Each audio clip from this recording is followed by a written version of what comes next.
Hey, good morning once again, everybody. So, first off, uh, we don't have any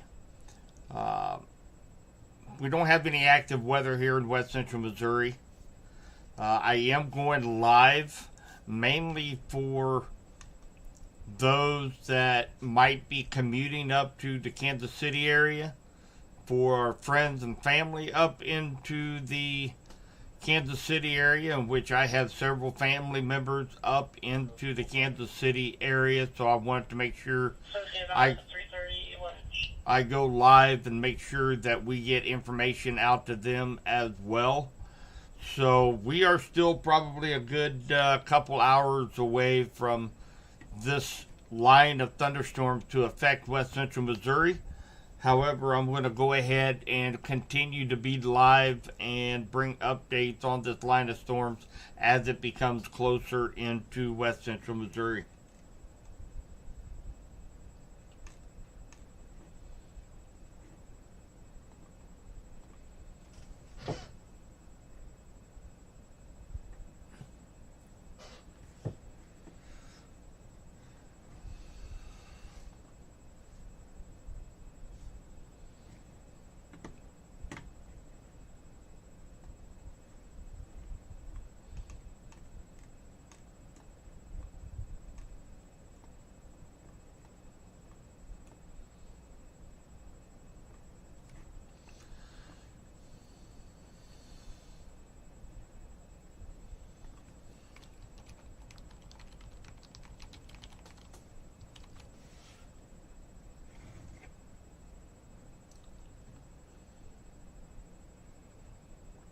So we have a very intense line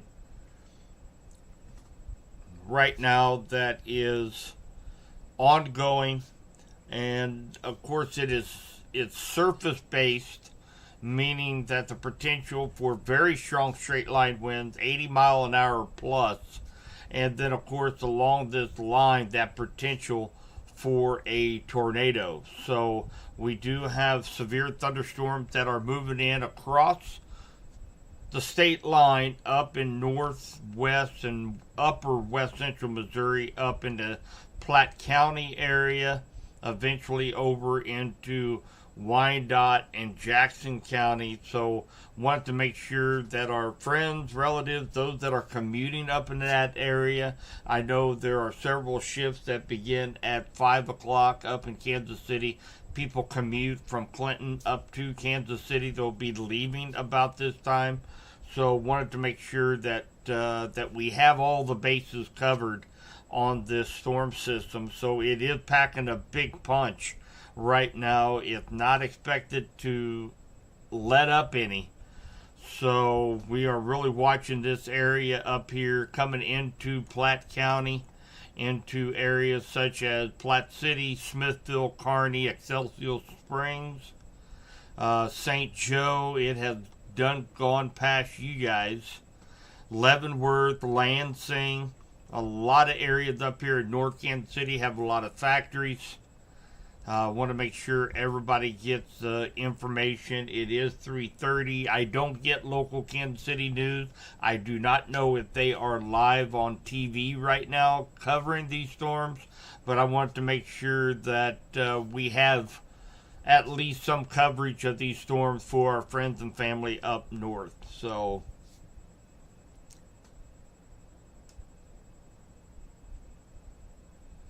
or later, Misty. It could even be closer to 8 a.m. Depends on how these storms right now are taking more of a northeast track. If they begin to take more of an easterly track, they'll get here a little bit earlier.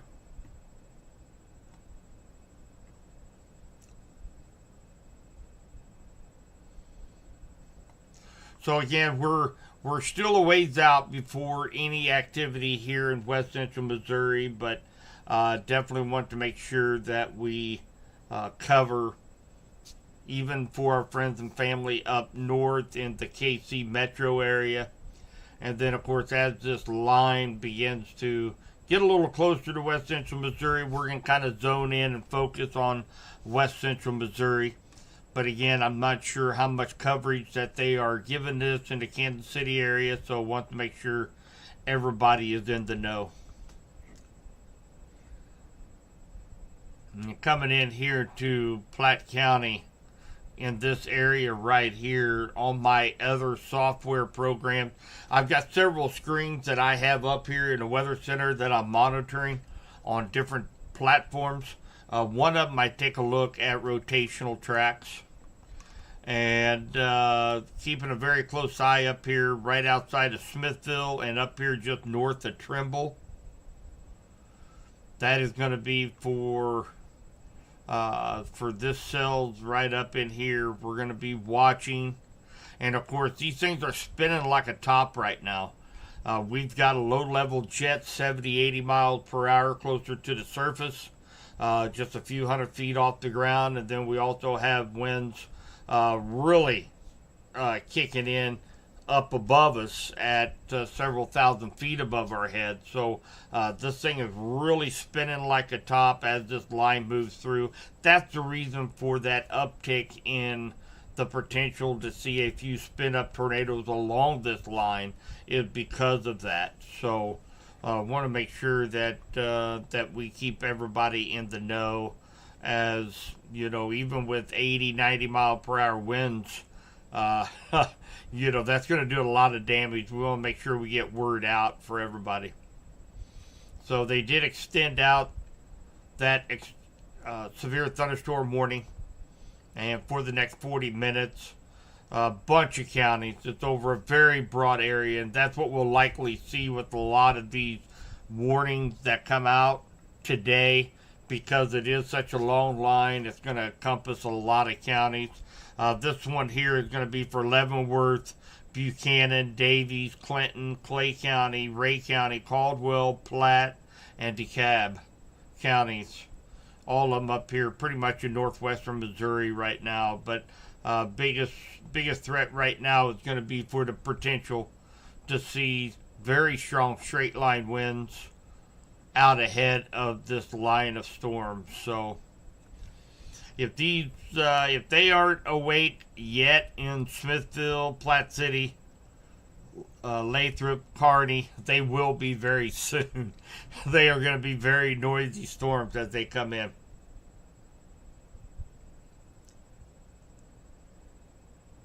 I'm live on everything, Misty. I'm currently watching my YouTube stream over here on this stream.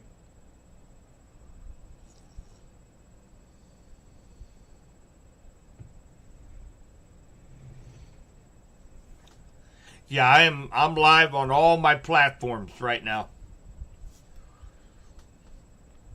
I just want to make sure everybody has an opportunity to be able to catch on what's going up here in northwest Missouri.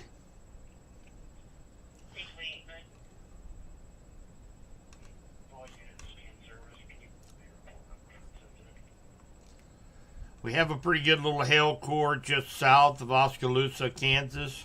This is west of Tonganoxie. They are under a severe thunderstorm warning. And of course, this will be moving closer over to the Wyandotte, Jackson County area here within the next 45 minutes or so. The biggest threat with these storms up here in Platte County, around Smithville, Platte City, Leavenworth, Plattsburgh, Cameron, Stewartville, is going to be for those strong straight line winds to 60, maybe 70 miles per hour.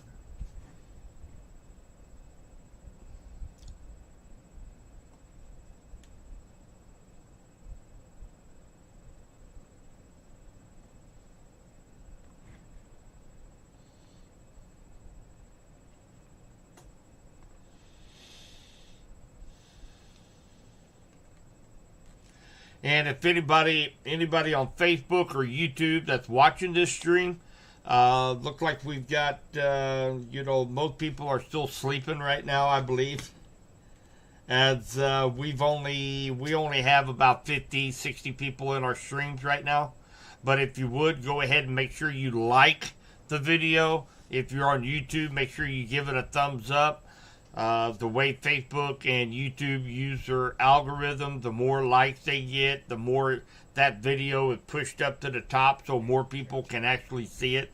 So we want more people to be notified that there is a live stream out there covering these storms here in KC.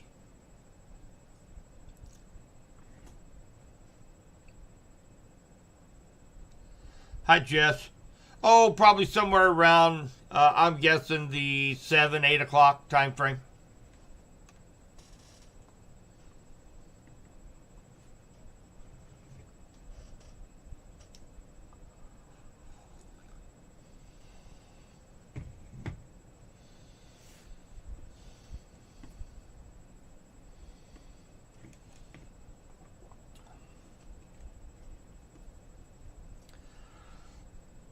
So I am I'm watching a whole bunch of information here, guys. Of course, I've got a couple of software packages that I have up monitoring all of the rotational tracks. Of course, we have radar up.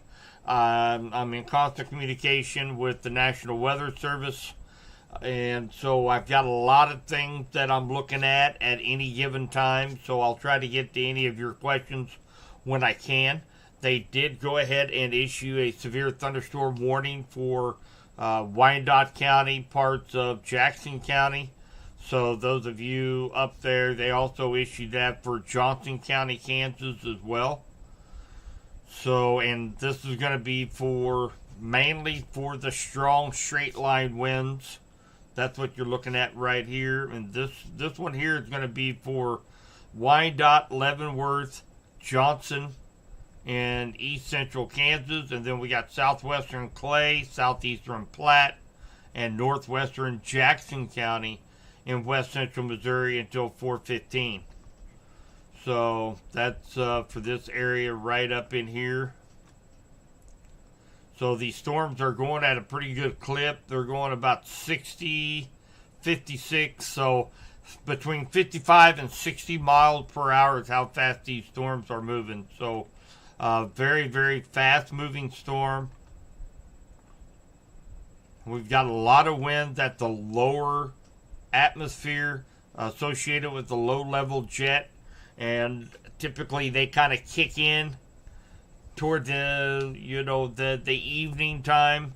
That's when the upper atmosphere cools down, yet the ground is still warmer, and there's the difference of air pressure that creates a wind effect. And of course, that helps aid in the development of thunderstorms and helps in the aid of severe thunderstorms as well. But down here, what the radar is picking up, there's anywhere between 60, 70 mile per hour winds that maybe not all hitting the surface right now, because of course, the further away you go from radar, a little bit higher of angle, because the Earth is round, a little bit higher up into the storm that radar beam is hitting. So it's not catching what is right on the surface, but it's catching what's up there a few hundred feet above our head. So maybe not all of that is reaching the ground, but during these intense rains with these storms, the rain with the downward motion of that rain hitting the surface draws some of those stronger winds a little bit closer to the surface. So definitely a big threat out there is going to be strong straight line winds as we go through the course of this morning.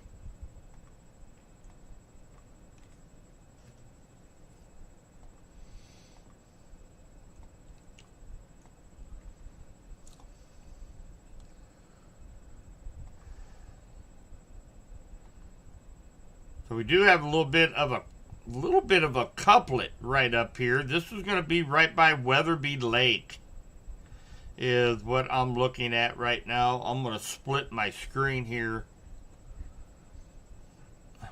if it's going to let me.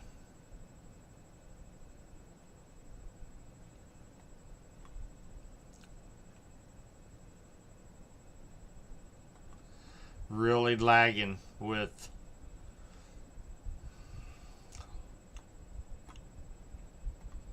just go with one screen here. Right in here, this is area of interest right now. We've got about 91 mile per hour winds. Now that's kind of shifted off to the east a little bit. But we definitely have some rotation. All of these storms are rotating. You see these little pockets of rotation. Now that can tell us that there's likely hail associated, because what happens, in order for hail to form, you have to have strong updrafts, and you typically have to have a strong thunderstorm. You're going to have those rotational tendencies of these storms in order for it to put down hail. So sometimes you have to kind of distinguish whether or not these are, how high, how low in the atmosphere these winds are. Is it just associated with hail, or is it a possibility of maybe a little spin up tornadoes? So that's the reason why I have to use multiple programs, so that I can keep a pretty good eye on what's going on. But these storms are spinning. We do have a lot of wind associated with it. That's why it makes it very, very tough. And it's going to make it really tough for the National Weather Service as well to get warnings out. These likely will not be long-tracked tornadoes, big powerhouse tornadoes. These are going to be little spin-ups that could provide winds up to like similar to an EF0, maybe an EF1, maybe 90 to say 110 mile an hour, somewhere in there. They can do a lot of damage, but typically they don't last very long. So they're really tough sometimes to find on radar.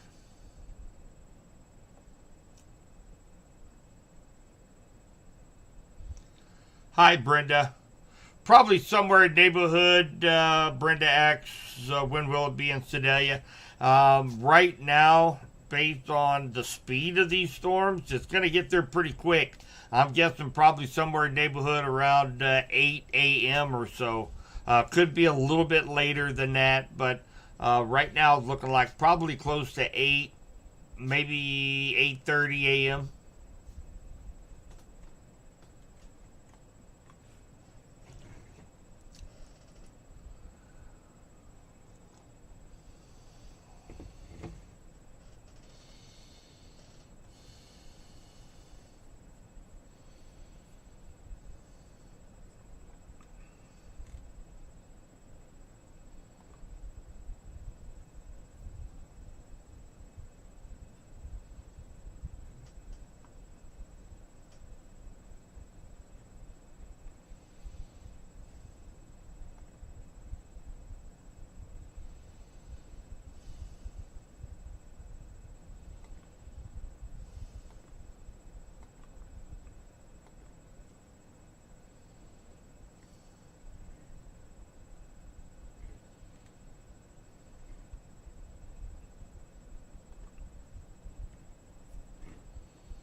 So kind of show you guys how these things are really spinning, so to speak. This program here shows us where the rotation tracks are, and it is just absolutely loaded up with rotation tracks all the way up and down that line. So that's kind of telling you right there that this is a lot of these storms are going to be spinning. They're going to be providing focus for hail, strong straight line winds, and of course always paying attention to a possible spin up variation of a tornado. So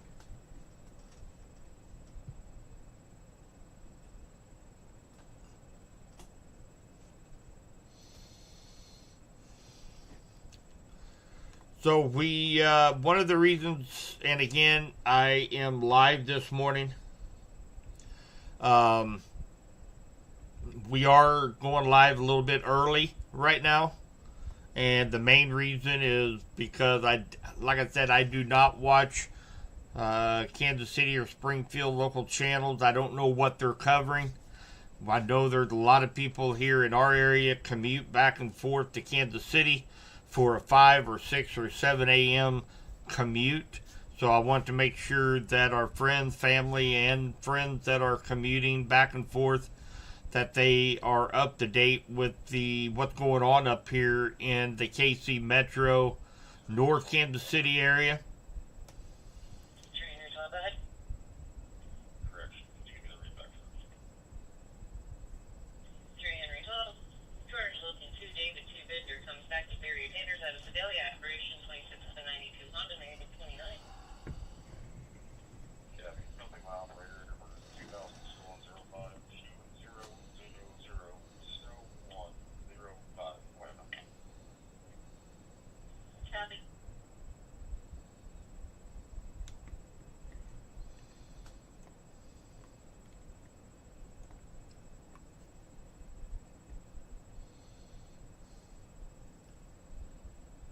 And again, guys, I'll repeat, we're on here early. We're still several hours away from anything coming into West Central Missouri. So we're primarily focused on these storms up here in the KC Metro area. For those that might be commuting back and forth, we're still a good couple 3 hours away from affecting parts of Bates, Henry, St. Clair, Benton, Pettis. It's probably going to be likely around the 8-9 a.m. time frame before it affects them. Cass County, maybe parts of Bates County, we might be looking maybe around the 7 a.m. time frame. But we're still several hours away from West Central Missouri. But we're focusing on these storms up here in North Kansas City and KC Metro area. Make sure that our friends, family, those that are commuting back and forth, maybe getting off of the third shift, make sure they know what's going on, because I do not know how well that the Kansas City metro areas, if they're covering it live on TV, I don't know, but making sure everybody's kind of in the know.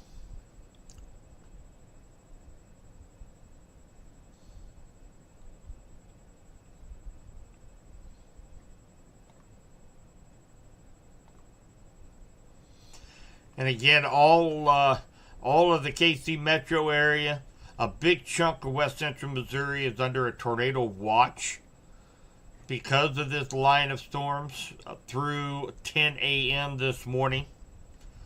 So this is a little bit different than what we've seen on some of these other lines that have pushed through. This line, many of these cells are rotating.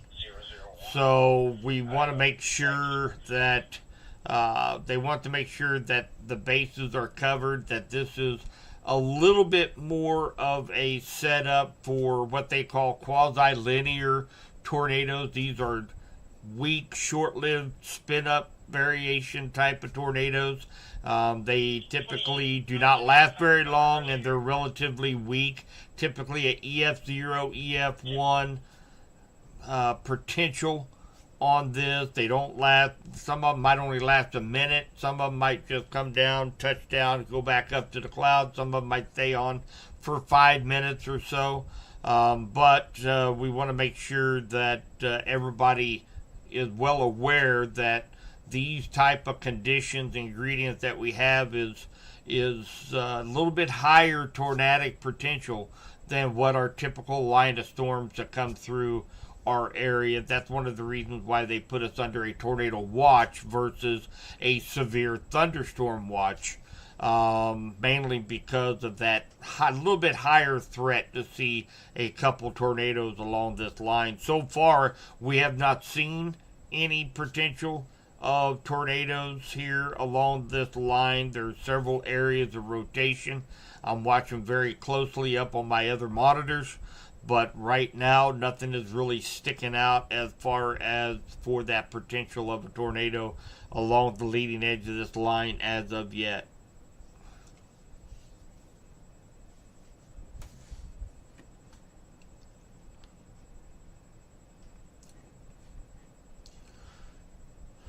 So one thing I am noticing though, you guys see this green line right here from Kearney down to, what is that, DeSoto, I guess, that little green line out in front. That is what's called the gust front. Okay, so typically whenever you see a gust front, the tornado potential really goes down, because that's going to be kind of rain cooled air that is flowing out ahead of that line. And so anything that might want to take on a tornadic characteristic out here in front of the line, it will be choked off from this rain cooled air that it tries to suck up into itself to help create that spin. And so instead of it actually breathing in warm, moist air, it's breathing in cool air into that system, and it chokes itself out. So that's actually pretty good news for this area, especially as it's coming into the metro KC and more heavily populated areas, is the fact that this gust front is forming.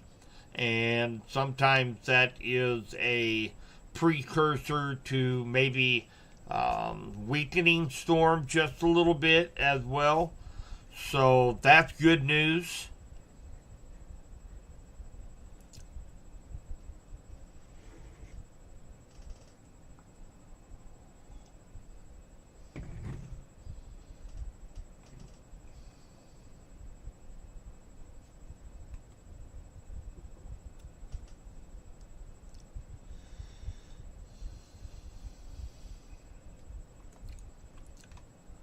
Yeah, I'm starting to see that gust front kind of extend its way all the way down. So that could be very good news for the tornado threat if the trend continues as this line slowly makes its way a little bit further south into west central Missouri. We could see a weakening line of thunderstorms where the tornado risk is not all that impressive as it comes into west central Missouri. So that's the great news of seeing a gust front beginning to take shape ahead of this line. Now, of course, this part of the line down here does not have a gust front associated with it. So, we're just going to have to watch and see the trends. That's what I called nowcasting last night. I know I used that term a lot. But a lot of times, conditions and ingredients are all right there. We know it, but we just don't know how these storms are going to react in that atmosphere that they're in. So really, we kind of have to wait till the storms initiate, kind of see how they're acting. Are they weakening? Are they strengthening? How are they interacting with that atmosphere? And then we can determine a little bit better on what we can expect. So seeing a gust front out ahead of this line is very encouraging.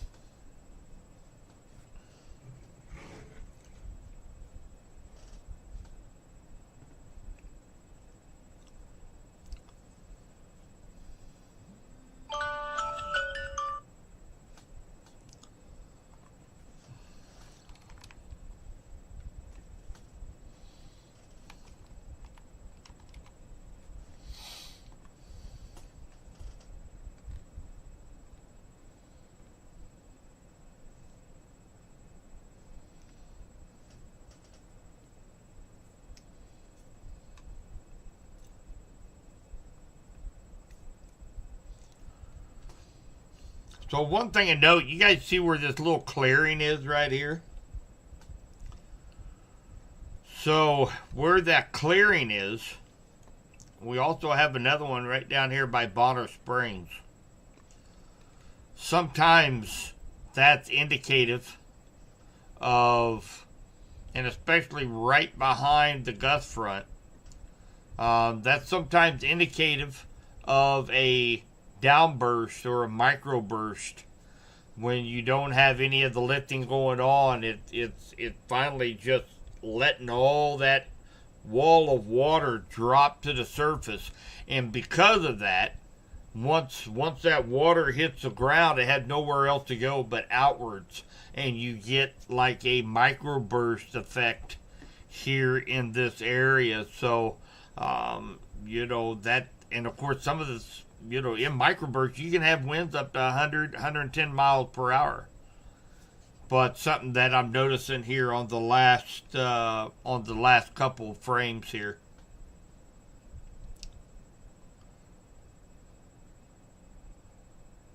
Hey, Cadova. Yeah. Yeah, I think my body thinks that sometimes I don't sleep either.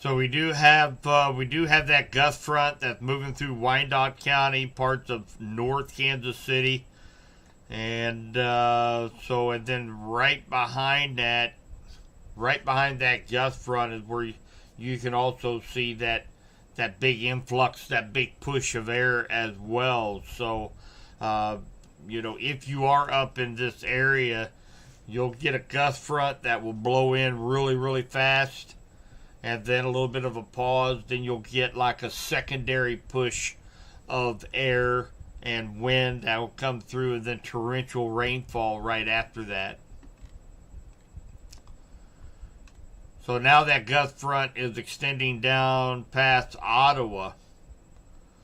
So this is very good news so far. That's not saying this gust front will continue over the next couple hours, but what's nice about a gust front is the fact that it really lessens the chance of any spin up tornadoes, because that's rain cooled air, and anything that wants to maybe try a little circulation, a little spin up tornado will actually suck in some of that cool air versus the warm moist air down to the southeast, and it will choke itself out. So tornado threat goes down, but the threat of very, very strong straight line winds obviously is still there.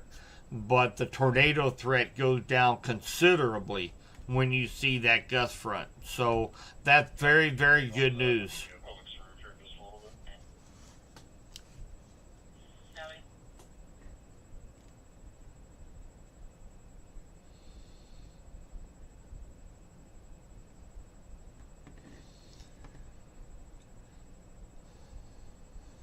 I'm going to grab me another cup of coffee, guys. I'll be right back.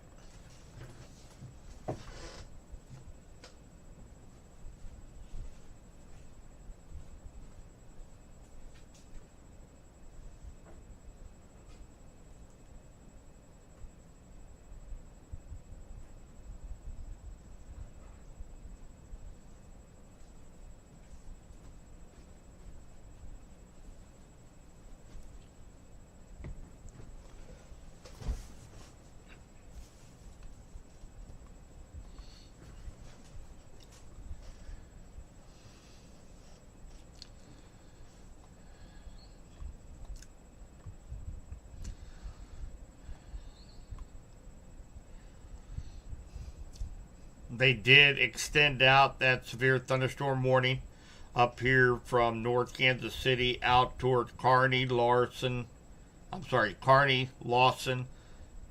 Braymore, Chillicothe, Chula, We have some members there just south of Chillicothe, Trenton, Gallatin.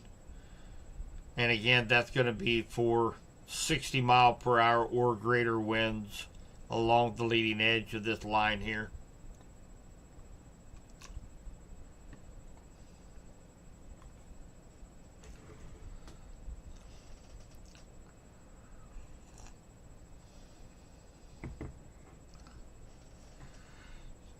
That gust front is just now making its way into downtown KC. And again, you'll get a brief gust of strong winds, could be 40, 50 miles per hour, and then a little break, and then another gust of wind, and then torrential rainfall, maybe hail on the backside of that. So looks like that gust front stretching from Liberty down to Pleasant Valley, North Kansas City, down to Shawnee, and on down just south of DeSoto, Kansas.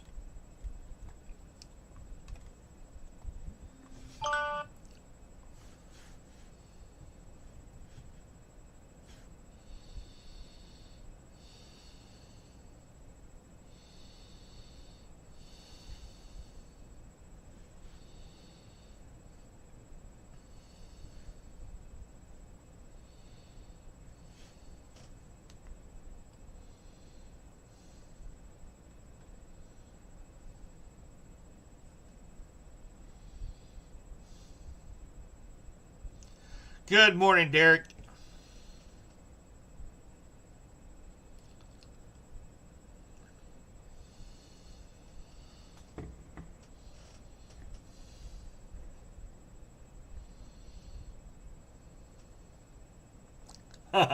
Greg. Greg sent me a message earlier this morning on the live stream from our first live stream. And then I think he realized, oh crap, he's not live. And so I responded back to him. But yeah, I am live now for sure, Greg. So I've noticed we've had about another 20 or so people jump on the stream. It's getting 4 o'clock. Some people are starting to get up and about. So if we are a few hours away from these storms affecting west central Missouri. The reason why I chose to go live a little bit early, because we have a lot of people here in the area that commute back and forth from Kansas City to some of the factories. Some of them are getting off third shift. Want to make sure that our friends, family up there in the KC metro area, North Kansas City area, as well as those that are commuting back and forth, are aware of the weather situation. I don't watch local Kansas City or Springfield news. I don't know if they're covering it right now, but just want to make sure everybody is in the know. Since I was up anyway, I thought I'd go ahead and go live. But again, we are still, we're still, a good 2 hours away from these storms affecting west central Missouri. So you've got plenty of time if you need to get some coffee in you, if you need to go take your morning shower, which I took a shower about a little before 3 a.m. to kind of wake myself up a little bit.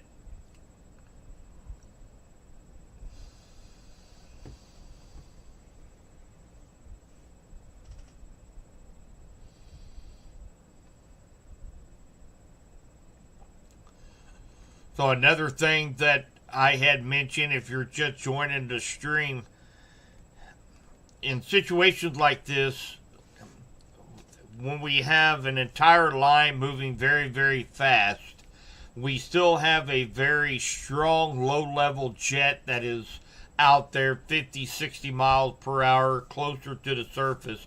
We get a lot of spin in the atmosphere. So looking at another program that I utilize, it actually monitors rotational tracks. Okay, I'm going to bring that over here real quick, and you can see there's so many rotational tracks associated with this line of storms. So we know that they're all spinning right now. And in situations like that, typically your tornado threat goes up for the little, what they call quasi-linear spin-up tornadoes. They don't last very long. They're relatively weak, and they will form along the leading edge of this line. But the good news that here over the last about 20 minutes, we had what's called a gust front develop, and that's this green line that you see all the way down through here. Okay, so what happens? That is rain cooled air. So if you have, say, let me jump over here to my pen.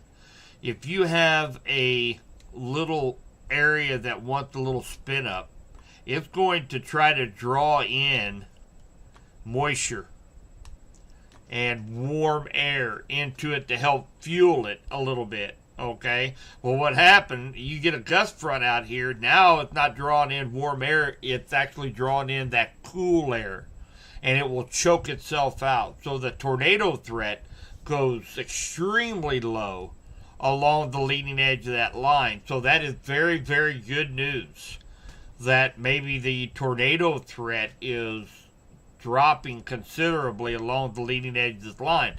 Now, that doesn't mean we can't get microbursts or strong straight line winds 70, 80 miles per hour. That's still going to be a big threat. But the tornado threat along the edge of this line, especially up here on this northern edge here, is, I believe, is really shrinking right now because of that gust front. So that's a very good thing.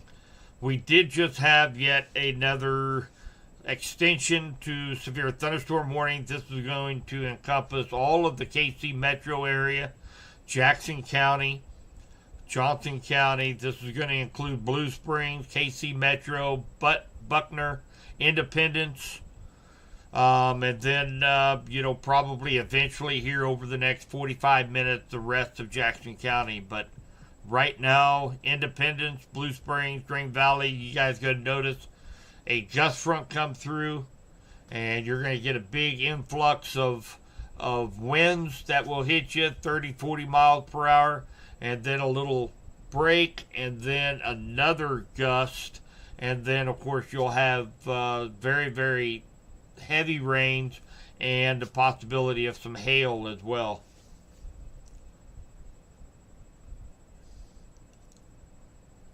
Hey, glad to have you. Thanks for subscribing.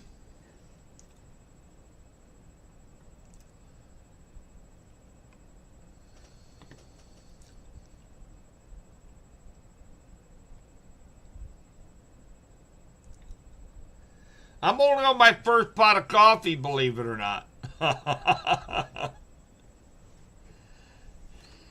So I did take a shower. That helped. I took a cold shower, so that kind of helped revive me a little bit. But I might have to take another one here before too long.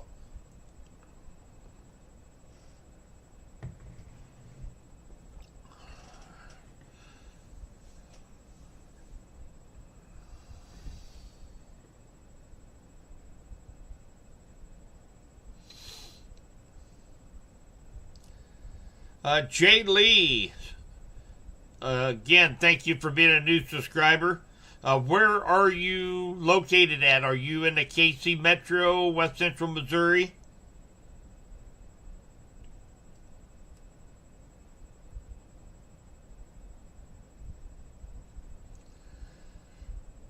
Catherine said Channel 4 has been covering it all night pretty much. Good.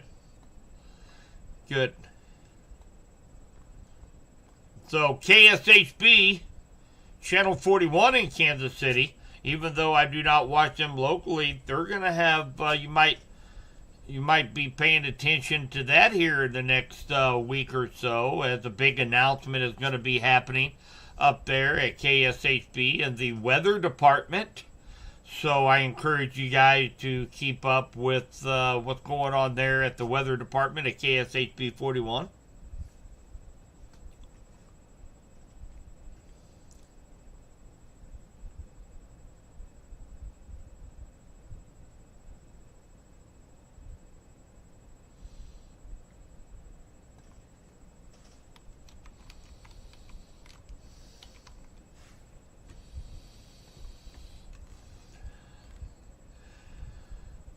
So it's right on your doorstep right now, um, Dakota, there at Excelsior Springs.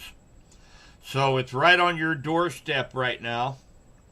And again, kind of what we just spoke about here just a little bit ago about that gust front.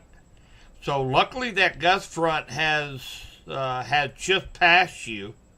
So the chances of anything tornadic where you're at there, Excelsior, is very, very low because that line of storms is pushing in that rain-cooled air from that outflow from this leading edge, this green line that you see. So that's good news. Now you can still expect winds 60, 70 miles per hour and maybe some hail out of this here in Excelsior Springs.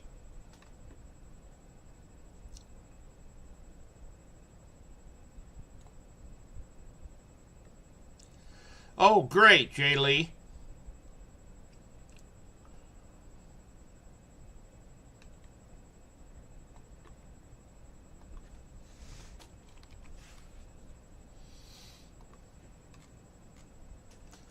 So you guys are under a severe thunderstorm warning for Ottawa. Looks like we have a couple of you guys in here from Ottawa. So and again, the biggest threat right now, strong straight line winds. If you heard me talking about that outflow that is beginning, that gust front, so to speak, that's this green line right here. And notice it's trying to extend its way all the way down through Ottawa. And that's a good thing. Okay, that really lessens the tornado potential of any spin-ups along the leading edge of the line. So you're going to be getting this chunk of thunderstorms that's going to be moving into the Ottawa area. And of course, it does look like there's quite a bit of lightning. There's also that potential for 1-inch hail with this as well. And let's take a look if there's any hail cores here. So we do have a pretty good hail core. What you want to look for on this particular radar image are going to be the grays, the whites. Those are pretty much symbols of probably at least 1/4 inch, which is 1-inch size hail. So looks like right down here by Neosho Rapids, Hartford, there is a rather small hail core that's going on right there. So that has the potential to bring some 1/4 size hail. But the biggest threat is going to be for those strong straight line winds. Looks like winds right now. Let me go maybe to a little closer radar site, get a better look.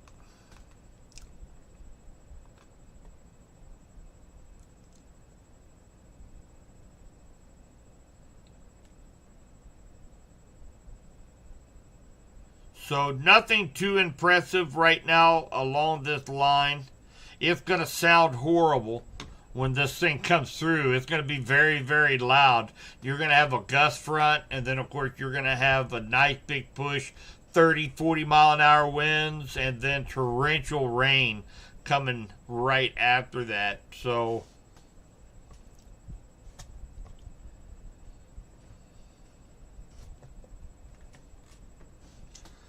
but you are still under next 42 minutes for 1-inch hail, 60 miles per hour wind for Ottawa.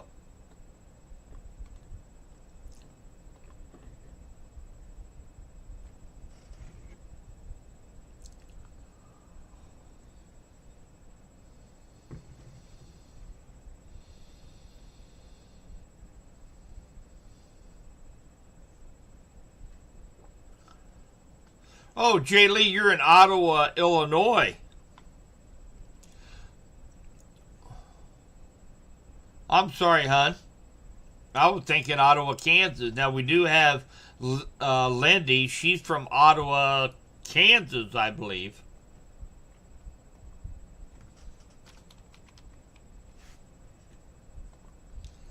You're Ottawa, Illinois. Actually, I've been through Ottawa, Illinois. Went to a Sports Collector National Convention in Chicago. and we went through Ottawa. So yeah, I know exactly where that is. So yeah, you're going to be kind of under the gun this afternoon there in Illinois. I definitely encourage you to follow Torcon, Torcon, Facebook, YouTube channel. As I am a CEO, this is a national coast to coast full service weather team. We have storm spotters, we have radar techs, we have social media experts. So definitely check out Torcon WX Team on Facebook and follow our pages. We will be going live. We will have a couple storm chasers around in that area later on this afternoon.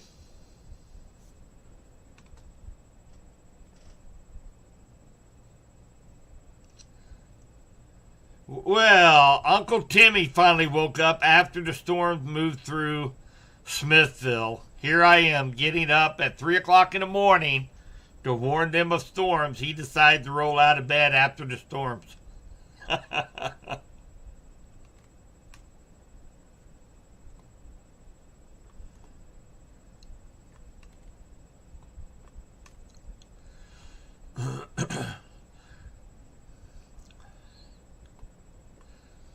Still coming down pretty good up there in Smithville, but the worst part of it is now past you.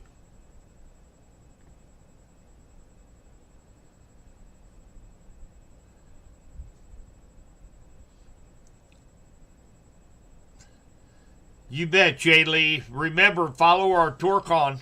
We're going to be going live this afternoon. We'll be covering your area, so make sure you give us a follow on Facebook. That Torcon, TORCONWX team on Facebook.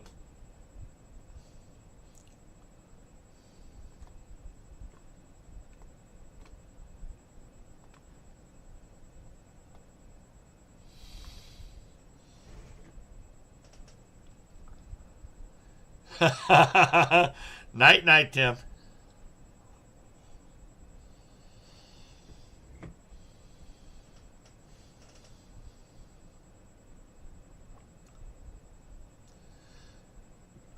Good morning, Rochelle.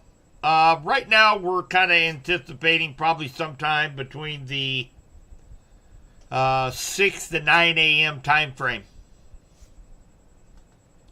We're still a few hours out before it starts affecting parts of west central Missouri.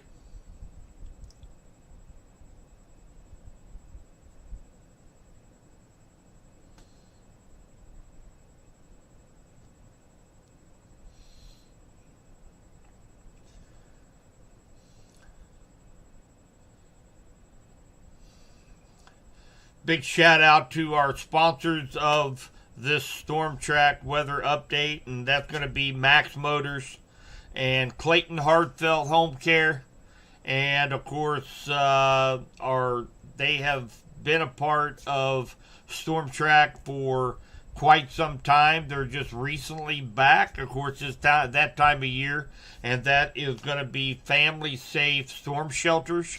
They're down in Republic, Missouri, down around Springfield. If anybody is thinking about the potential to maybe want a safe room or an underground storm shelter, these are your hometown people that can help you guys out. So again, that is Family Safe Certified Storm Shelter in Republic, Missouri. Thank you three very much for sponsoring Storm Track Weather. You guys are the ones that pay my salary. So very thankful for Radford Media Group as well. They give me an opportunity to be able to get the word out on many more platforms on social media and of course over the radio. And so very thankful that I had that opportunity, both social media and on the airwaves, to be able to get this information out to you guys.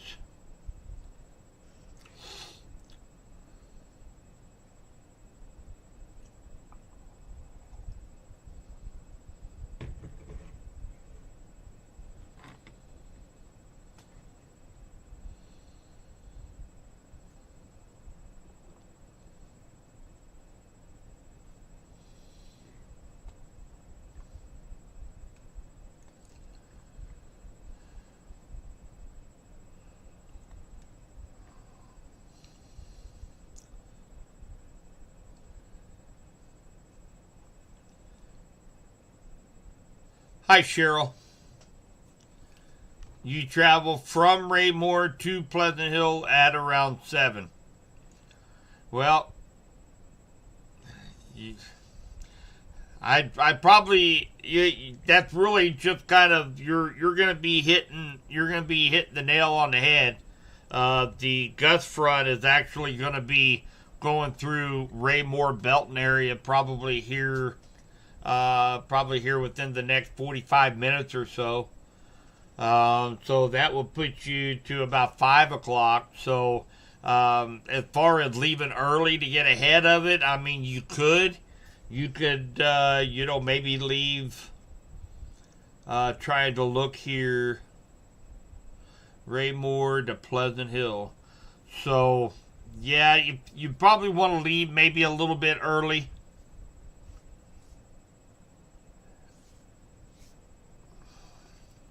You got to keep in mind these storms aren't moving east. They're moving kind of northeast. So, you can't really do a kind of a time track going directly east because they do have that northern extent to it. So, the individual storms are kind of moving northeast and the whole line is kind of moving east. So, it's kind of it's really tough to, especially as fast as they're moving. 50 to 60 mile per hour is how fast these storms are moving. So, yeah, I would say you probably want to take out maybe a little bit early.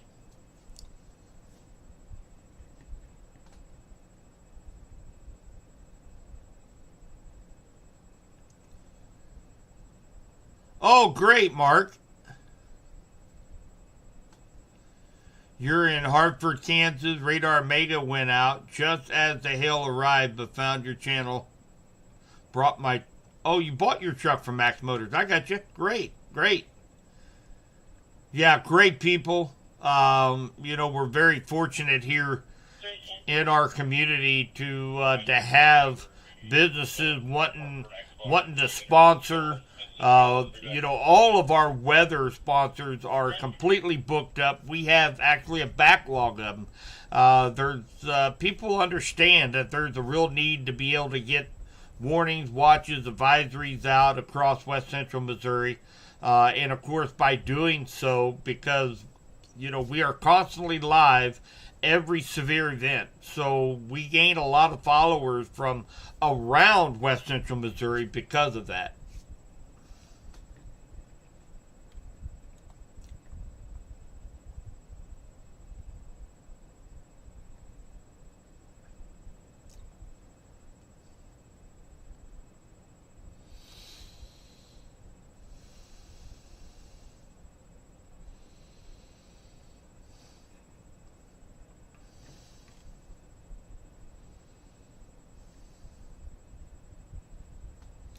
Sure.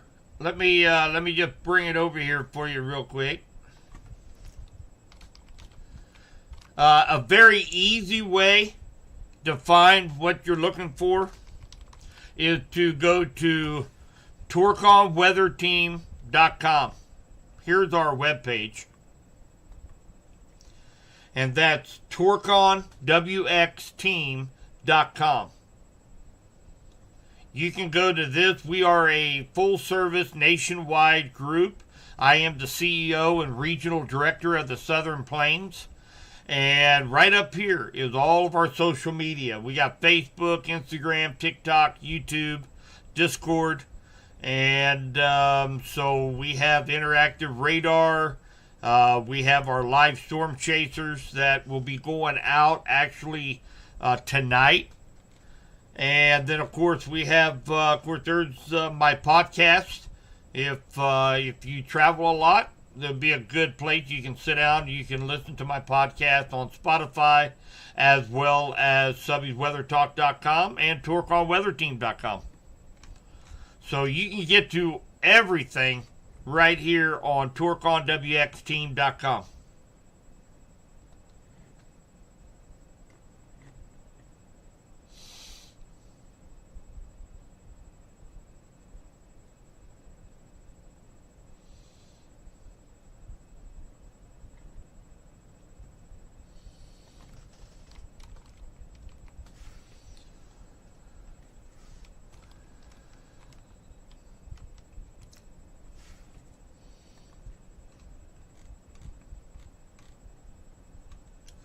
So down in Coffeyville, that's Brandon down in Coffeyville, Kansas. So, yeah, there's a pretty intense line of storms that's going to be coming through there. Probably here in the next probably half hour or so. So this is a very strong line of storms, especially the southern part. Notice we're not seeing that outflow boundary, that gust front out ahead of this line. So these still have that potential to have a possible spin up tornado associated with it. So definitely stay weather aware down in your neck of the woods down there at Coffeyville.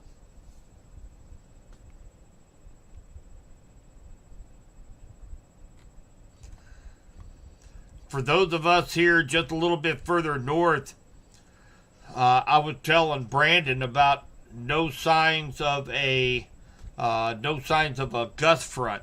Now, the reason why this is good news is if you see this green line right here, all the way down here, that is a gust front. And what that is, that's rain cooled air out in front of the line. So any potential cell up here that maybe is spinning, maybe wants to produce a brief spin up tornado, well, what happens is it has to have inflow. And that inflow with that gust front is going to be cool air.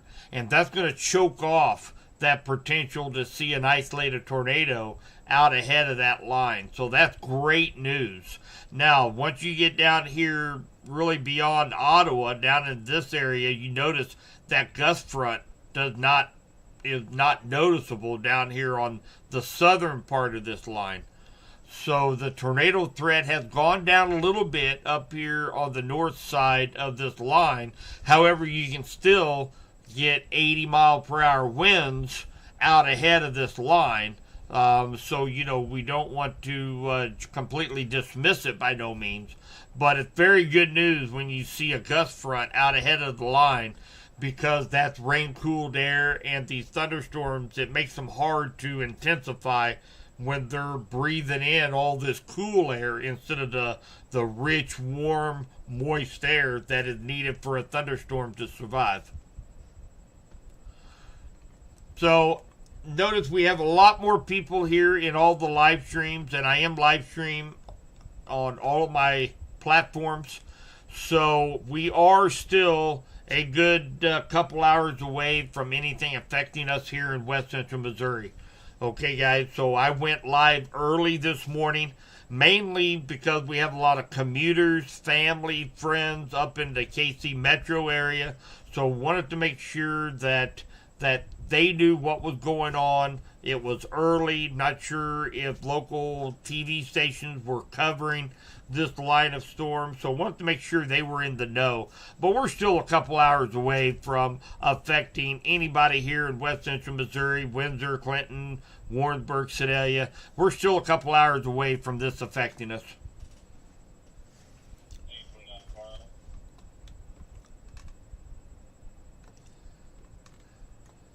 Let's see here. Winds right now in Coffeyville.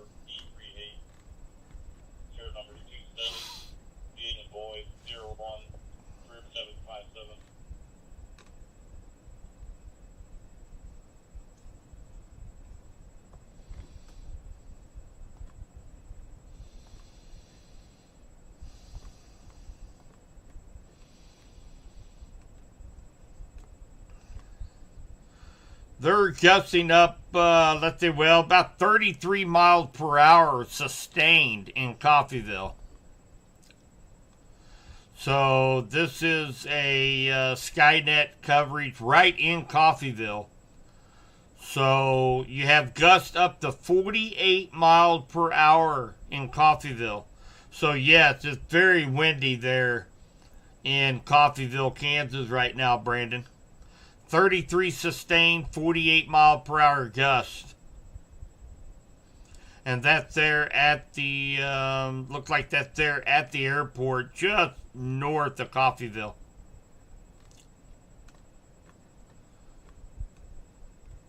So if you're just jumping on the live stream, just a brief recap that a big chunk of West Central Missouri is under a tornado watch until 10 a.m.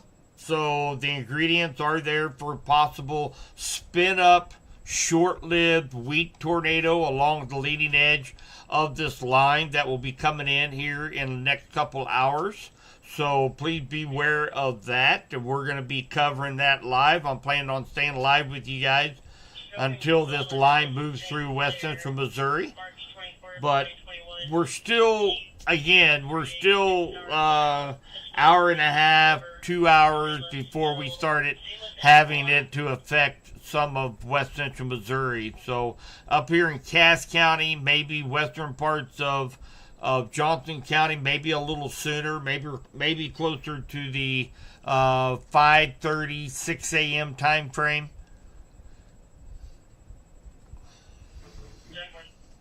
Morning, Taylor.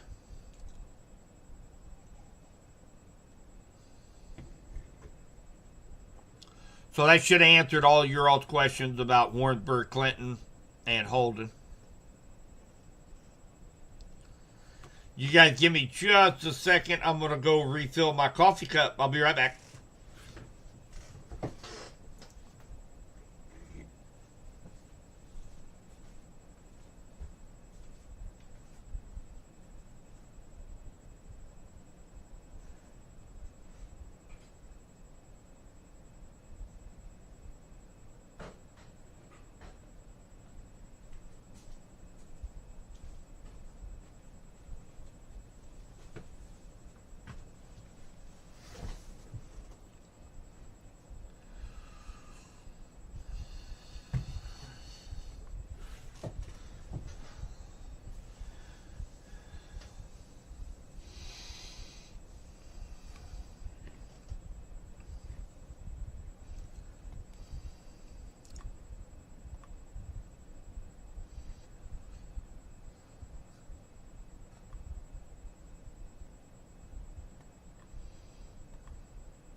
Let's take a look at dew points real quick.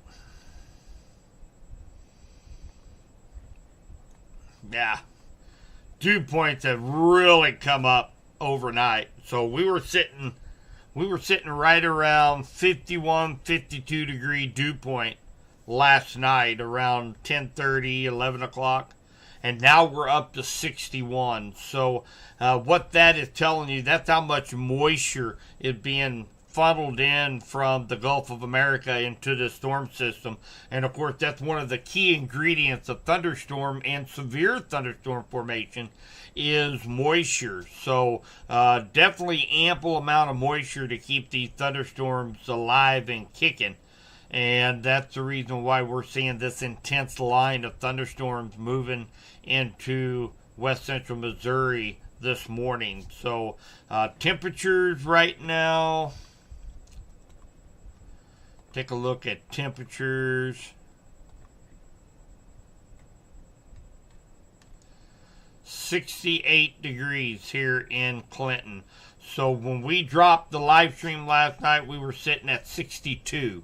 So temperatures come up 6 degrees and our dew point has come up drastically. So, of course, out ahead of this line of storm, that's just going to be a little bit more fuel for the fire, as so to speak, with this line of storms.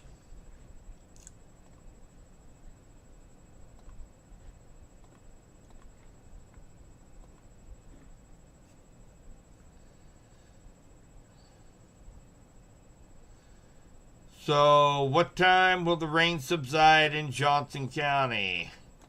Are you talking on the Missouri or Kansas side? If you're talking on the Missouri side, Johnson County, probably right around the noon time frame, probably 11 a.m. to noon, somewhere in there.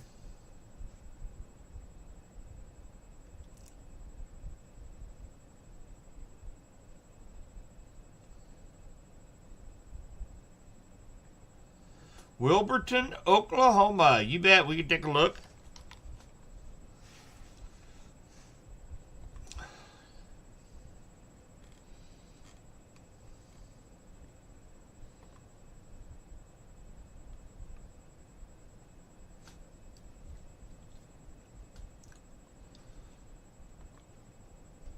Wow, look at some of those storm speeds.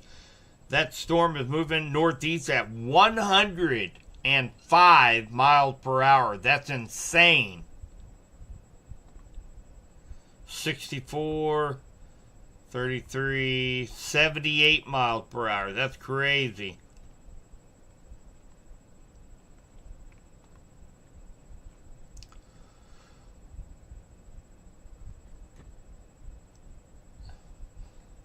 So you're probably going to be looking at probably close to the probably 10 a.m. time frame before this line reaches over to you there at Wilburton, Oklahoma. It could be maybe just a little bit later than that. But if this line, because you got to remember this line of storms is not moving due east. It's actually moving kind of northeast. So it's going to take a little while for it to get over there to you. But right now it's looking like, let's see here. If we put that. Oh, I lost my little flag.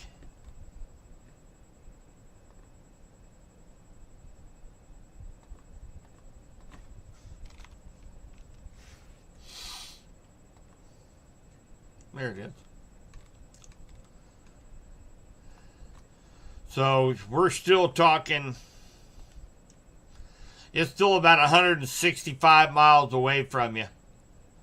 So, yeah, kind of anticipating probably sometime in the neighborhood of between 9 10 a.m. in that range. But you have to kind of keep in mind there is that potential there in Oklahoma to see a few cells out in front of this line. So definitely stay weather aware as you go through the morning.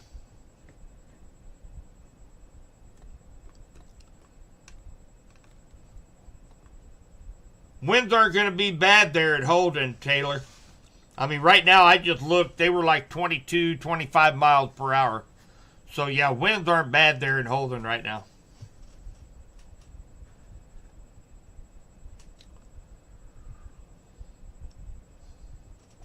Hey, you bet, Andy. Glad to have you in the stream. Kind of early for you, though, isn't it? Unless you're duck hunting. You're late if you're duck hunting right now.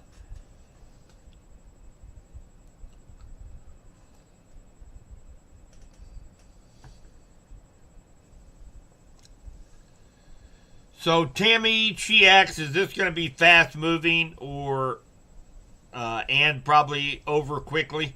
It will be, but it's kind of a broad line, and I expect it maybe broaden out just a little bit as it moves into West Central Missouri. So, yeah, it's gonna be moving pretty quickly through.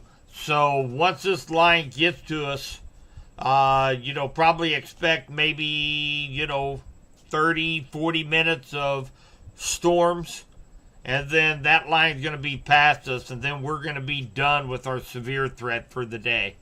The biggest question is going to be how big the storms are going to get down here, because I don't know if you guys probably didn't see. Let me show you here.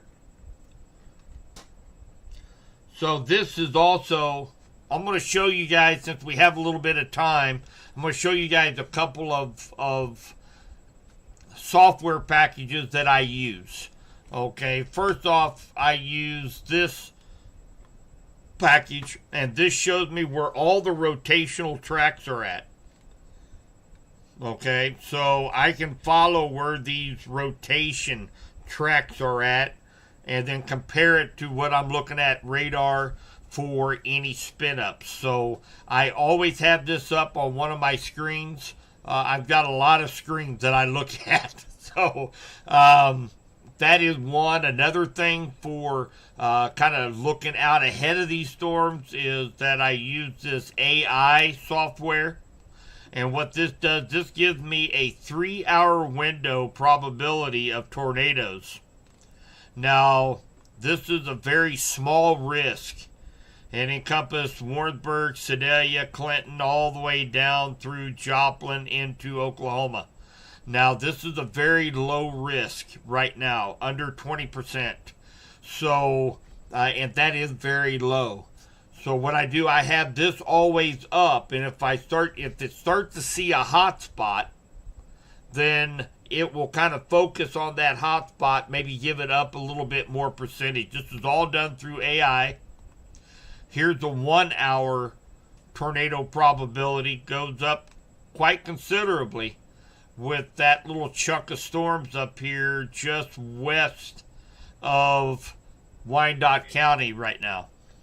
So this is also another tool that I use that I have up on my screen all the time.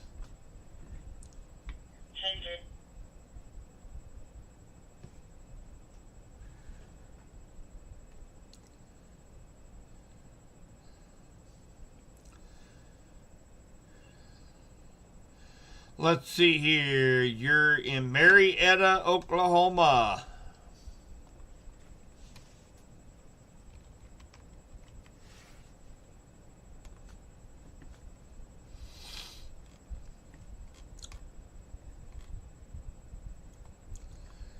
Oh, mercy.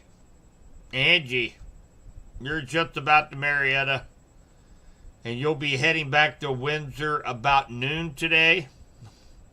So, yeah, once you get there, you'll probably want to stay pretty weather aware because you have a pretty mean line of storms that's going to be coming across there.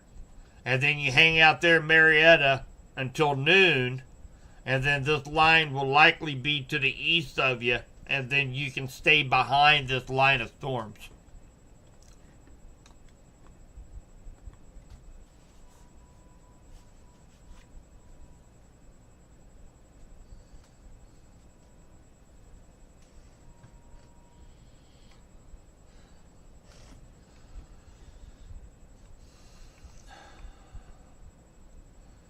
Ruth is traveling to Shawnee, Oklahoma from Knob Noster this morning through Olathe. We're planning on leaving 9:30. Let's see here. Going through Olathe. I don't know what highway you're going to take.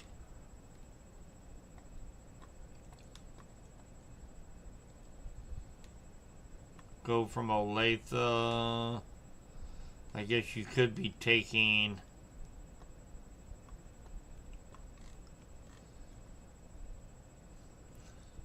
about 9:30. I tell you could be staying behind this line of storms.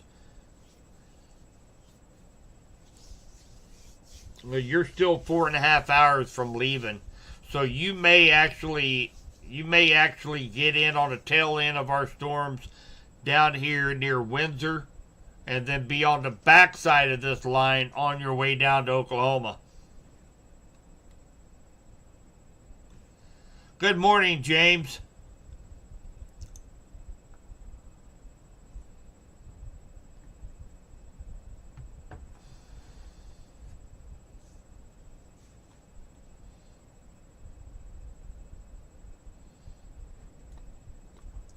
Good, Cedra.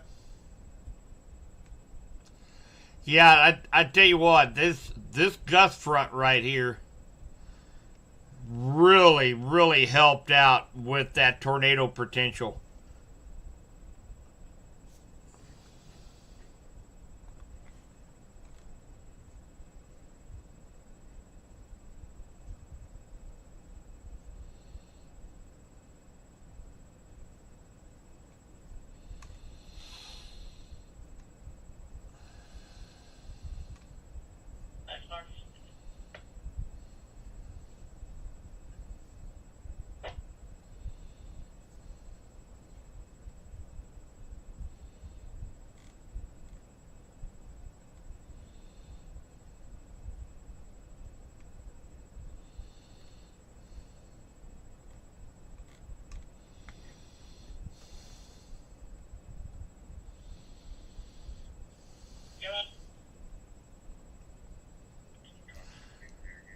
Hi, Brian. You're going from Warrensburg to KCK.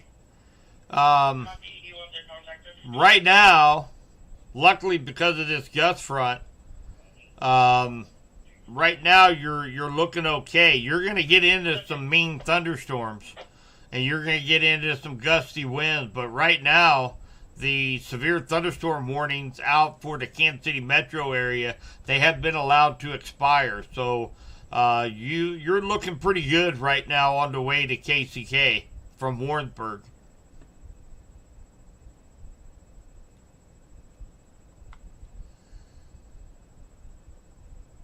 Oh yes, yes, yes, Andy.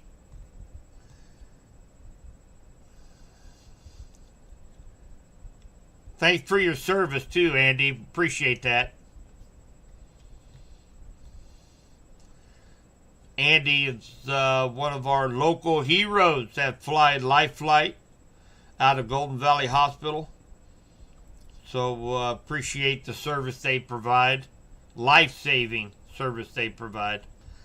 So there is a new severe thunderstorm warning, a little bit closer to the state line. They just issued that for 60 mile per hour winds or greater, and that's going to be for southeastern Wyandotte County, Miami, and Johnson County on the Kansas side. So that's for this right here. Now notice I'm going to put this in motion here and kind of show you guys what we've got going on. So notice this line of storms again is moving kind of northeast, not completely east. So, we kind of want to see this little gust front start to develop along this side of the line on the southern end, because that's going to be really the line that affects us here in West Central Missouri the most. From about Gardner, Kansas, down through Burlington, Kansas. That's going to be the line that will kind of affect us here, probably here about another hour, hour and a half, somewhere in there. So we'd like to see a little gust front like we have up here develop along the leading edge of this line, because that is going to allow us to have a little bit lesser of a tornado probability associated with that line. So that's what I'm looking forward to hopefully seeing here in the next hour, is a gust front developing out ahead of this line of storms right here.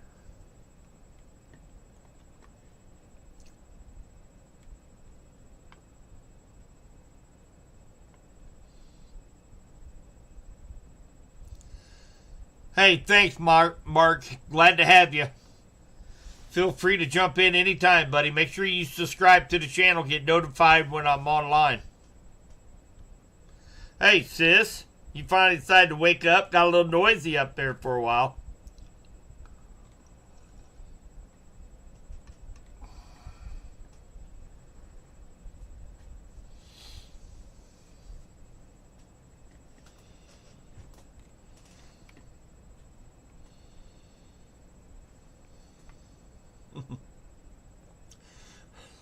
Go mushroom hunting in the Clinton area. We're hoping to have this line of storms out of here by hopefully after 12 o'clock, after lunchtime.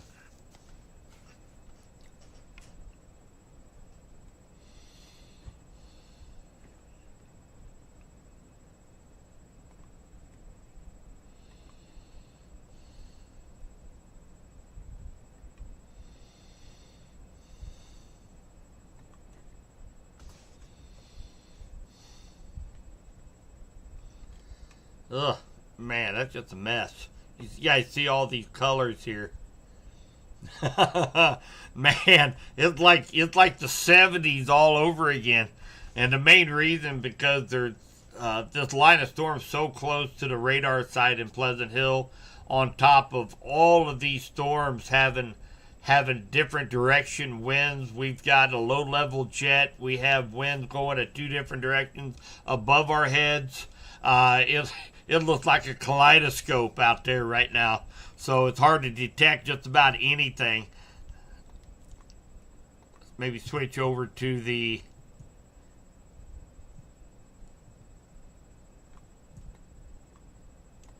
Springfield channel. Not much help.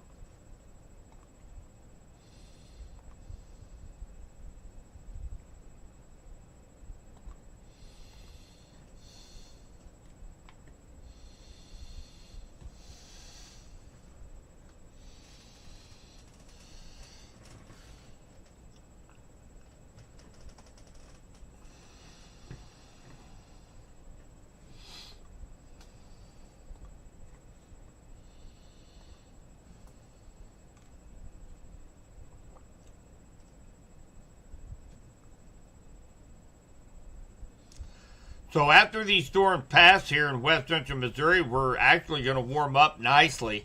We're going to be into the middle 70s this afternoon. So that's a good thing. So seeing where the wind shift is, winds coming from two different directions, obviously from the storm. We had that line of storm moving off to the northeast, and then we've got that gust front, this line right here, that's actually moving down to the southeast.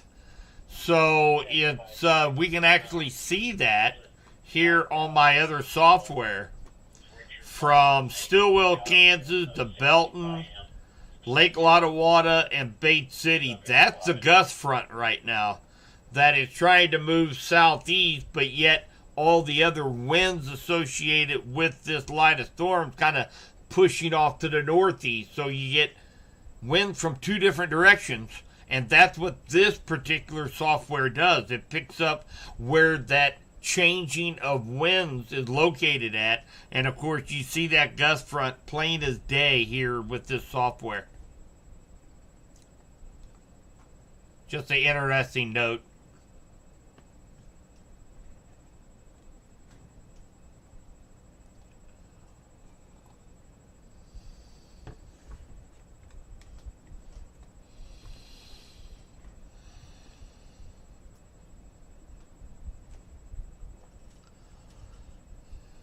Tomorrow's going to be kind of a chilly day.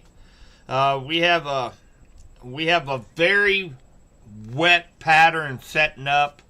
So those that follow me and my LRC forecast with Gary Lezak, we knew it was going to be a very active stretch through around the 4th, maybe the 5th of April, and then a dry stretch. Well, because it's kind of taking its sweet time for these systems to move across, coming in from the Pacific, it's slowed down about a day. So we're going to have a very wet pattern going through probably Sunday, and then we finally hit that dry stretch. And then we really start to get into what I call severe storm season. Even though we've been pretty active so far, really west central Missouri's severe weather season is really going to kick off about the middle of the month. From around the 13th through the 18th, we're going to have a couple of very large storm systems move through west central Missouri, kind of putting the focus of the severe weather more in line to west central Missouri versus down in southeast Missouri. You notice they're going to be kind of under the gun here over just about every storm system: southeast Missouri, northeast Arkansas, the western part of Tennessee and Kentucky. That's been kind of the hotbed of a lot of this here over about the last probably about 3 weeks. That's going to be centered more on top of us as we go in toward the middle of the month.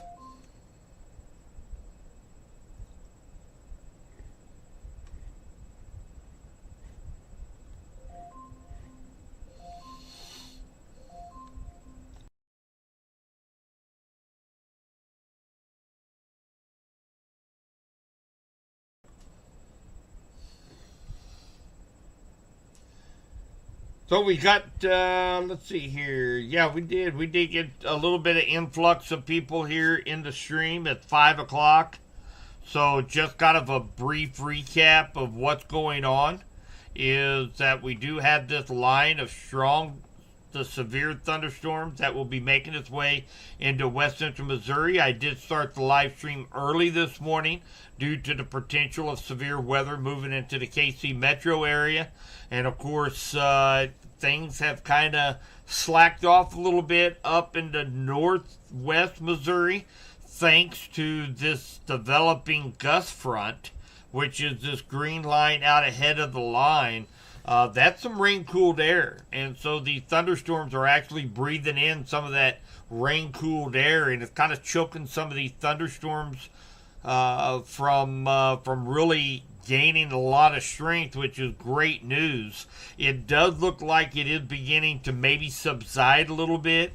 Kind of hoping maybe we start to see one developing on the south end of this line, because this part of the line is likely going to be the part of the line that affects us here in west central Missouri. So would like to see a gust front maybe help lessen the tornado threat and maybe lessen the overall punch of this line as it makes its way into west central Missouri.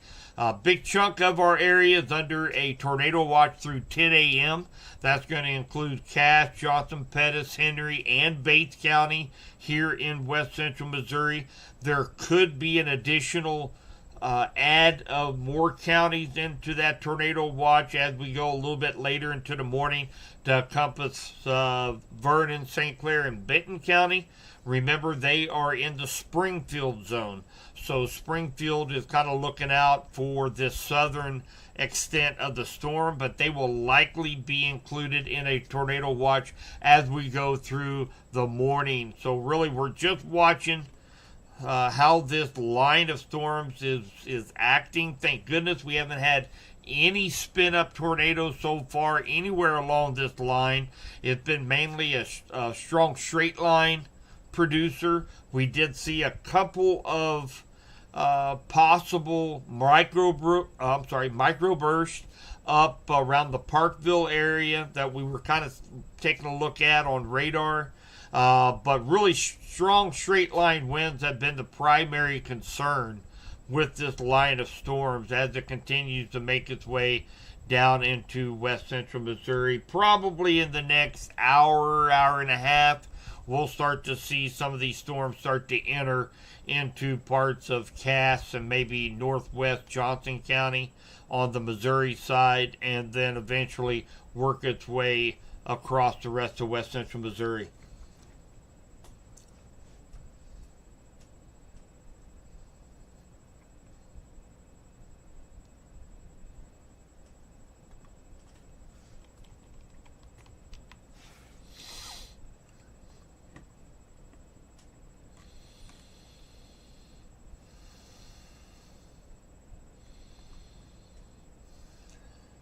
Yeah, there in Ottawa, you guys got a bunch of thunderstorms out your way right now. Nothing severe, so that's a good thing. You do have a wind advisory out for Ottawa, Illinois right now. But these are going to be more garden variety thunderstorms here and around Ottawa. A lot of lightning, though.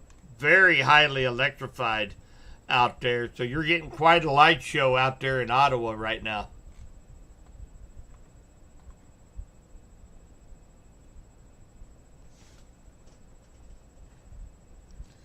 I think so, MH.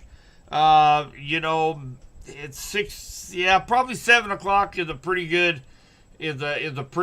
estimate right now. These things, we have some of these cells down here. They're traveling 92 miles per hour.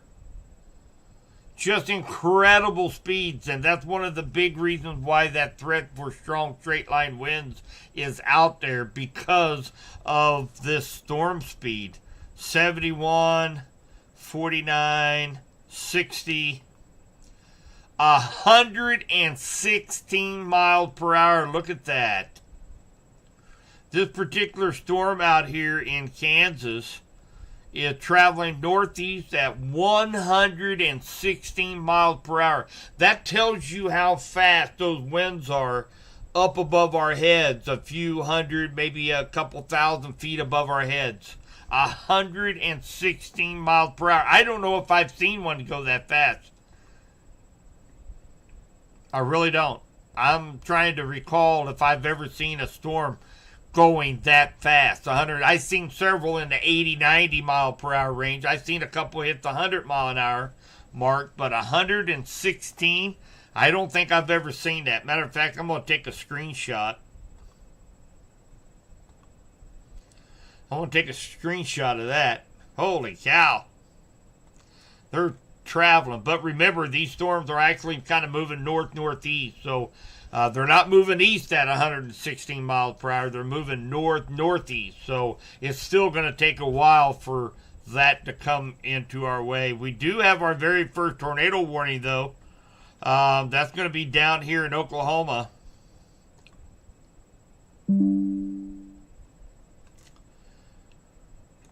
And that is actually going to be for northeastern Osage County and northeastern Oklahoma. So this is kind of what we look for along a leading edge of a line. You guys see that little notch right there? So you have inflow, warm, moist air being drawn into this little inflow notch, and then it gets wrapped around, and the tornado is likely about right here. So these little notches like that is what we try to look for. Yep, right in here. Of course, it's a little bit delayed on radar. The velocity takes a little bit longer to load than what regular reflectivity radar does. But still, we've got that wind going away from the radar, and then it gets pulled into the system, and then it begins to wrap up right in here.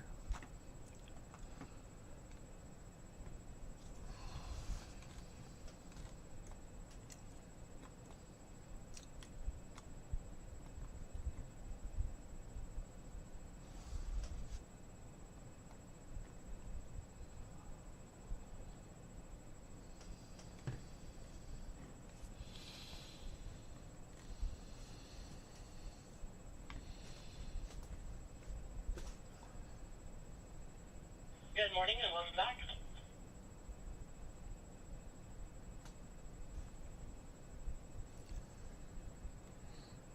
Yeah, I wouldn't leave to go to Oklahoma right now.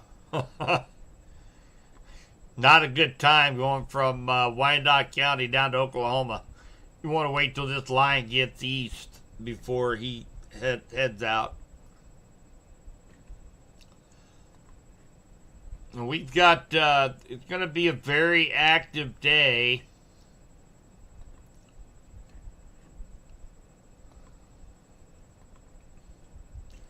I'm going to bring this over here, show you guys here real quick. So, it's going to be a very active day down here in the Boot Hill, where a very rare high risk for severe storms, a high risk for tornadic supercells is going to happen down here in the Boot Hill, northeast Arkansas, parts of Tennessee, Kentucky, Illinois.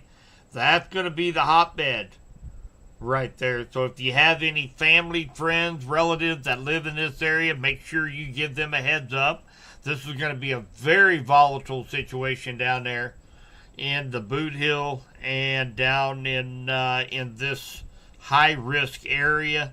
If you do have family or friends down in that area, make sure they follow TorqueOn, WXTeam.com. That is our website. I am CEO and Regional Director of TorqueOn. We're nationwide. We have radar techs, we have social media experts, we have storm chasers that are going to be out in the field, and I will likely be doing a live stream with the storm chasers. This will be probably later on this afternoon on my YouTube channel, and that's going to be, you can find the link right here on TorqueOnWX.com or TorqueOnWXTeam.com, and we have all of our social media, our Facebook page, YouTube, Instagram, TikTok, Discord.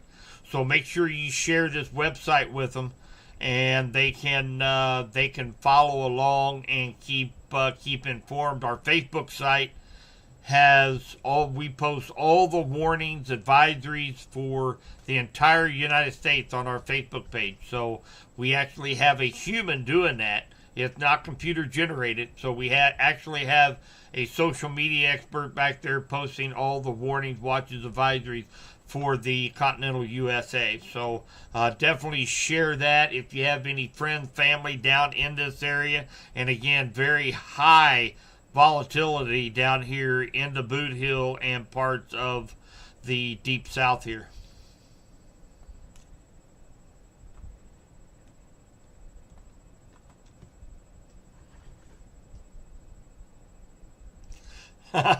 Allison. So I'm going to get blown away as I'm heading to work. Oh, how much fun. You got time. You got time. You can get to work and be blown away into school before you go teach a whole bunch of rowdy fourth graders.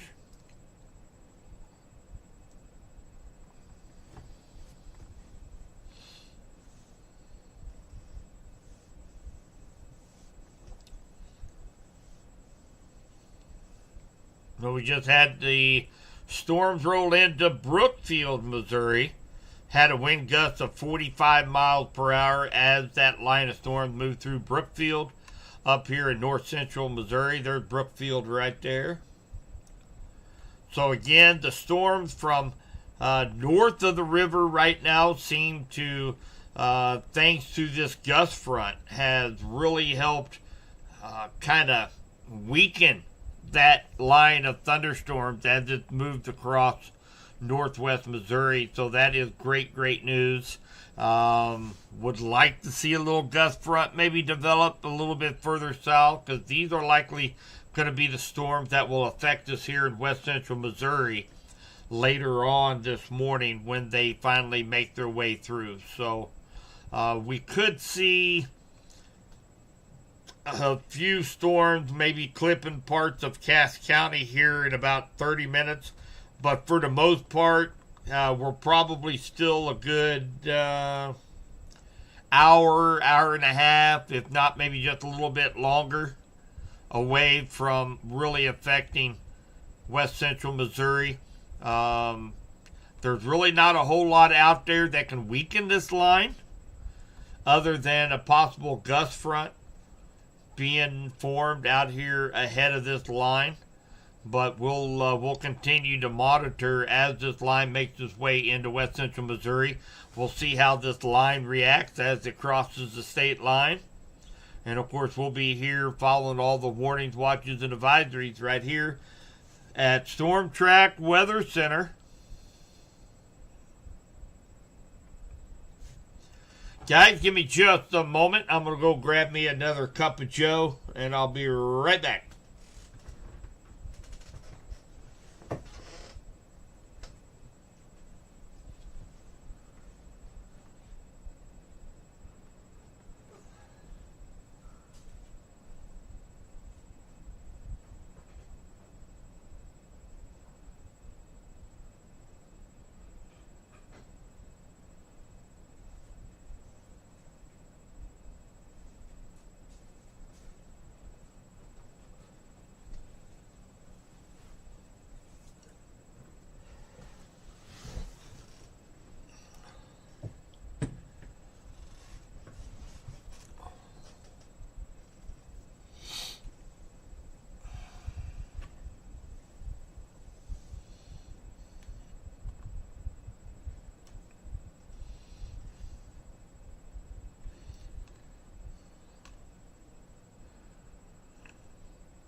So again, for those of you that might just be joining us, I've noticed a little bit of influx of people jumping onto the live stream.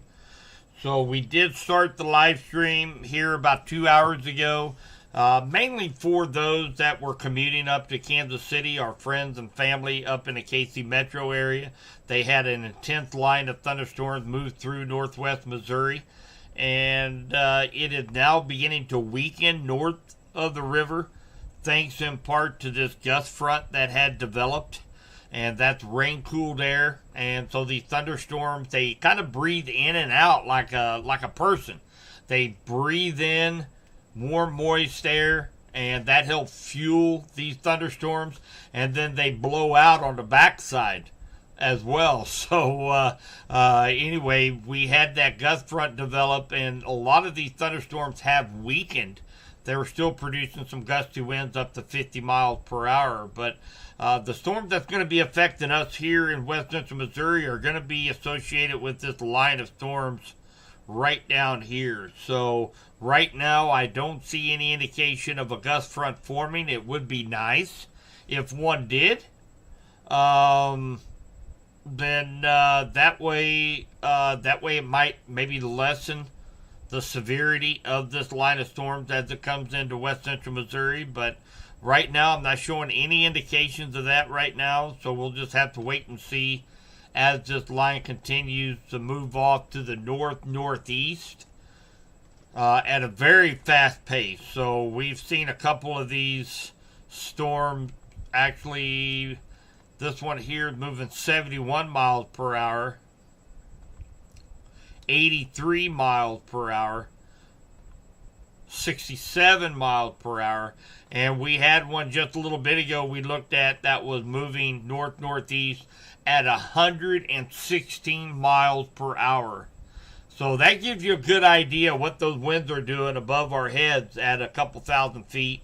They are really booking. So that's actually helping with that threat for strong straight line winds. As that rain comes down, it will actually pull some of those winds with it because of gravity, and it will actually pull some of those stronger winds down toward the surface. So we're watching for that potential to see some strong straight line winds, and of course some of west central Missouri under the gun for that possibility of a brief spin up tornado along the line. Luckily, we have not seen any along the line. We actually have our first one down here in Oklahoma, and that's been the first tornado warning that we've seen anywhere along this line. So obviously the biggest threat is going to be strong straight line winds. Hadn't seen any reports of really large hail. We had some nickel up to quarter size hail reported, but other than that, the strong straight line winds is the primary concern with any of these thunderstorms right now.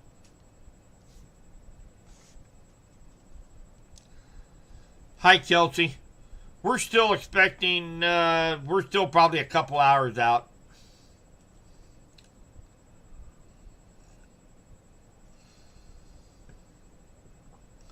Hi, Barbara. Or Roberta. I'm sorry. Sorry, Roberta. My eyes, it's early. I haven't adjusted to the computer screens yet.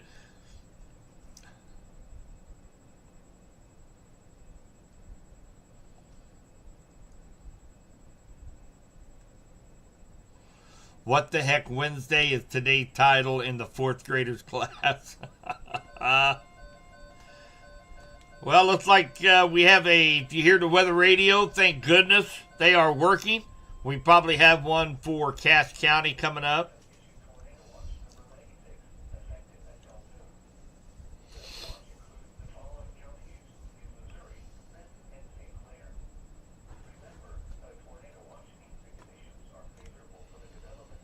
Or maybe that was the new tornado watch Springfield issued.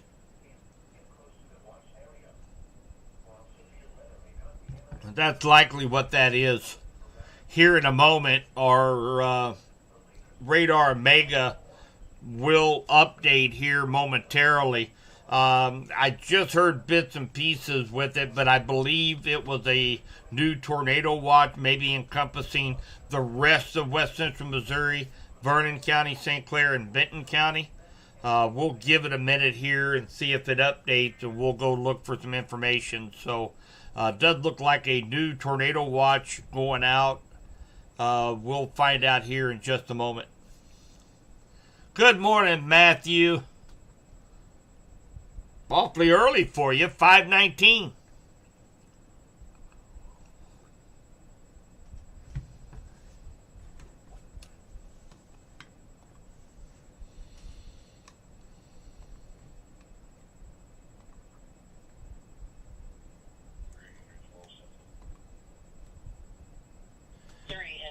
Go ahead. Yeah, that's exactly what it is. It's taken a while for the software to pick up on that tornado watch, but that's exactly what is going on. So we do have a new tornado watch out.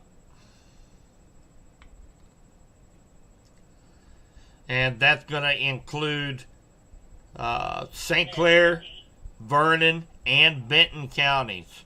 So all of west central Missouri is now under a tornado watch. Now the one for Vernon, St. Clair, and Benton is till noon.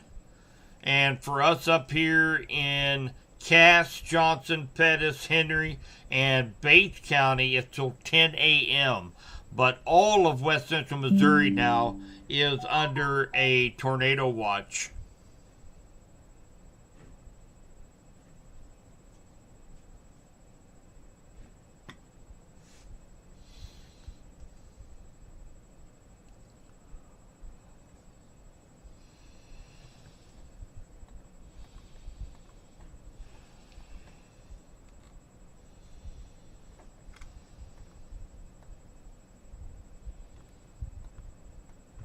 I'm going to bring up Springfield National Weather Service so I can keep in contact with them as well.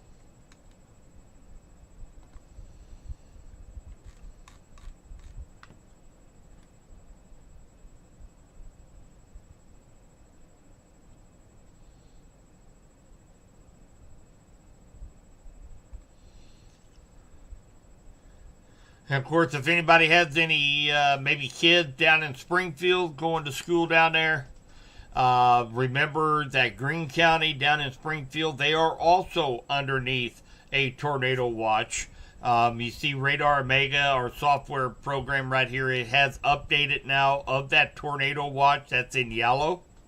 And of course, it goes all the way down here, Springfield, Republic, Nixa. And of course, all that is going to be associated with this line of storms that will be moving into the western half of Missouri here over the next probably couple hours or so. Matt's heading to Marshall. Well, you're going to get there right ahead of this gust front.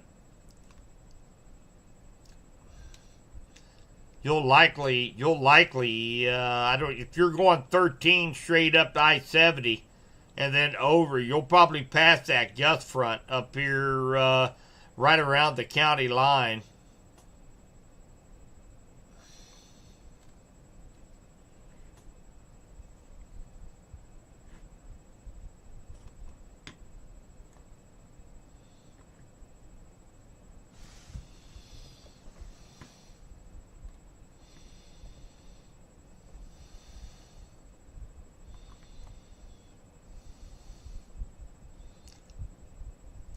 .5 miles per hour just west of Osawatomie, Kansas, just west of Paola.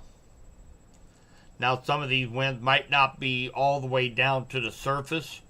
Remember, I mentioned this earlier, that the further away you get from the radar site in Pleasant Hill, the higher up the beam goes into the atmosphere because the Earth is round.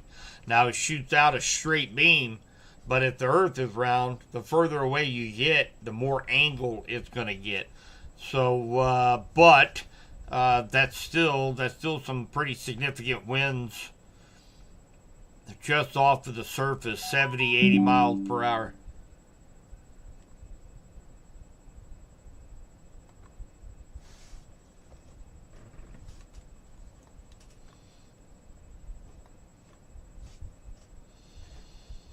Hopefully everybody is having a good morning. If you're just tuning in, we still have a little bit of time left before this storm actually makes its way into parts of St. Clair, Henry, Pettis, and Benton County. We do have a new severe thunderstorm warning that's going to encompass about half of Cass County, including Harrisonville, Belton, Raymore, Peculiar area. As you can see this right up here, take a look at what it is saying. It expires in an hour. So we're looking at about 6:30 when it will expire. Severe thunderstorm warning for Miami County and east central Kansas, northwestern Lynn, and southern Johnson County on the Kansas side. Western Cass, southern Jackson County, in west central Missouri until 6:15. 60-mile-per-hour winds is going to be the threat. It doesn't say anything about hail. Hail is supposed to be less than 3/4 of an inch. Copy.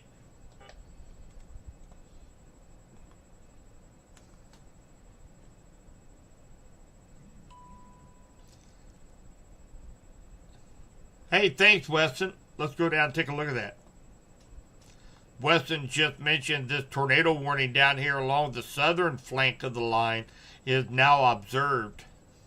It is observed right now. 519 confirmed tornado located 4 miles east of Personia, moving northeast at 50 miles per hour. So it is radar confirmed, meaning that they probably have picked up a coalition coefficient. So that is let's take a look here real quick. So take a look at velocity. So yeah, definitely see this right here is where the circulation is at. When they say it's radar confirmed, they will use a radar called coalition coefficient. And let me show you what that does. This actually measures the sizes of particles in the atmosphere. Okay, it takes a look at the mass. And so what it does is sends a beam up, and of course raindrops are all going to be about the same shape and size. If it picks up any, and so that's what all the pink colors are. Okay, it's going to be the pink colors are all going to be the raindrops it's detecting, all about the same size.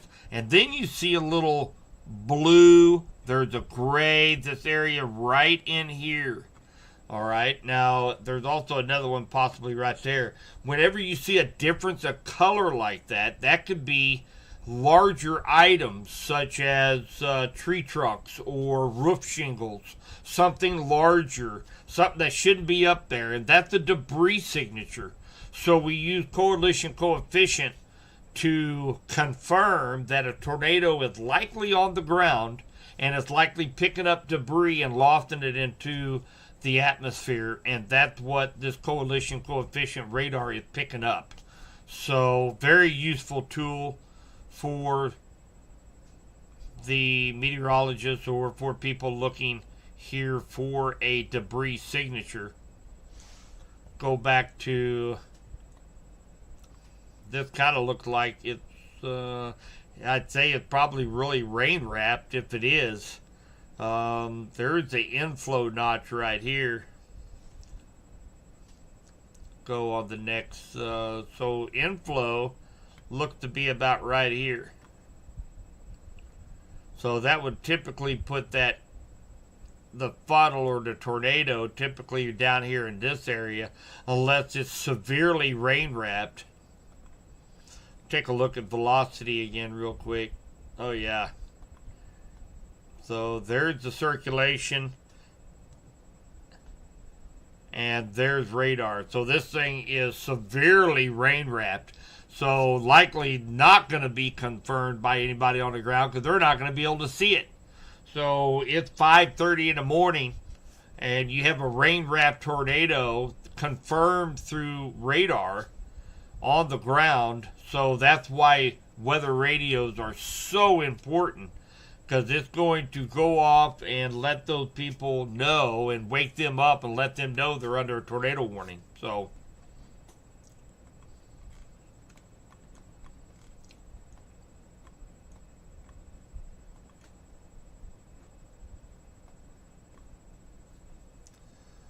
thanks for letting me know that, Wes.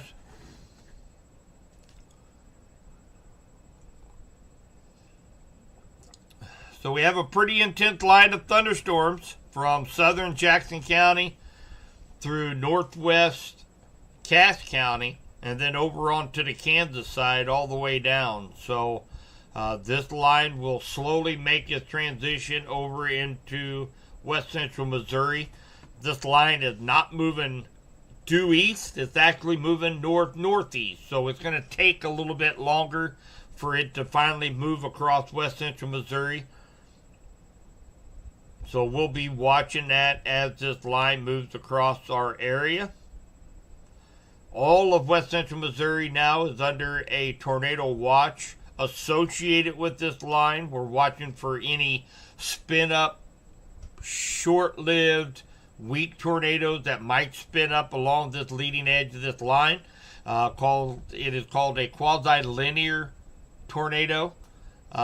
This is a linear complex of storms, one of the most popular type of thunderstorm that we get here in west central Missouri is going to be a linear style storm system. When you get down into Oklahoma, southern Kansas, you know, they have those supercells, which are individual discrete thunderstorms that typically are very strong in nature. And that's very popular down in that neck of the woods. In our neck of the woods, more of a linear complex is what we're normally used to. And of course, we're used to hearing that quasi-linear tornado threat along the leading edge of this of a line of storm. So that's what we're faced with today. And of course, very large severe thunderstorm warning. Actually, the entire line is severe warned from southern Jackson County all the way down into Oklahoma. Completely, that entire line is severe warned right now. So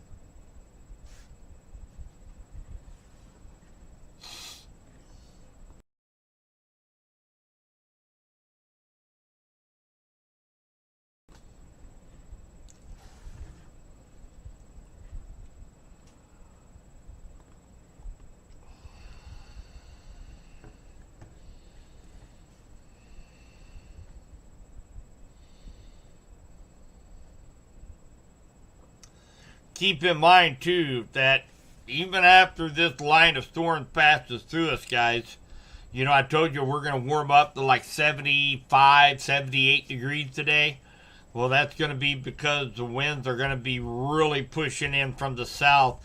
We could have some wind gusts this afternoon in excess of 40 miles per hour. So even though the thunderstorms be moving out, we're still going to be dealing with a very, very windy afternoon here in west central Missouri.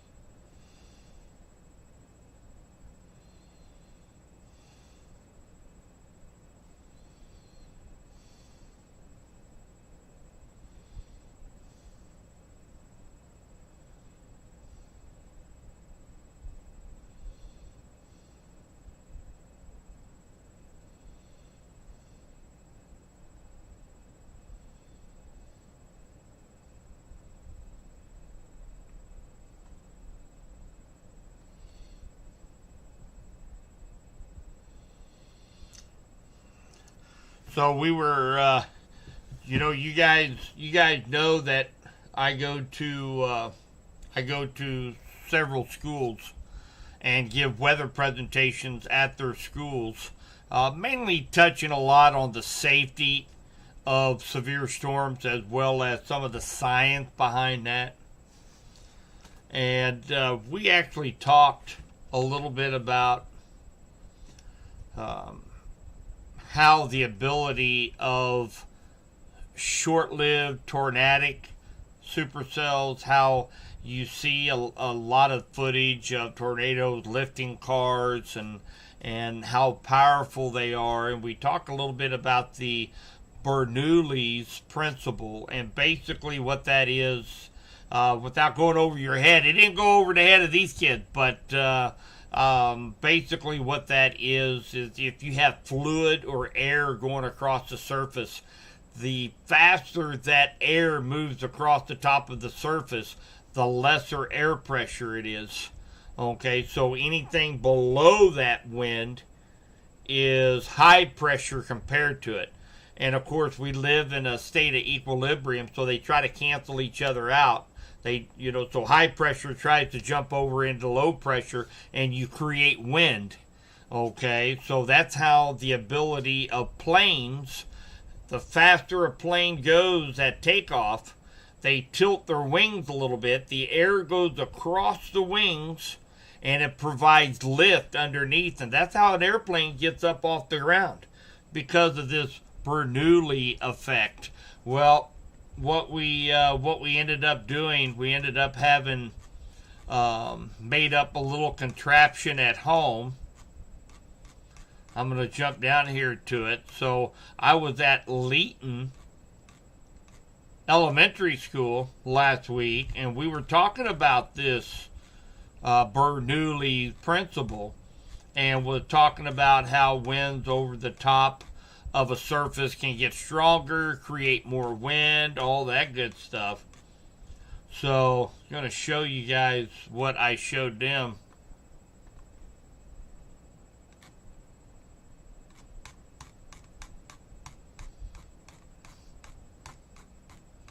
You guys might have already seen this, but it was a good time at Leeton Elementary School.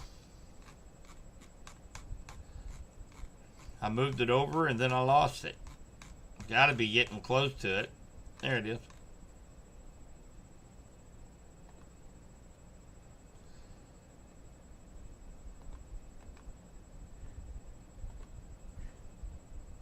Let you guys watch this. So I took a leaf blower and put a paint roller and duct taped it to the end. So we had wind going over the top of toilet paper, creating lift on the bottom side of that toilet paper. And of course the results. Oh yeah, see that? Now what happens if it's really strong wind?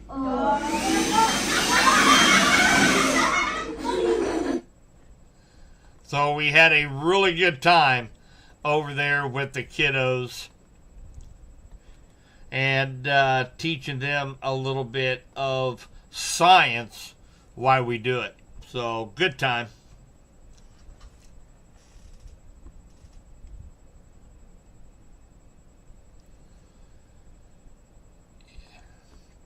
Yep, very large tornado watch right now for west central Missouri, all the way down into southwest Missouri, down here, Springfield, Ozark, Nixa, Joplin, Pittsburgh, all the way up here to west central Missouri. We are watching for the potential of a spin-up weak tornado along the leading edge of this line of storms that is slowly making its way into our neck of the woods right now. Hey, thanks for that report, Shauna. Pea-sized hail and Lee Summit. And that correlates very well with radar. If you guys notice the purple colors, those are actually high returns on radar, meaning maybe some potential of pea-sized hail, some real small size hail associated with just many of these thunderstorms along this line, but nothing severe when it comes to hail. We hadn't had any reports of severe hail. We hadn't had any reports of any circulations or tornadoes with any of this line, with the exception of this one tornado warning down here in Oklahoma. So mainly just a very strong straight line wind threat right now for eastern Kansas and up toward Jackson County, northwest Cass County, where they are under a severe thunderstorm warning for the next 36 minutes up here. And it's just now starting to come into Belton Raymore peculiar area right now.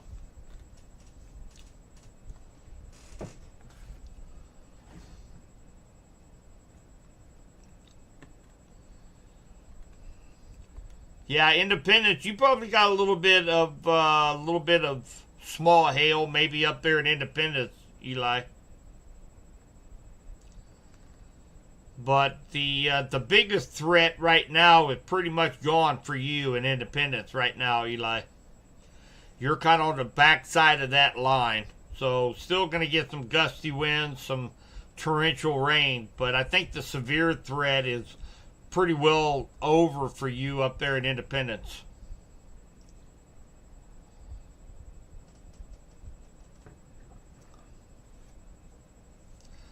Knob Noster, probably 6:30, 7 a.m. in that time frame. In Knob Noster.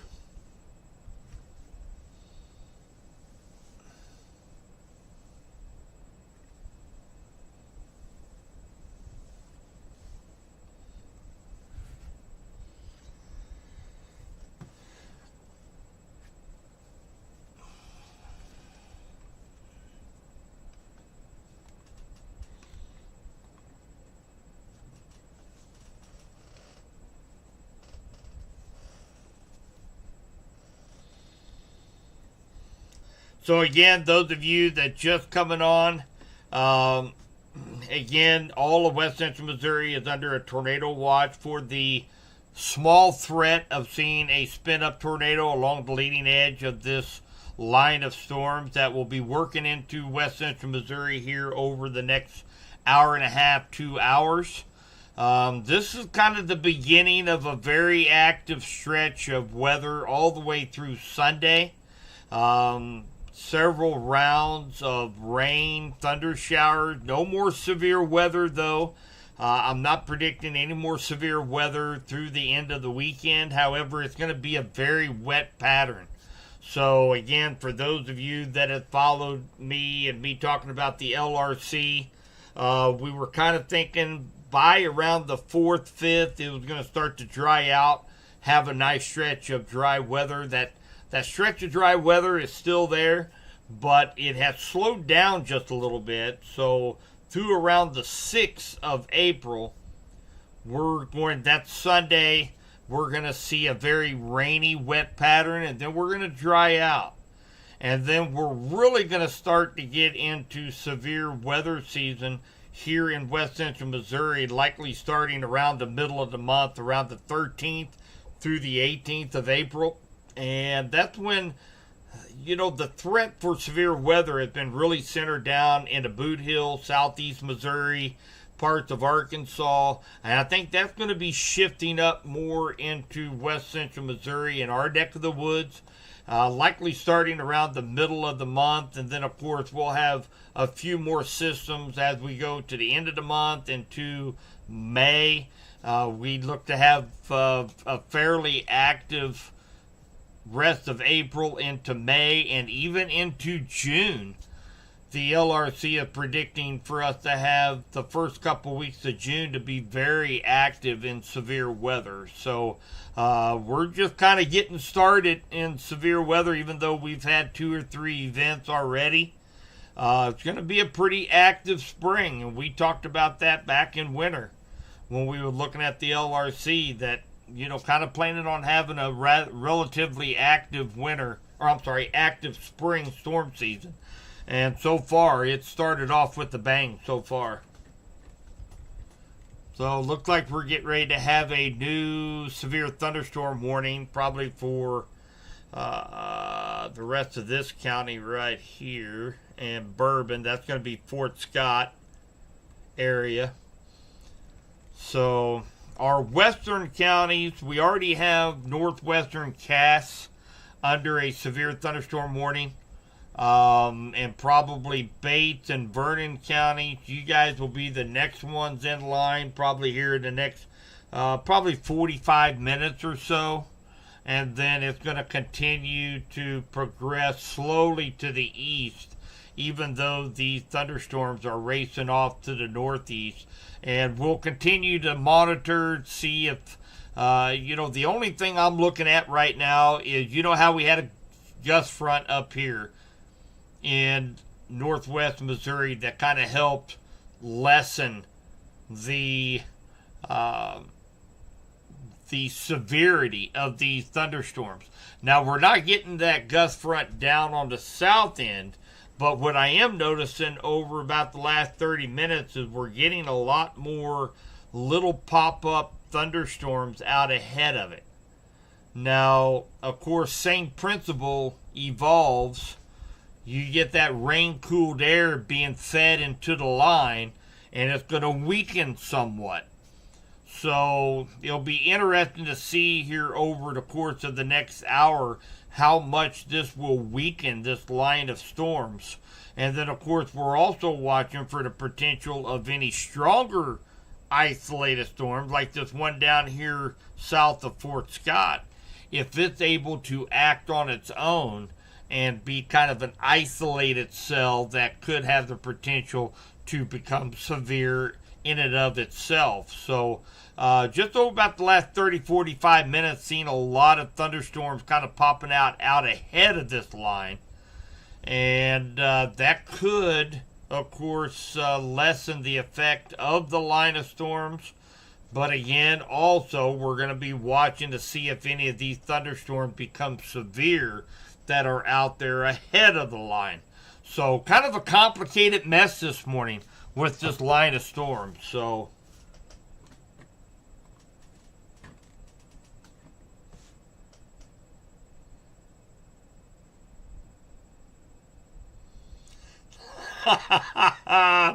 Terry, that's funny.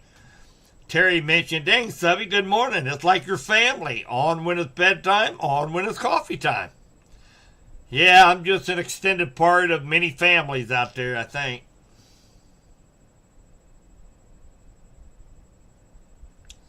Derek's getting a nice light show over there in Butler.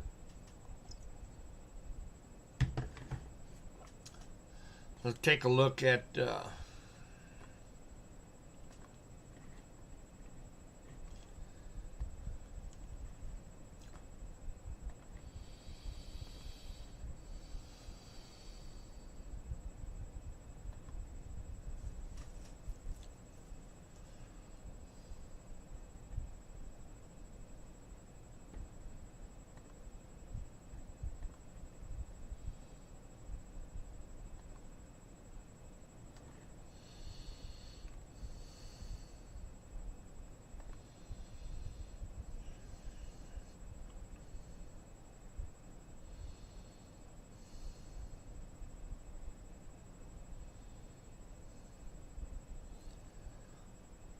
throw up a sky cam.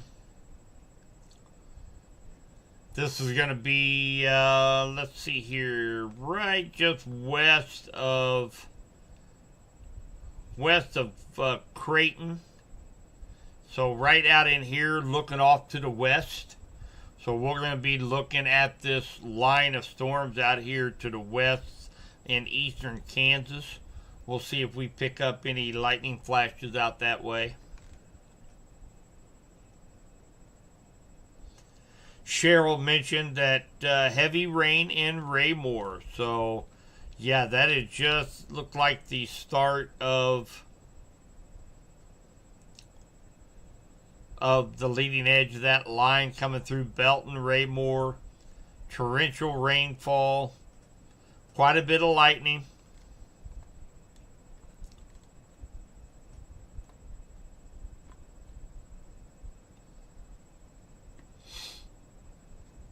We do have a couple of thunderstorms that are popping up out ahead of this line. And we will be watching down here right in Vernon County. Notice there's a little line of thunderstorms trying to form out ahead of this. Now, it's kind of a two-prong approach here. If we get some thunderstorms that begin to rain and thunderstorms out ahead of this line, that is going to weaken that line of storm before it makes its way into west central Missouri. But what we also have to watch is because these little thunderstorms are moving into plenty of moisture, we're nice and warm here in west central Missouri, we have to watch to see if these thunderstorms can get going and intensify by themselves. And then we're dealing with the small, discrete thunderstorm that could provide a focus for more intense thunderstorm. But if we continue to see, if we continue to see these little showers pop out ahead of the line and they don't intensify, that's going to be great news as this line comes into west central Missouri. That's just going to mean that the severe threat will likely go down a little bit. So we'll continue to watch that here over the course of the next hour or so. Well, Weston, yeah. So I haven't heard any rumblings here in Henry County. Remember, I'm in Clinton right now. I haven't heard any thunder. So I'm sure once we get a lightning strike halfway close in Henry County, lightning detector will be going off. Of course, he's in there. I've been up pretty much all night. So when I'm up, he's typically up. So I have a feeling he's probably in there laying on his back, crashed out right now. So it might take a pretty good lightning jolt to get him up and going.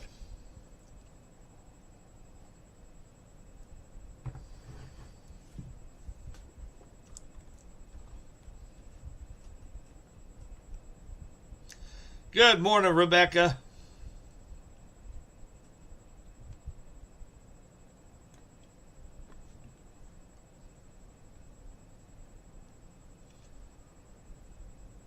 Wow, I don't know if you guys just seen that lightning flash on the cam.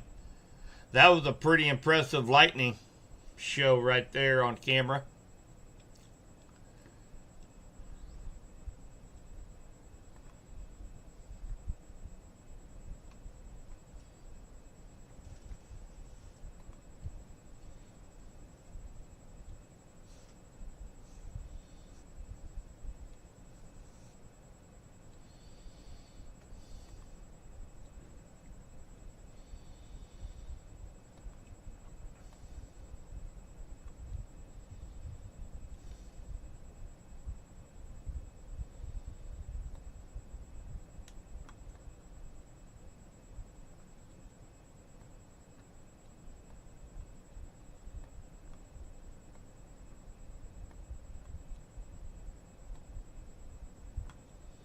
See if I can find that again for you guys.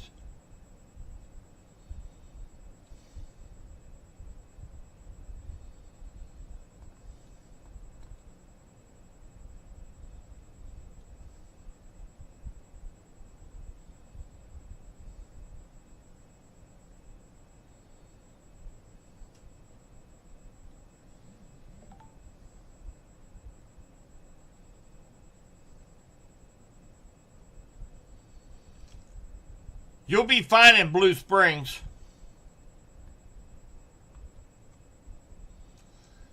Just have to wear a raincoat. The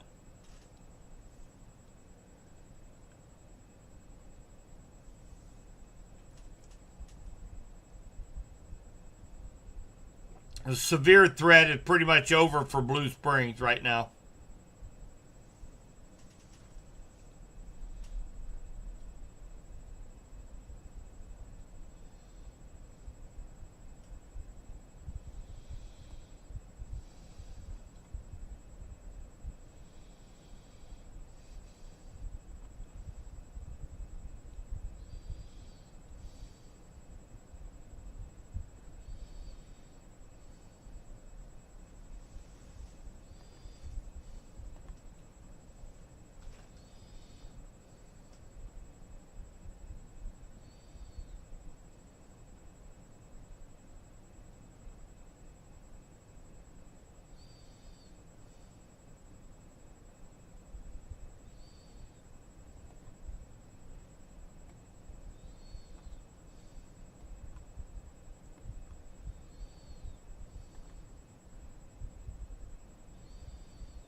All right, so we do have a new severe thunderstorm warning.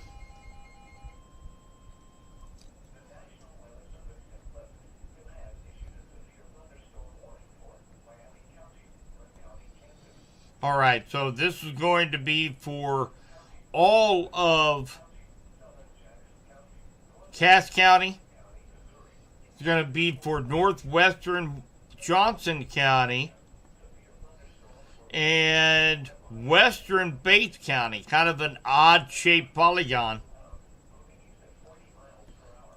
But we are watching, there is a secondary line of storms that is developing out ahead of the main line. You notice how strong it was until it got to about the state line. Notice another line of storms starting to form out ahead of it. So these are the ones that we are going to be watching. This thing is actually going to be coming in a little bit faster now that we have this secondary line of thunderstorms. So that really kind of cuts off about an hour. So we could start seeing some effect here in Bates, Henry, Vernon, maybe even St. Clair County here within the next 30 minutes. So this secondary line is what is going to be catching up with everybody. So down here in Vernon County, and again, we're watching down here in Vernon County for any of these little cells out ahead of the line. We're watching for the potential of any of them to grow in intensity and maybe become severe in and of themselves out ahead of the main line of storms. So that's something we'll be keeping a very close eye on here over the next, probably 45 minutes or so. Good morning, Janet. So I'm going to show you guys, I went ahead and went back in time. Let me show you guys the lightning strike. And this is looking west from just west of Creighton. And I'm going to put this into slow motion.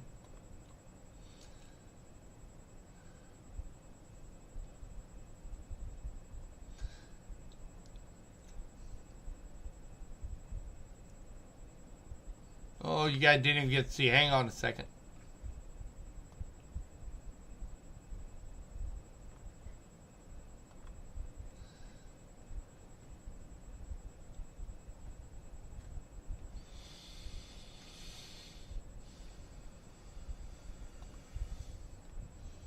There you go. Let's see if you guys can see all of that.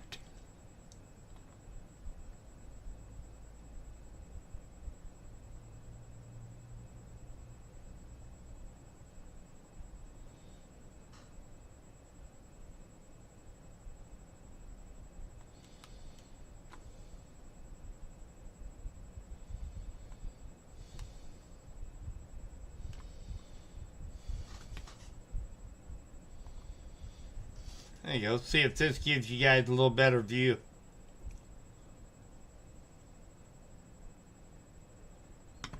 Not really.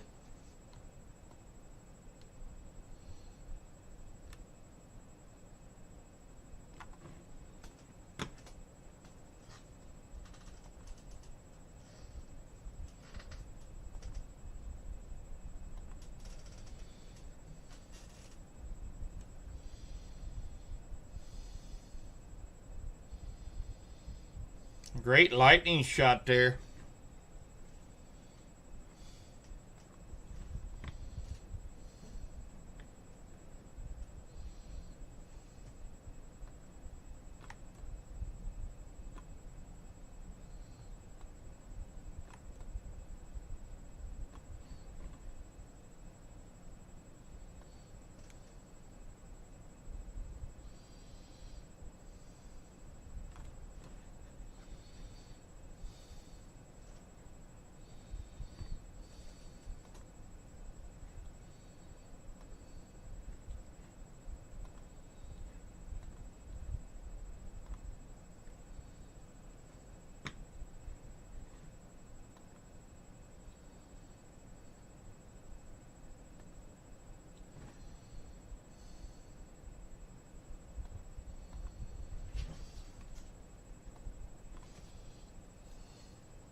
There's my lightning detector.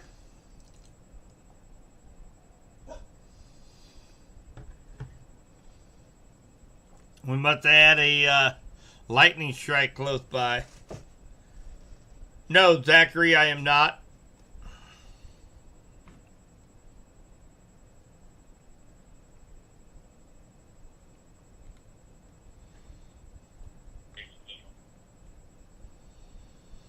Good morning, Tammy. Go ahead. I just faxed over the report for that firearm and my supplement. Can you, if the internet has recovered, can you turn back the field entry for that?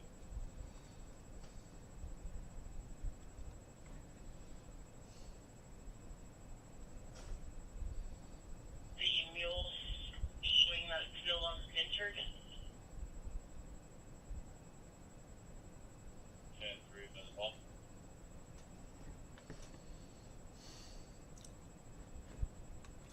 All right, guys, so just kind of a recap. Of course, all of West Central Missouri is under a tornado watch for the potential, it's very low, to see an isolated spin-up tornado along the leading edge of this line. Just over about the last 30, 45 minutes, we've seen this secondary line out in front form. Now, we're watching for any strengthening of this line, in which over the last 15 minutes or so, it has strengthened some. But as long as it behaves itself, it's going to lessen the back line of storms, because that back line of storms is going to be trying to breathe in some of that rain-cooled air. It's going to choke out some of the intensity of the thunderstorms along the leading edge of the main line. So some of us are going to start getting some thunderstorms a little bit earlier than what we forecasted, around the 7 to 8 a.m. It's probably going to be coming in a little bit sooner than that now, because we have this secondary line formed out ahead of it. So definitely keep that in mind. But this is actually probably pretty good news. Having this secondary line, it's going to really weaken this line of thunderstorms as it continues off into West Central Missouri. So that's actually really good news, seeing a gust front form in northwest Missouri, and that really helped lower that severe threat up there north of the river. And now we have a secondary line of thunderstorms that's forming out ahead of the main line here south of the river, and that, I believe, is probably going to help weaken all of these thunderstorms. So maybe we can get through here with just some beneficial rains, and then have this line clear through us without having too much of a problem. Starting to rain, heading to Warrensburg, just north of 2 Highway. Thank you, Emily.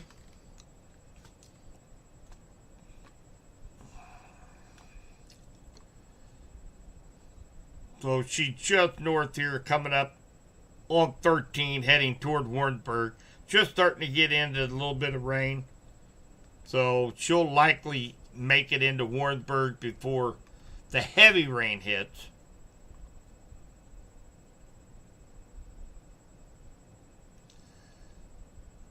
Thundering in Appleton. So, yep. So that's what's so wild about this, is the fact this secondary line is starting to intensify just a little bit, mainly because it's breathing in all this warm, moist air, and I have a feeling it's likely going to choke out the back line some, or at least bring down the severity of it. So that's great news.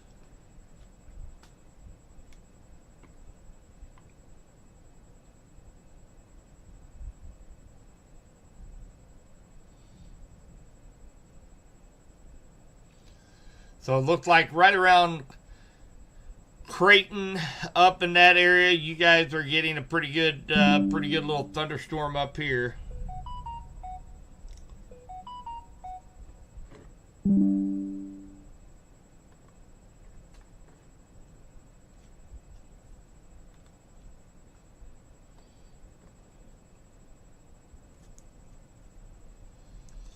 heavy rain in Holden. Thanks, Taylor.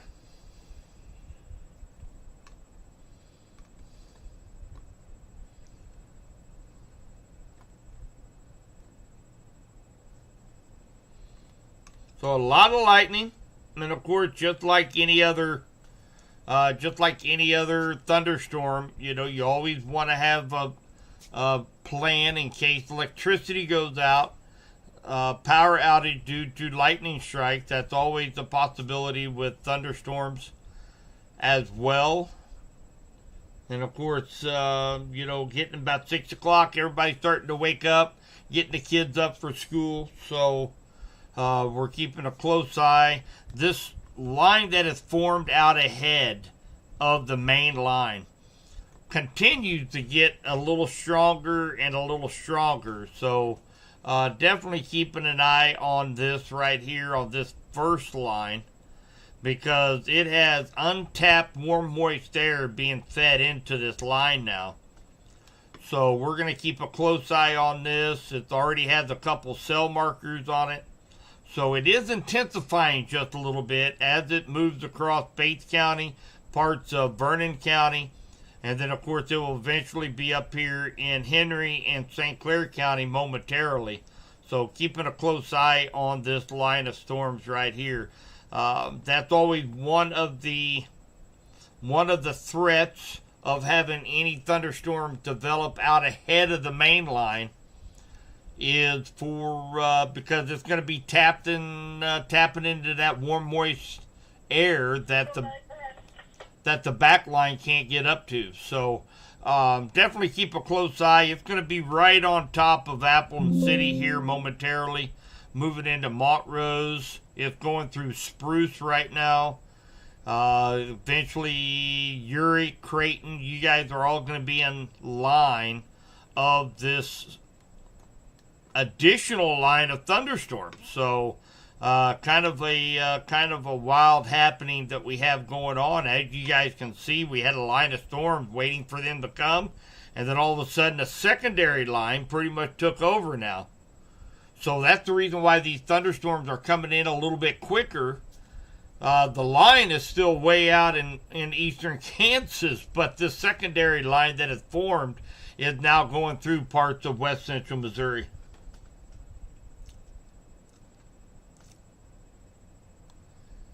What should we expect in Sedalia?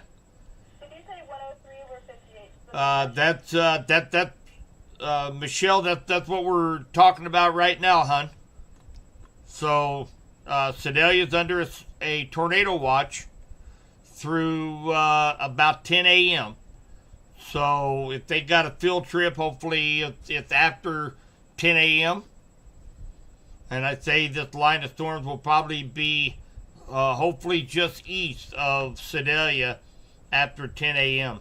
But right now, all the conditions are favorable for strong straight line winds, large hail, and a potential of a couple tornadoes.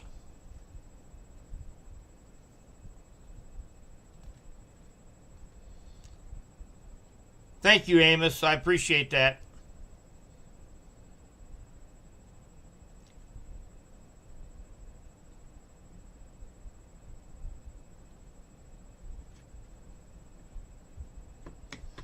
So again, everybody's getting up and getting the kiddos ready for school.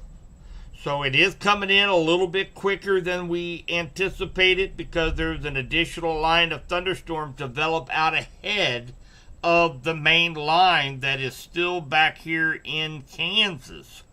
So we're just kind of waiting. This line continues to intensify just a little bit as it makes its way into Henry and into St. Clair County, Appleton City, Montrose, Ballard.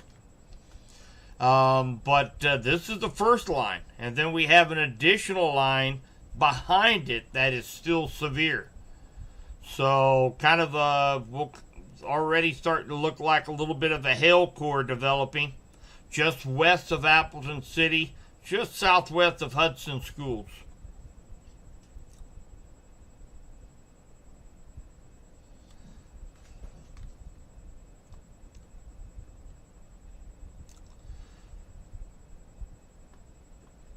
lot of lightning out there.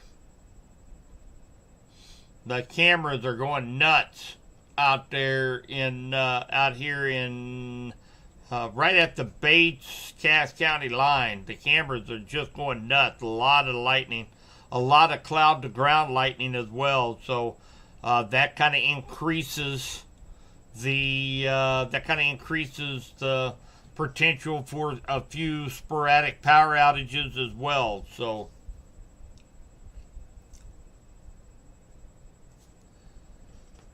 All right, give me just a second, guys. I'm going to get me another cup of coffee here. I'll be right back with you.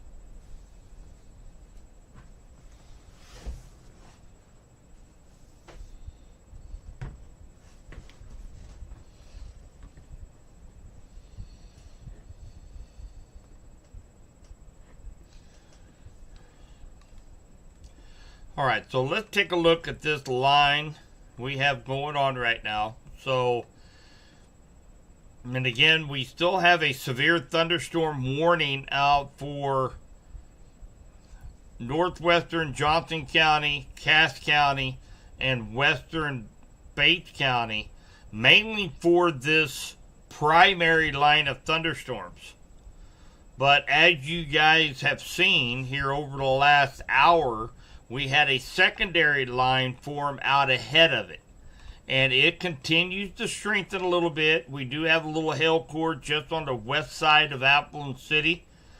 And probably maybe some pea-sized hail going on there at Appleton, Montrose. I know a lot of you guys are getting the kiddos up and getting ready to head to school or work this morning. So trying to keep you guys updated as much as I can on what you can expect. And again, on the latest scan, yep, still looks like it's right over Hudson School right now is a hail core. This little line right here has intensified a little bit. It's still not severe warned as of right now, but the main line is still out here west. But again, if we can keep this line from getting too severe, and just be rain, lightning, just a thunderstorm, and nothing severe, that's going to help tremendously on cutting back any chance of severe weather for west central Missouri with this primary line that will be moving through. So very, very good news. That's a lot better than what we seen back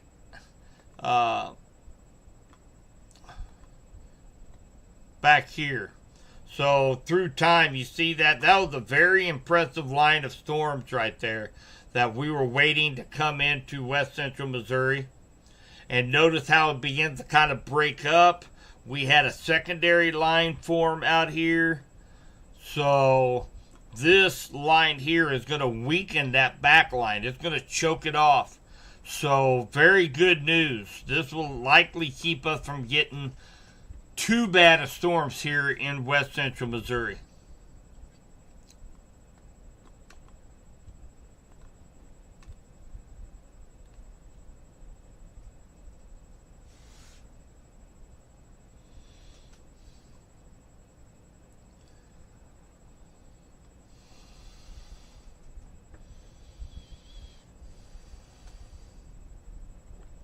Oh, Jamie is down by Hudson.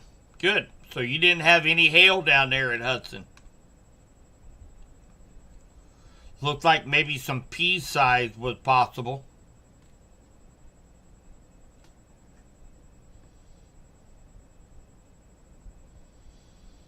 Hi, Terry. Good to see you. A lot of lightning and a lot of wind in Warsaw. Yeah. So it'll be interesting to see what this line does out here in front, because it's really going to lessen, of course, I've said this 2 or 3 times, but It's very good news seeing this non-severe line out in front of the main line, and it's going to help lessen the severity index of this line of storms back here from Belton down into Kansas. Now, what we need to watch is this leading line as it continues to move off to the east to see if it gains any strength as it comes into Pettis and Benton counties, and St. Clair County for that matter. We'll see if it strengthens any. We might have maybe this line take over as the primary line of storms, but it's really breaking up here over the last 5 or 6 scans. So Clinton is about ready to get hit by this secondary line of thunderstorms. Looks like it's right over Montrose right now. It's going to be heading up towards Clinton here momentarily. Good morning, Adventure. No, I don't think so. So a lot of times what happens, and it happens, you can't really predict it. But what happened up here north of the river, there was a gust front. Rain-cooled air rushed out ahead of the thunderstorm and created a gust front. Just a line of dry winds. Okay, well, what happens, it has some cooler air associated with it. So the thunderstorms begin to breathe in some of that cooler air, and it choked off the thunderstorms up here north of the river. Now, what happened down here, it kind of did the same thing. It started to create a gust front, but because the conditions are more favorable down here, we have more moisture, it's still really warm and humid outside, it started creating little thunderstorms along that gust front. And now we have a secondary line. It's really, I mean, regardless of what happened last night, wasn't going to have any impact on what we get this morning because we warmed up through the night. We got more moisture throughout the night. So we looked at it earlier. We came up about 6 degrees in temperature since last night. And we also came up about 8 degrees in dew point. So we had more moisture, more heat. And but it's just the way that this line of thunderstorms worked. It created a gust front, and now we have some thunderstorms form along that gust front. So it's definitely working to our favor to keep all these thunderstorms contained. So very good news.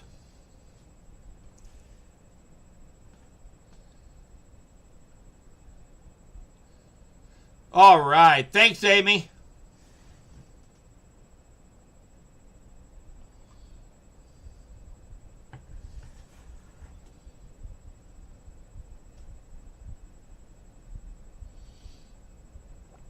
Hey, Proxy, good to see you. No, you shouldn't be scared. Right now, we really don't have anything here in west central Missouri that is anything severe. Now, we still have that severe thunderstorm warning out for Cass and western Bates County, but right now, there's really not much going on with that line of storms coming into Cass and Bates. So, still just watching this cell right here out in front that's coming across Henry County. And looks like it's going to stay south of Leeton. It's going to go on up into Windsor and into parts of Benton County.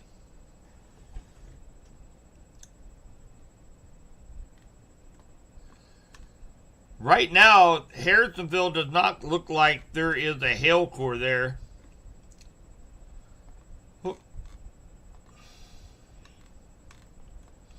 Yeah, I'm not really seeing any hail at all, with the exception of maybe some pea size, if not a little smaller, down here near Appleton City and Hudson.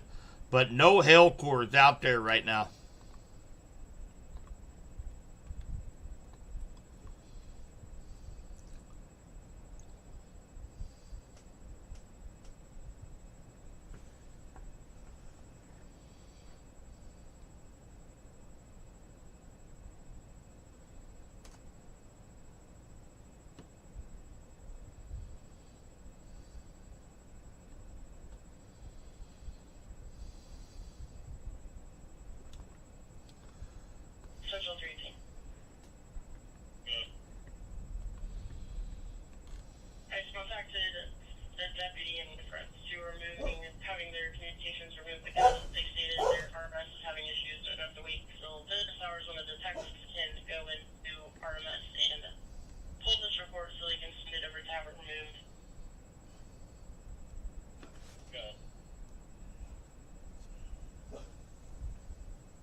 thanks, Kayla. She just came into Clinton from Warsaw, and then she had the few sprinkles. So, yeah, you got home just in time, girl. So we do have a rather robust thunderstorm that is now just over Montrose Lake. We'll be heading up toward Ladue, Del Mar, and then on up toward Clinton. Maybe some small pea-sized hail.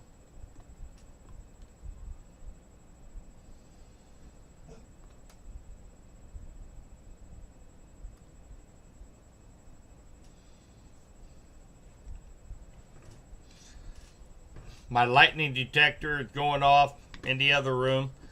He finally woke up.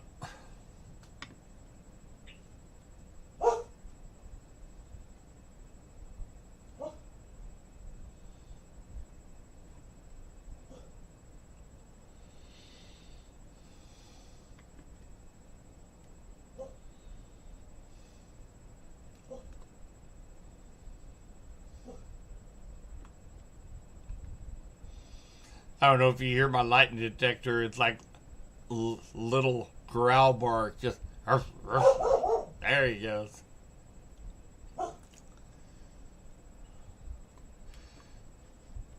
Not yet. There at Warrensburg, Missy. Probably, you probably want to give it a little bit because we still have that main line out here that is yet to come through. So we kind of want to see how this main line does once it comes into west central Missouri. And again, this is just kind of a secondary line of thunderstorms that formed. Actually, the storms are getting here about 45 minutes earlier than what I anticipated the storm to be here, because the storms we were to get is still out here from Cass County down here into Kansas.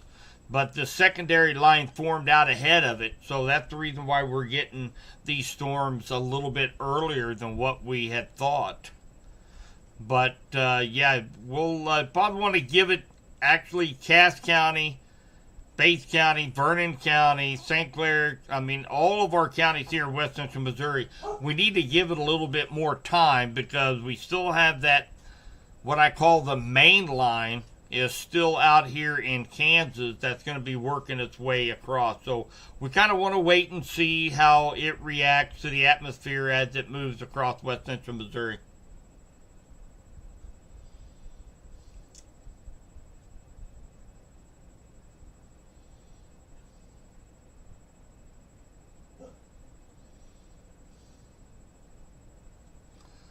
Kevin Short, he is a storm chaser. He is out and about, and he is up at I-70 at Odessa, off of I-70, and he's not seeing anything up his way right now. And, I probably wouldn't expect to see a whole lot up there right now. It's on the backside of this line. Might see might get into a little bit of outflow wind behind this line. But, yeah, this thing is really behaving really well so far. We've got a strong thunderstorm on the west side of Clinton right now. It's going to be coming across 13 Highway, coming across Clinton, and continue on up to Calhoun, and then eventually up towards the Windsor location.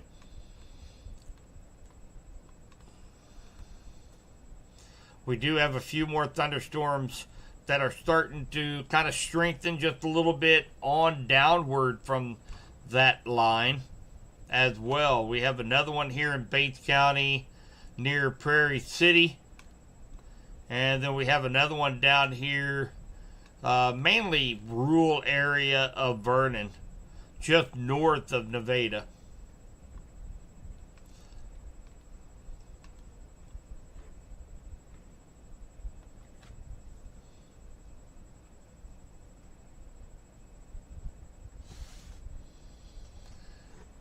Yeah, Sarah, it's amazing. It was about 1:30, 2 o'clock in the morning.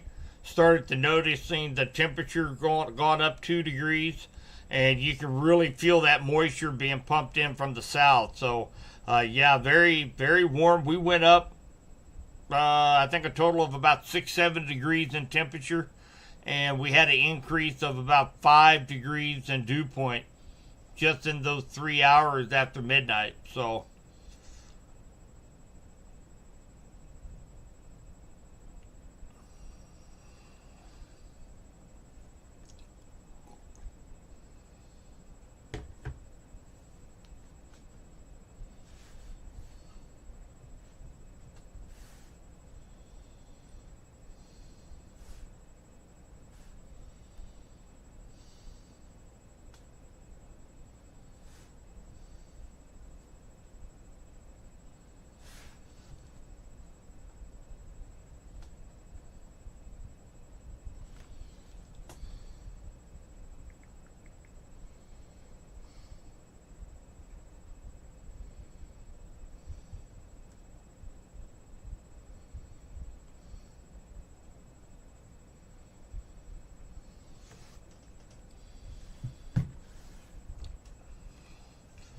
still a pretty robust thunderstorm. And again, uh, right along 13 Highway, just north of Clinton.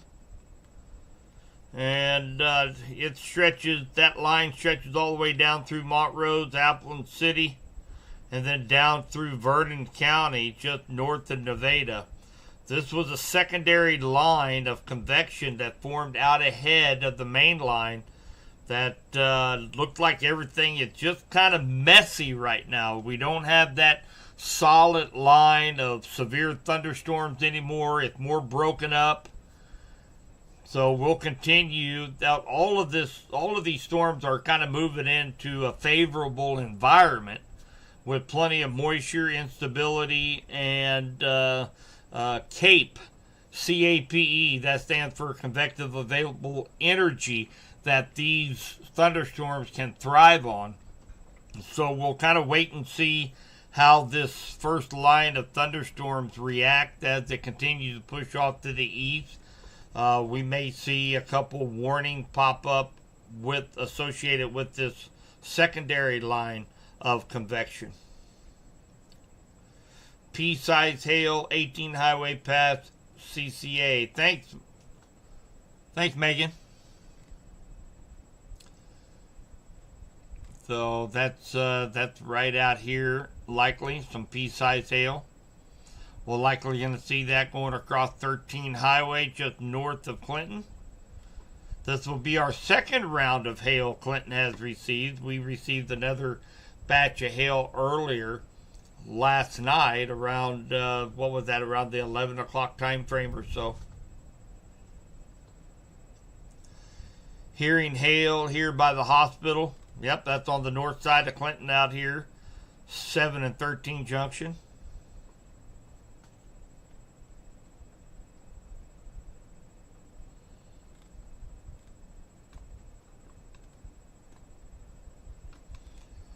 Kind of put this in motion over the last few frames.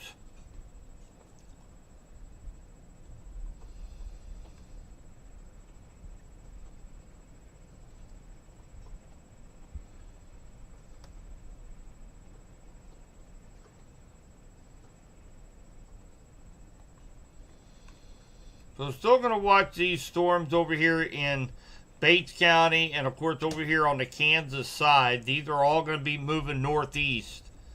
So they're not weakening, so to speak. We don't have that intense line of thunderstorms that we had, but we still have some pretty good thunderstorms out there. And this first, I call it the secondary line of storms is kind of intensifying. You see more purples.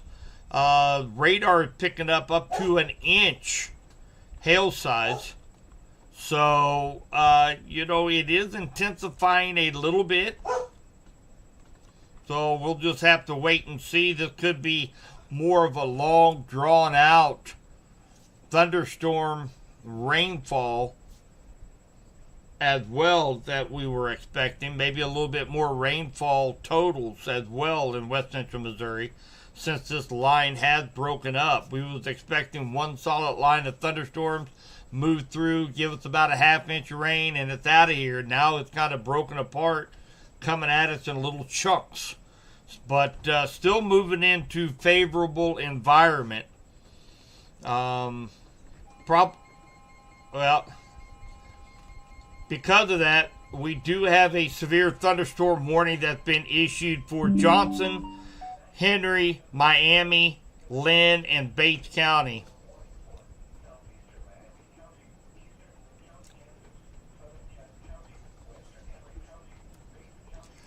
So this is, I do want to tell you guys, not to alarm anybody, but the way these cells are breaking up, like we just talked about, there is a new severe thunderstorm warning out, and again, for Johnson, Cass, Henry, Miami, Lynn, and Bates County, right here in this polygon, and it does have a tornado possible tag.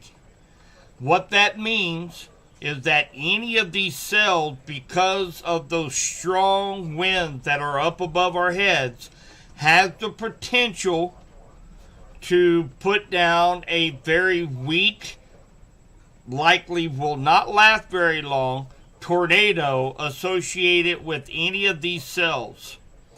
So the way that I tell people is, if there is a tornado possible tag like it shows, that to go ahead and take your tornado precautions.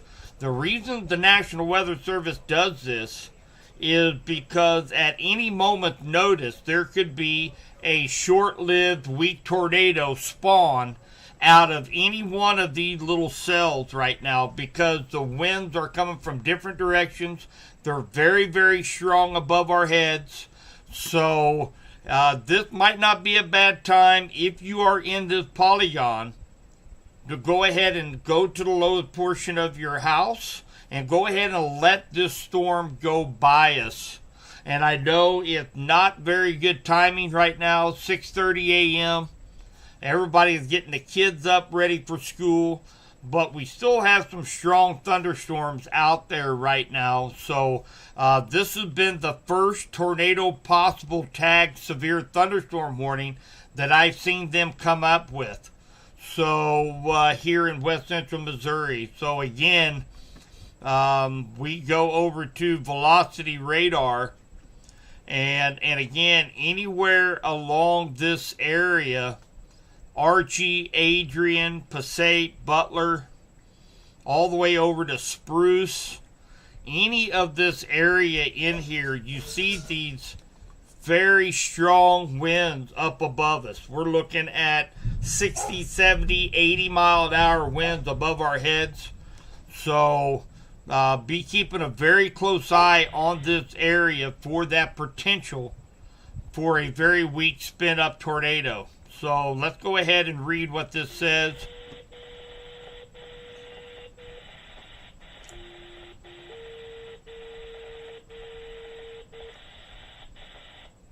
Severe thunderstorm warning for southeastern Miami County, eastern Lynn, southern Cass, western Henry, Bates County, southwestern Johnson County.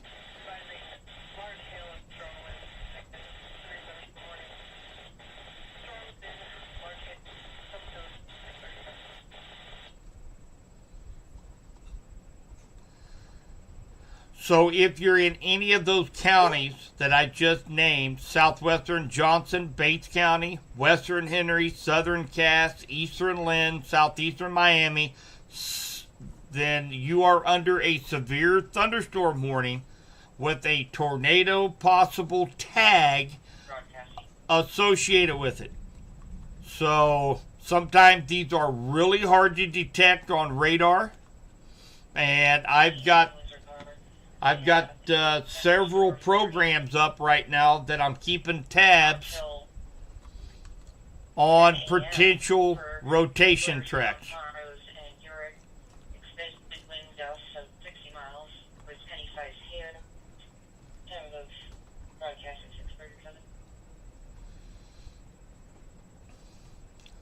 So right now, there are a couple rotation tracks just down around Hume, and another one just east of Butler right now that I'm looking at here with this other program.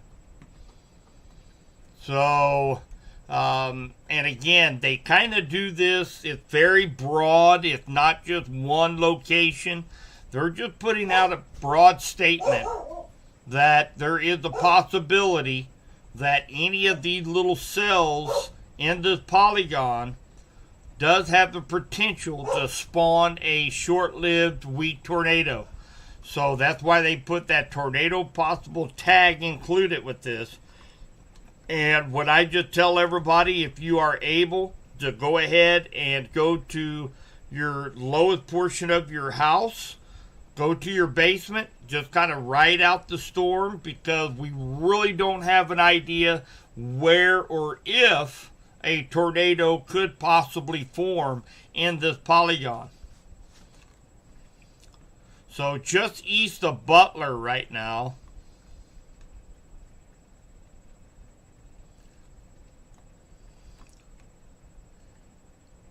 There is a little area of rotation in here that I'm keeping a close eye on. This is east of Butler. This is going to be mainly rural area.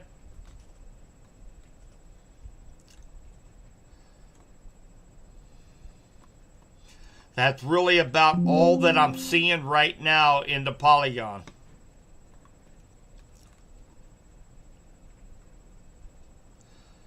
So I'm probably not going to be answering many questions. I know I've had an influx of about 30 questions in there. But again, if you live in this polygon, if you live in southeastern Miami, eastern Lynn, southern Cass, western Henry, Bates County, or southwestern Johnson County in west central Missouri, you are under a severe thunderstorm warning with a tornado possible tag, meaning that any of these cells in this polygon has the potential to produce a very short-lived weak tornado. So again, this is something I'm keeping very close eye on. And right now looks like the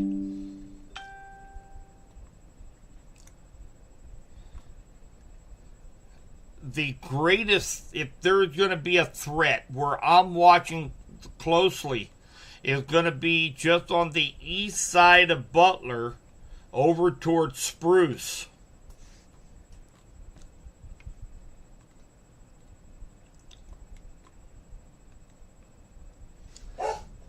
This is where I see the most rotation of this storm is located at right now, in that cell just east of Butler, heading over towards Spruce, and then eventually over to Montrose. But if you're inside this polygon, let me just shoot over here.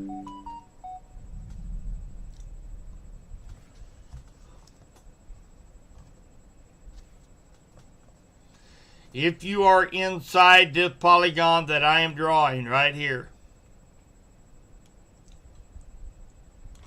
then we need to, and what I always tell people, tornado possible tag, you go ahead and go to the lowest portion of your house, go to your basement, let's ride out this storm.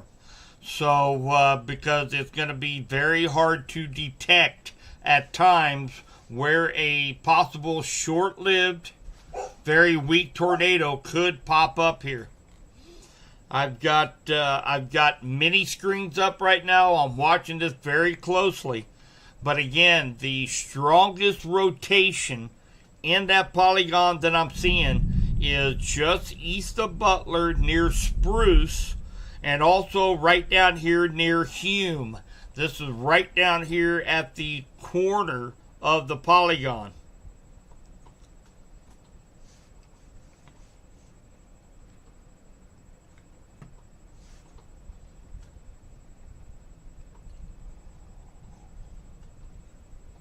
Let me show you guys where the rotation tracks are currently at right now.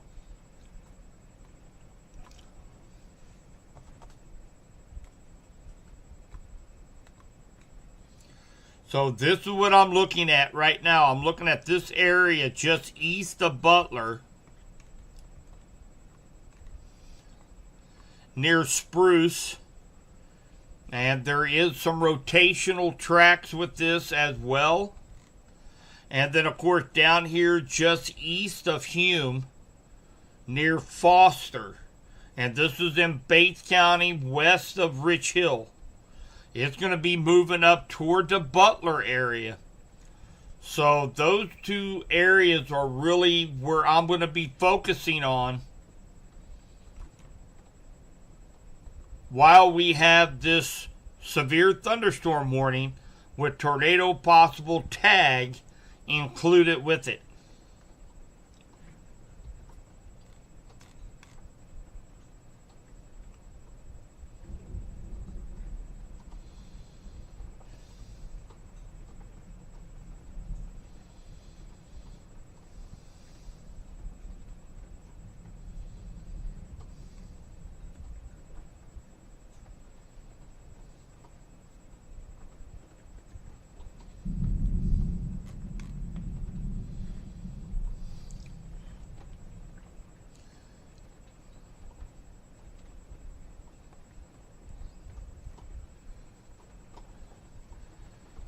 So really seeing a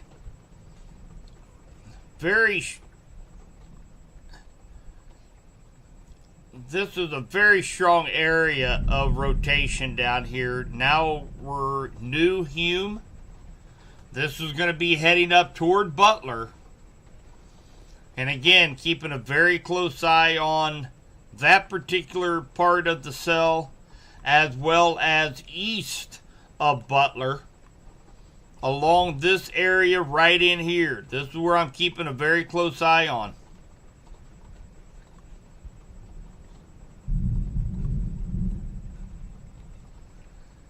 We have another hail core that's going to be coming through Clinton, here in Henry County. Rich Hill is having pea-sized hail right now, 8 miles east of Rich Hill. That's going to be associated right in here. Pea-sized hail.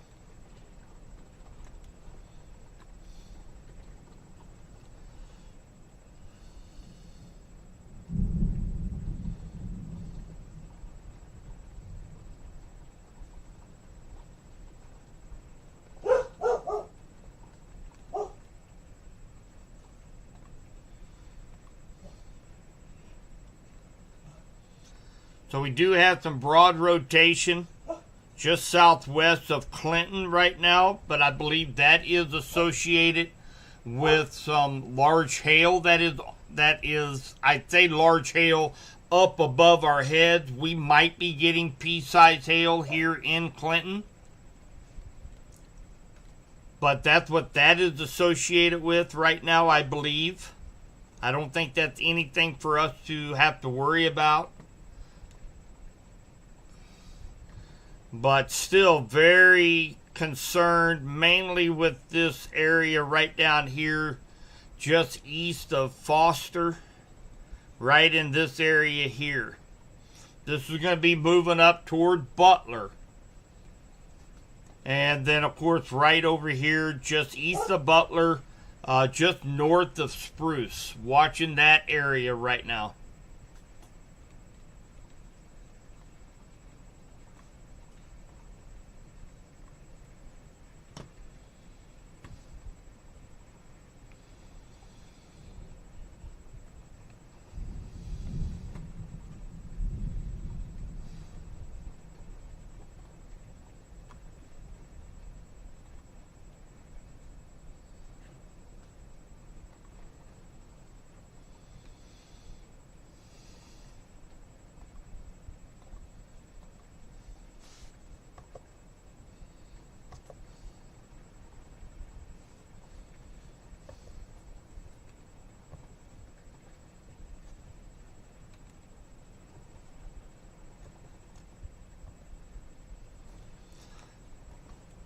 So these two areas right now that we're seeing on velocity, You know, we had the reds and the greens together. I think both of these are associated with little hail cores.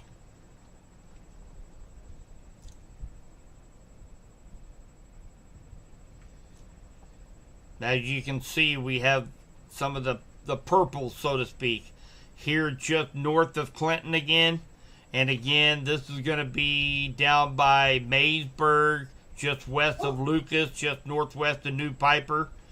We've got some purples there. That's associated with some small pea-sized hail as well. And that correlates well with these signatures here on velocity radar.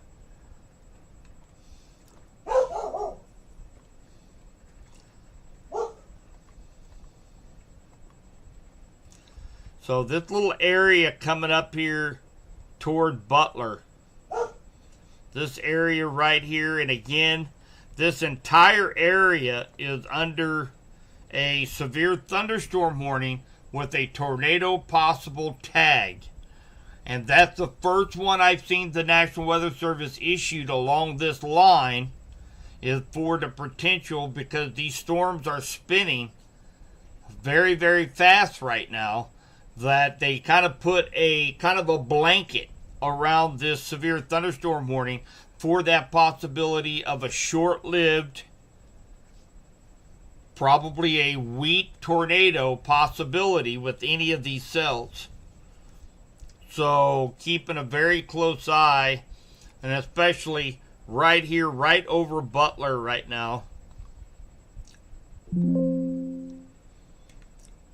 Right in this area, I'm keeping a very close watch on right now. This is going to be coming up on the southwest side of Butler.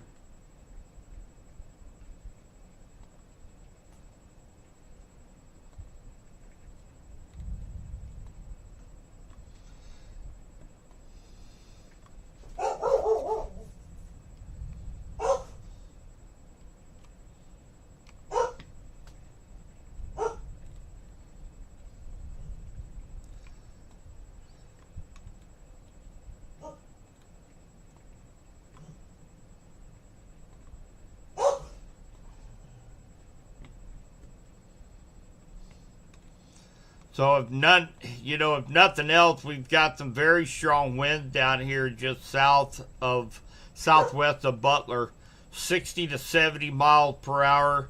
Likely, not all of that is hitting the surface. I tell you what, guys, with this again being a severe thunderstorm warning with a tornado possible tag, I would, anywhere in here from Rich Hill, I'm starting to see some mix right here, likely right in here, of the possibility of maybe some weak rotation. We also have another one right up here near Butler. So again, with this being a severe thunderstorm warning with a tornado possible tag, I tell everybody, you get underneath severe thunderstorm warning with the tornado possible tag, you go ahead and go to your tornado safe spot. Go to the lowest portion of your house, go to your basement, and just ride out the storm, because it's very, very hard to detect these little spin-ups on radar. I'm using 3 software programs, and it's really tough to try to figure out exactly where these little spin-ups could pop up at. But and again, looking at a couple things here, I'm looking at right near Butler. Another one right down here. Let me blow this up just a little bit here for you guys. This one right here near Butler is it really got my attention, and hopefully everybody in that area has went ahead and, under my recommendation, go ahead and go to the lowest portion of their house. if nothing else, there's some very strong winds now just coming up on the south side of Butler right now. And then again, right down here, not quite as prevalent, but maybe just a little bit further south, maybe just east of Foster.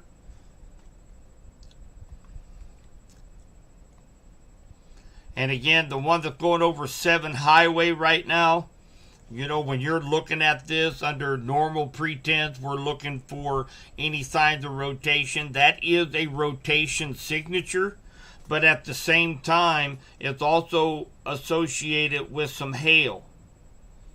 And you have to have some rotation and a strong updraft in order for hail to be created.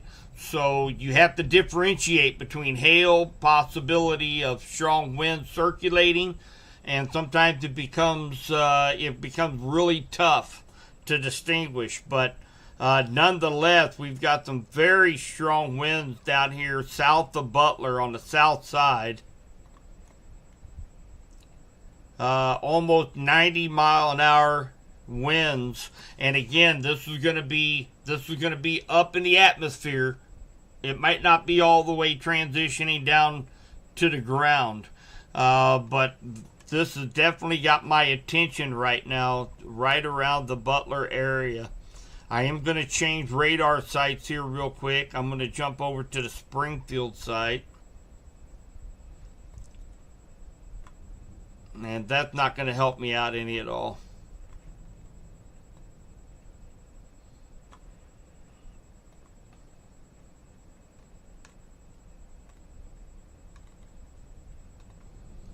We have about 23 minutes left on this.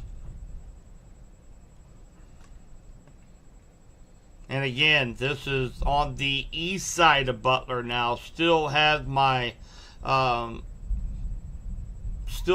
attention.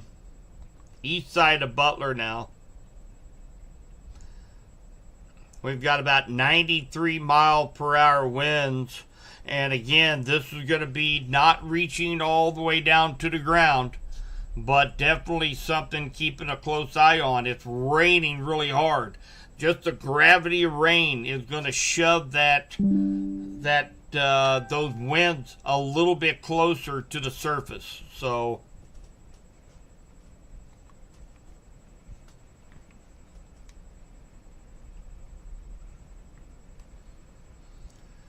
we have Tyler Wade, 52 exits south of Butler. I know exactly where that is. 60 to 70 mile per hour winds and heavy rain. That was exactly about where that was moments ago. And he was right down here, 52. I think that's right in this area right here. That's Appleton City. So I can definitely see strong straight line winds there. And like I said, it is on the east side of Butler right now. And really right now, that is the primary concern, is with this cell just east of Butler right now. Got about 40, 45 mile an hour wind inside Butler right now. Just got a report of. Go ahead and put this back on regular reflectivity here. Kind of take a look at what these storms are doing. So, again, this line of storms right here, it's gonna start to affect the rest of eastern Bates County, St. Clair County, Henry County, and on up to Johnson County here over the next 30, 40 minutes or so.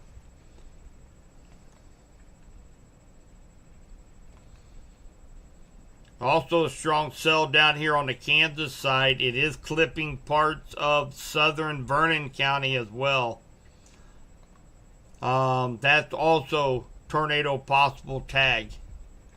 So these are the first couple warnings that I've seen to come out with that possibility of a spin up weak tornado associated with.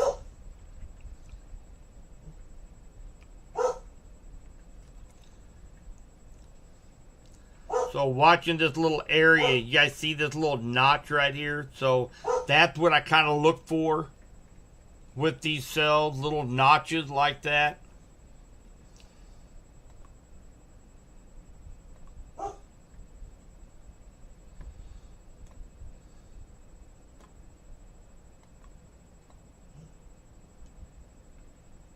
Wow. So just above the surface, about 102 miles per hour. And this is going to be just on the southeast side of Butler. So definitely has my full attention, is this part of this severe thunderstorm warning, including Butler, just east of Butler. And of course, this is going to continue to head on up, likely just north of Spruce, mainly in rural areas, Ballard, Johnstown, New Piper, Germantown, possibly. So we'll keep a close eye on this right here over the next few minutes. Okay. My eyes are going cross-eyed right now. I'm staring too much and I'm not blinking. Show you guys where the rotation tracks are currently positioned at right now. And again, we got a couple of rotational tracks southeast of Butler. We also have it's actually a signature of rotation. That's what's called a TVS marker just on the east side of Butler right now. So notice there's really not too much of the way of any other tracks except for a small hail core near Uric. But this is the primary focus point that I am keeping a very close eye on. Okay, so now look at this, guys. This is what I'm concerned about. Now we're starting to see some rotation. If I was you guys, if you guys live east of 49, this is going to be 5004 road, 6004 road. I would go ahead, most definitely take your tornado precaution with this. Now we have very Work on weather team is David Taylor. Your morning announcements today is Wednesday, April 2nd. This is a 0800. dang it. Some of you may. So again, 5004 road, 6004 road, eventually going to be coming up here to Ballard, Johnstown. I believe that is DD Highway out of Passaic. No McElwains live in that area. I really don't know anybody else, but this is going to be kind of the focal point right here, guys. So you could provide any assistance. They we were advised that you would be advised, but I'm sure what assistance you would be able to provide. So again, the very large severe thunderstorm warning with a tornado possible tag. I am going to go ahead and take a screenshot of this. And this is what I look for. Is this right here. I'd look for a small area of rotation, and to put things in perspective, we've got about 85 mile an hour winds going toward the radar, and we've got about look like the strongest is about 10-15 mile an hour winds going away from radar. So of course, with that in mind, we're gonna have rotation within that. And actually, we can see rotation tracks right now, definitely showing that right now with a little bit of curvature right there. So guys, take your tornado precaution. I don't know why this is not tornado warned right now, but it needs to be tornado warned. It needs to be tornado warned. That is definitely likely a tornado ongoing just northeast of Butler right now. This is going to be heading up toward Ballard. If you are in Ballard, please take your tornado precautions. It really doesn't get any better than that in this type of situation. It's going to be rain wrapped. You're not going to be able to see it. But if you live in this area, it's likely. Okay, so I don't know what this is. We do have weather radio going off. Okay, they issued a tornado warning. So that's a very good call on them. So we now have a tornado warning. Let's hear what it says. National Weather Service in Pleasant Hill issued a tornado warning for southeastern Cass County, northwestern Henry County, northeastern Bates County, southwestern Johnson County, all in west central Missouri.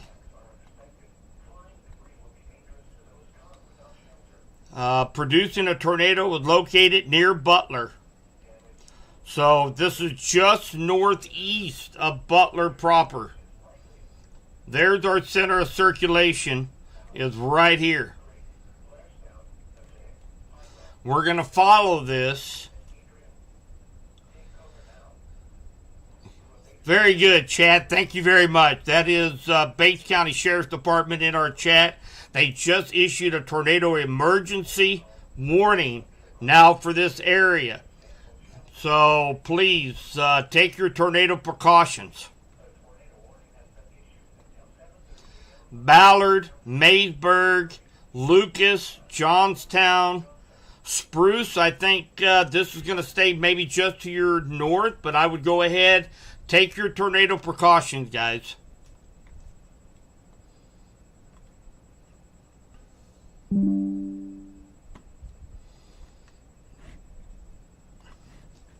Thank you. It's great when you have that support of local law enforcement such as Chad.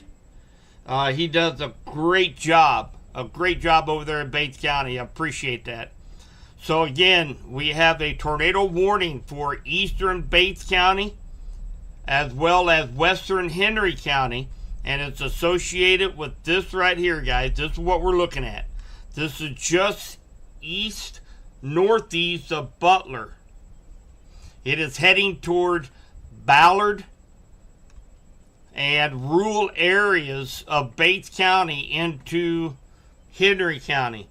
So if you live along 10504 road, looks like that is 11550 road. Put things in perspective. This is DD Highway that runs from Passaic over to Ballard. That's kind of a shortcut. So anywhere along that, I know McElwain's, they have a huge ag operation out there along DD Highway. They're going to be under the gun as well as Ballard.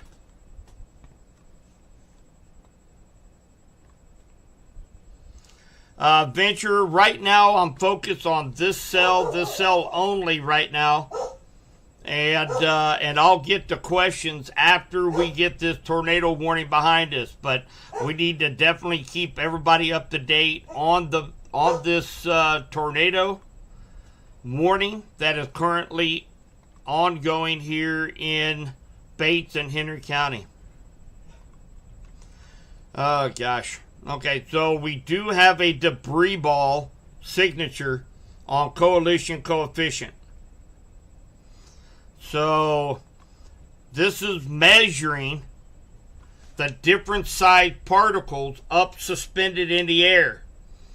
And what this is actually showing, it is now showing a debris signature right here.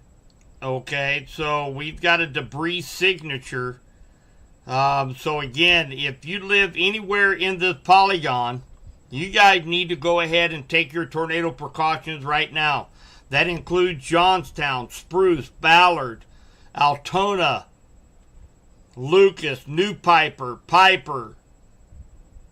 and we'll see where this goes from here. But that right there is about as confirmation as you can get with the tornado being on the ground right now.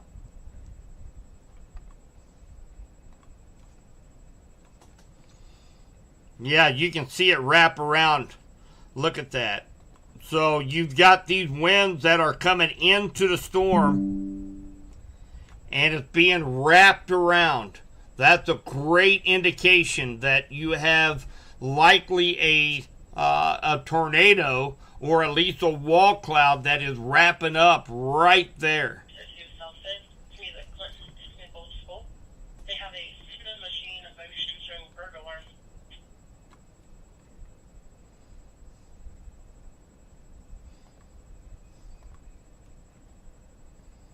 So again, this is likely going to be rain wrap. You are not going to see it, guys. Do not go out on the front porch and see if you can see this. You will not be able to see it. So I am going to try to pull up. That is the west camera. See if I can catch this on, well, our west camera. That'd be our southwest camera from home.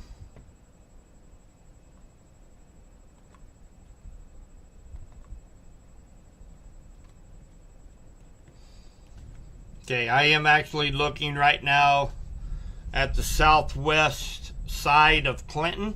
I will keep my eye peeled on that. I do believe this will likely stay just northwest of Clinton. And see, you can't even tell anything from this. That's the reason why you have to go to, it's totally rain wrapped. And that's one of the reasons why you have to go with velocity radar.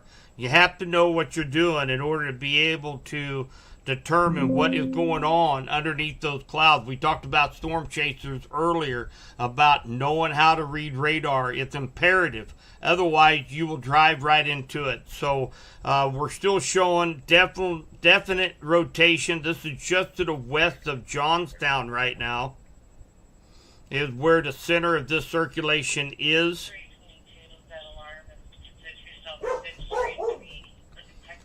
Gonna put this in motion.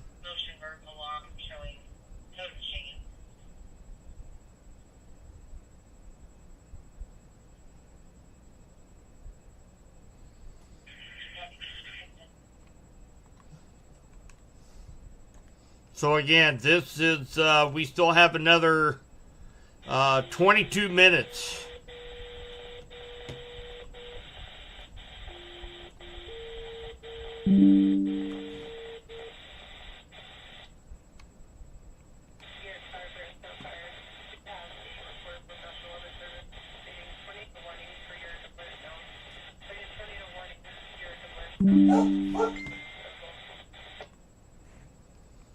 I hope they're not just now getting that tornado warning out to the law enforcement.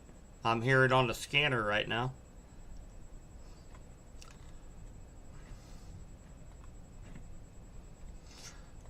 So another 21 minutes. Okay, so guys, we might have two tornadoes on the ground. This one just another area of rotation just south of Ballard. Okay, just south of Ballard.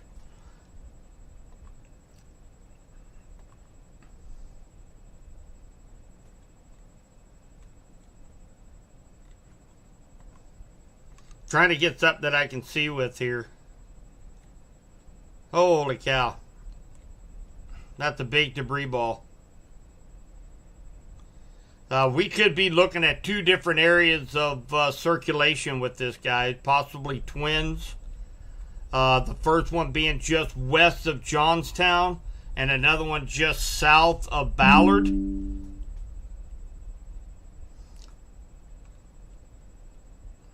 So again, if you live in this polygon, you need to be taking tornado precautions anywhere. Anywhere within this polygon. And that's going to include Urick, Creighton, Blairstown, Ballard, Piper, New Piper, Delmar. I want everybody to take their tornado precautions if you're in this polygon. what I always say, respect the polygon. This has a definite debris signature, meaning that a tornado is likely rain wrapped and on the ground, and it has debris up into the atmosphere right now. We have a debris signature. And again, this is just north of Spruce. We have two areas of... Dang pen won't write.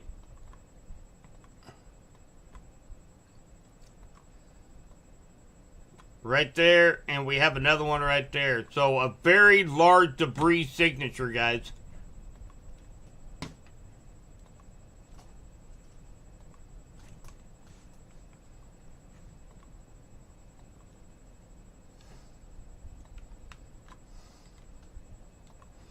And again, I want everybody in this polygon to take their tornado precaution. It could cycle, but one thing for sure, we have a debris signature, meaning a tornado on the ground with debris in the atmosphere. That is a debris signature. That is what we look for confirmation a tornado is on the ground. This is rain wrapped. You will not see it coming, guys. You will not see it coming. If it continues to show this signs of a tornado, I say that because this thing is really cooking. It's moving 76 miles per hour to the northeast right now. So they likely could extend that. It could include the city of Clinton here in the next few minutes. But we are watching it very closely right now. And so...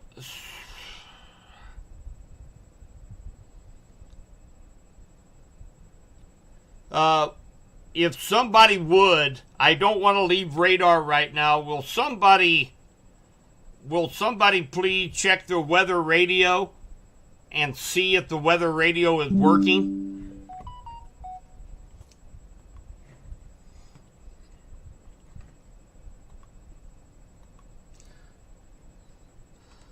So, yeah, guys. So, we've definitely still have that potential of a tornado being on the ground. Maysburg, Lucas, New Piper, Delmar, Hartwell, Uric. You guys need to go ahead and get into your basement. You got plenty of time. Get to the lowest portion of your house. Okay, thank you guys. Okay, guys, so we have got a deputy that has a confirmed tornado on the ground. It is on the ground, and this is west of Ballard. Just west of Ballard, tornado on the ground. This is observed. At 7:12, confirmed tornado located 8 miles northwest of Montrose, 14 miles east of Adrian, moving northeast at 50 miles per hour, damaging tornado.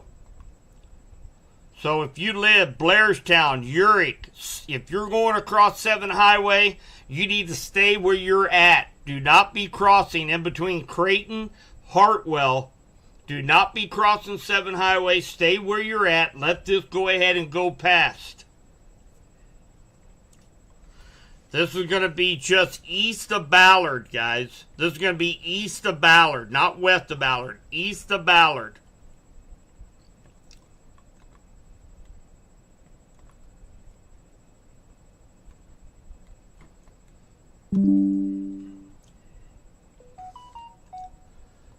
The good news is that the coalition coefficient is not as prevalent as what it was just moments ago. I'm not seeing that big confirmation of a debris signature, but nonetheless, we definitely have a velocity signature showing something I haven't seen before.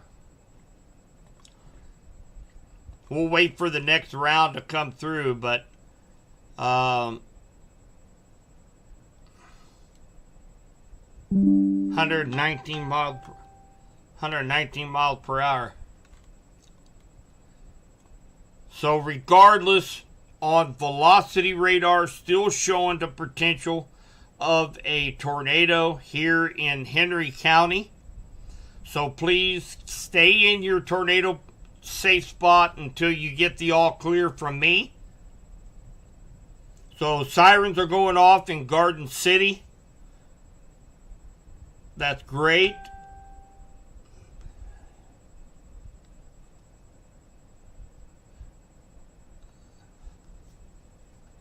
And again, if you're in this polygon,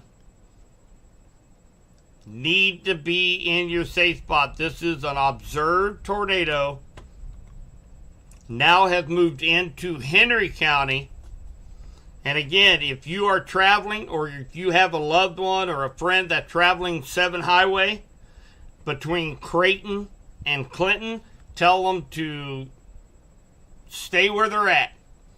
Do not be in between Creighton and about Hartwell.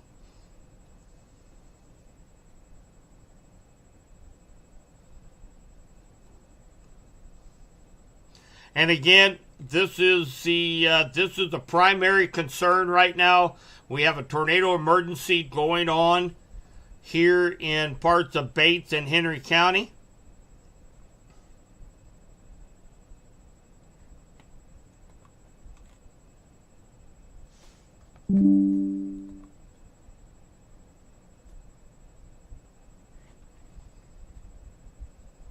And this thing's going to be rain wrapped. Do not go out there on your porch, guys, and try to find it.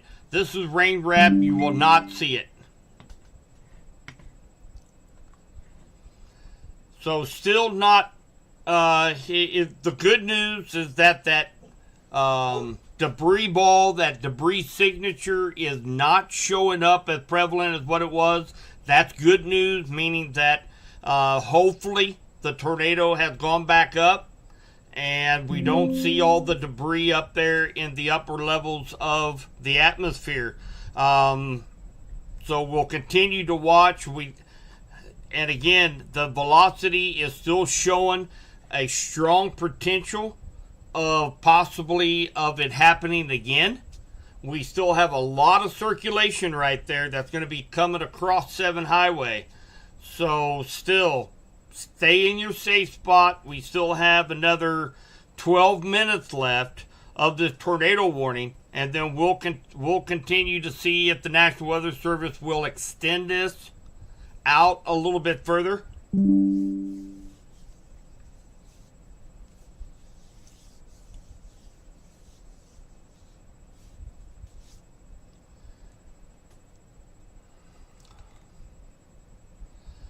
So again, good news is that we're not quite seeing that debris signature. It's not quite as wrapped up with the wind speed like it was.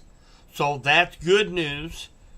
But nonetheless, we need to continue to respect the polygon. Stay in your safe spot until you get the all clear from me.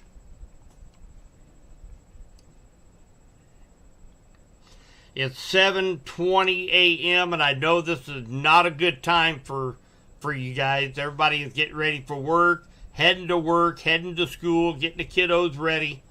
Not the most, I don't set the time on this, so don't be upset at me, but it's definitely something we've been watching for, hopefully prepared for. But again, right now, I am not seeing any sure tell signs that anything is currently on the ground. Just a small little CC drop over 7 Highway, but that could be violation of the radar, which like ground clutter we'll just wait for the next update on that. But still very strong winds regardless, guys. I mean, we've got 75 mile an hour going toward the radar site in Pleasant Hill, and we've got 25 mile an hour winds going the opposite direction. So we still have a lot of turning of the atmosphere right now.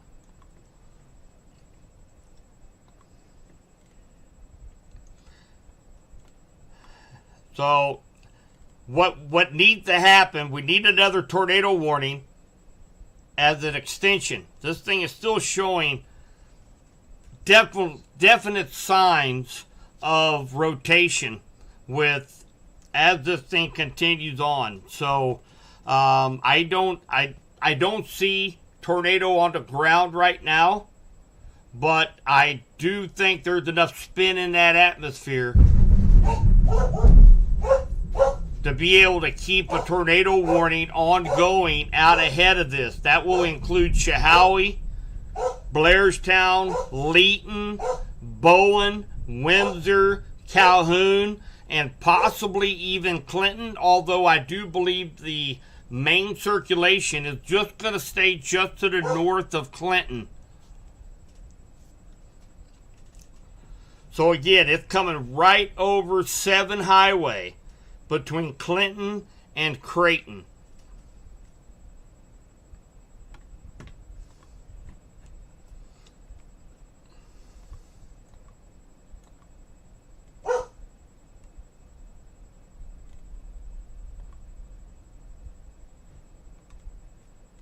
Could be maybe a little CC drop just east of Uric right now. So again, that matches up very well.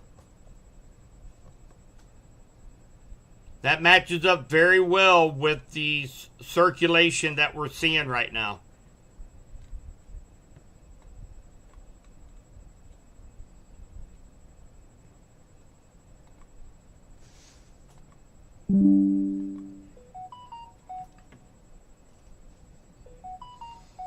All right, guys, we have a new tornado warning. So this is going to be radar indicated northern Henry County, southwestern Pettis County, southeastern Johnson County, in west central Missouri. That is a new tornado warning. I did not hear my weather radio go off. So please let people know. Let people know. The weather radio did not go off for this tornado warning. I do not believe that the weather radios are working properly right now.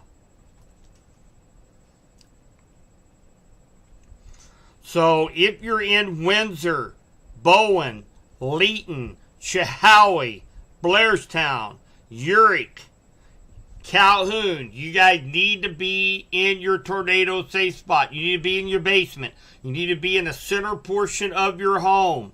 Leeton, we need to make sure that our schools are taking their tornado precautions. Leeton, Chehaui, Blairstown, Windsor schools, Calhoun schools. You guys need to be doing what you practice in a tornado drill that needs to be happening right now.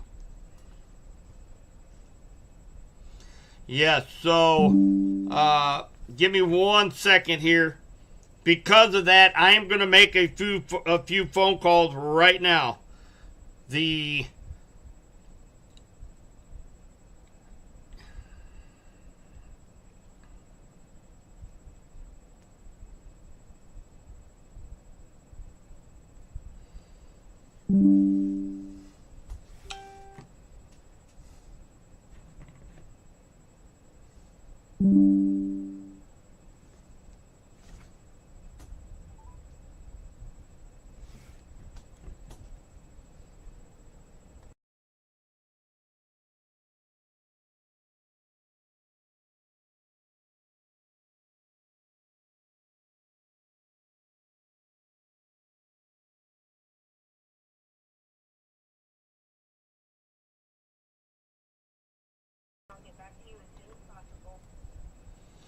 All right, so, and again,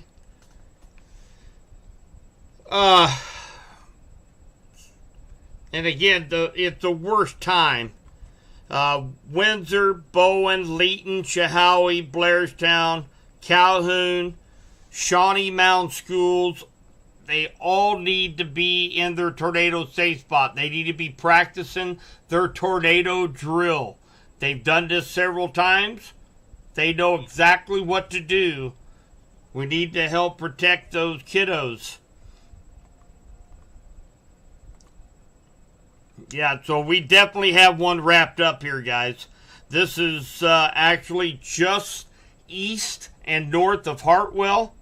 It is going to be heading toward Huntingdale, Shawnee Mound, Quarles, Lewis. This is going to stay just to the north of Clinton. We can actually see this thing wrapping up a little bit here. Tornadoes, I guess, are going off here in Ted. Right here. Simple. Stand by for weather alert tones. All right, guys. So we also have another tornado warning for Vernon County. This is going to include Nevada.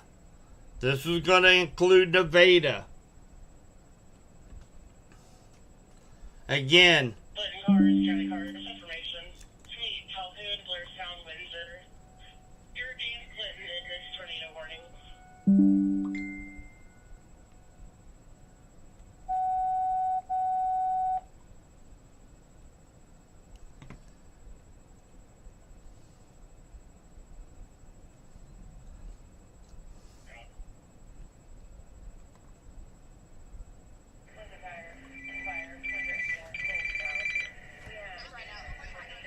hey.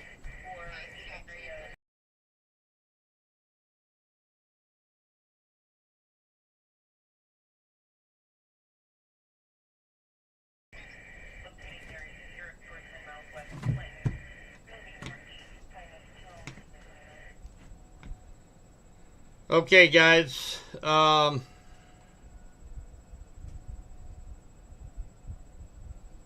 So if you live in Windsor, looks like Johnson County is stating that Windsor is not sounding. So make sure everybody in Windsor, if you have any friends or family, make sure they are aware of that. But we do have a tornado warning that's going to impact just to the north of Clinton. But this is including Chehowee, Leeton, Bowen, Windsor, Calhoun. I do hear our sirens here in Clinton. I do believe that the center of circulation is likely just to the north of Clinton. But nonetheless, if you're in Clinton, go ahead and take your tornado safe spot. I don't know. Am I hearing sirens in Clinton? 314 times 2. Hang on 1 second. I thought I heard going off. 1 second.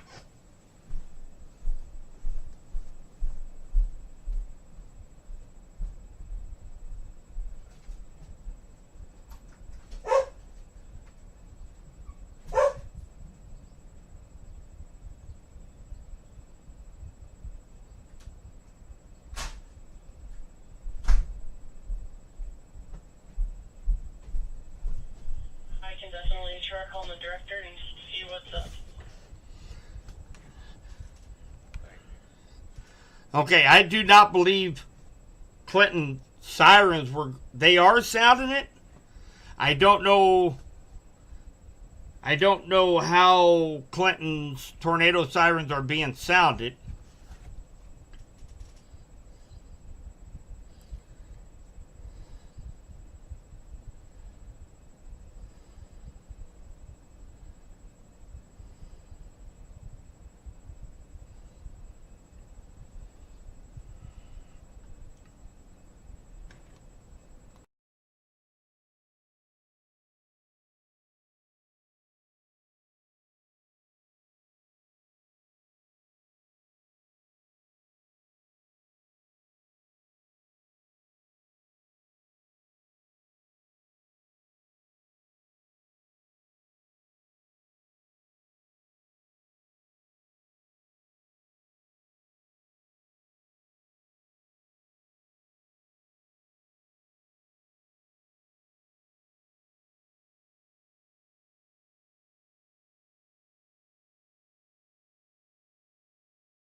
All right, guys. So just got off the phone with Assistant Fire Chief. We're not sure exactly why the Clinton sirens are sounding right now. However, nonetheless, we have a tornado warning for northern Henry County. It is radar indicated. There is still some rotation. Cold Creek Road and 13 Highway for storm spawning, crew 2. Copy, Cold Creek, 734.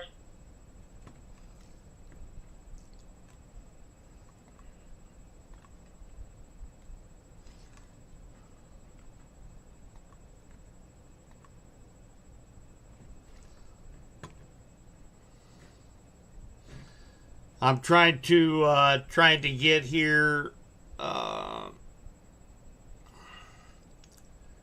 Trying to take a look at everything, all the information that I can get right now, guys.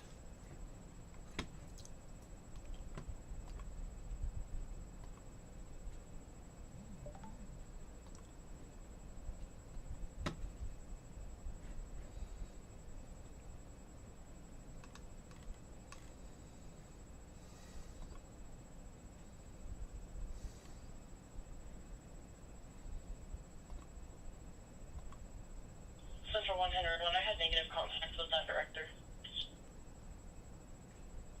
Copy this.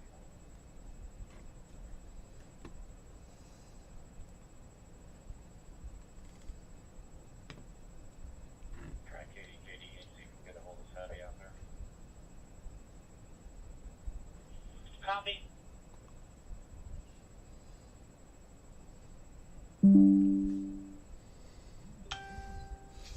And again, the weather radios are not working. Just got confirmation from National Weather Service. They are out.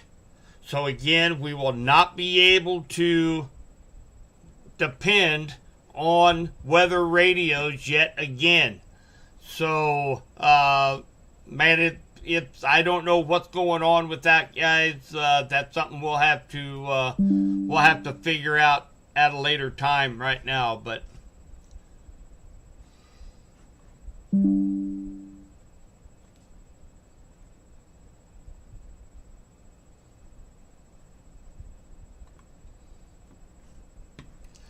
so we still have a couple areas of rotation that I'm watching. And again, right now, nothing is indicating that anything is currently on the ground.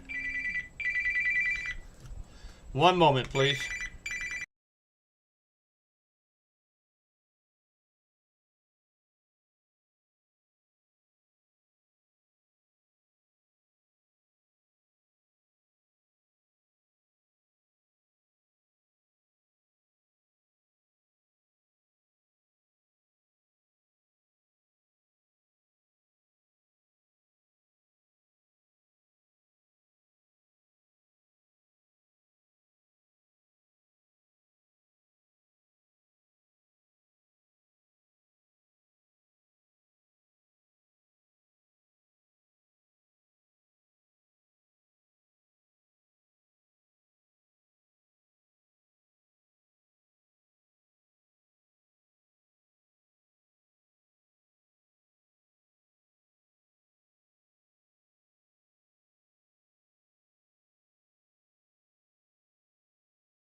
All right, guys, just got off the phone with Henry County Dispatch, kind of letting them know what we have going on right now. And again, I am picking up a little bit of a debris signature. Now it dissipated, so that's good news. It was just west of Leeton, Right now, I'm not seeing any indication that there's anything on the ground right now. We do have rotation in a couple areas that I'm watching. One is actually near Huntingdale, and then another one is up here near Leeton. So definitely watching this area. Right now, this one here near Huntingdale is probably the most prevalent that I can see. This is right in between Quarles and Huntingdale. This is going to be crossing over 13 Highway, Shawnee Mound School. Hopefully you guys are still in your safe spot at school. It is not over yet. So it might not look all that impressive outside, but trust me, these things are going to likely be rain wrapped. So we definitely need to keep our tornado precautions. And again, the most prevalent rotation right now is between Huntingdale and Quarles. And this is going to be, let's see here, this is going to be along, let's see here, this is going to be right along Northwest 201 Road that runs north and south. And again, this is right along Northeast 770 Road. So, okay, so Shawnee Mound weather radios are back working again, according to the National Weather Service. So that's good news. But again, we can't rely on those. We just can't rely on the weather radios right now. So make sure you have an app on your phone, Storm Shield, American Red Cross emergency app. And again, right now I'm not seeing, and take a look here real quick. So we still have that tornado ongoing for St. Clair County now. So we have a lot of things to look at right now, guys. I'm trying to get to as many as I can. We do now have a tornado warning for Vernon County, St. Clair County, Henry County right now. So definitely need to we definitely need to be on our A game today. Windsor is not in the clear, Angelica. You're in a tornado warning. You need to be in the basement. Windsor is not in the clear.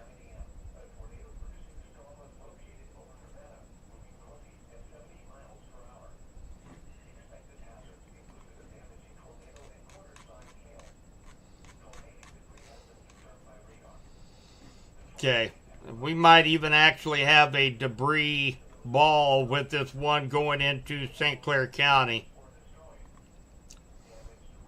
Oh, yeah. This is on the south side of Nevada, guys. South side of Nevada. If you live in Nevada, you need to be taking your tornado precautions. If you're in this polygon, you need to take this seriously. So we've got a debris signature coming into Nevada. So take your tornado precautions if you live in Nevada. This is observed.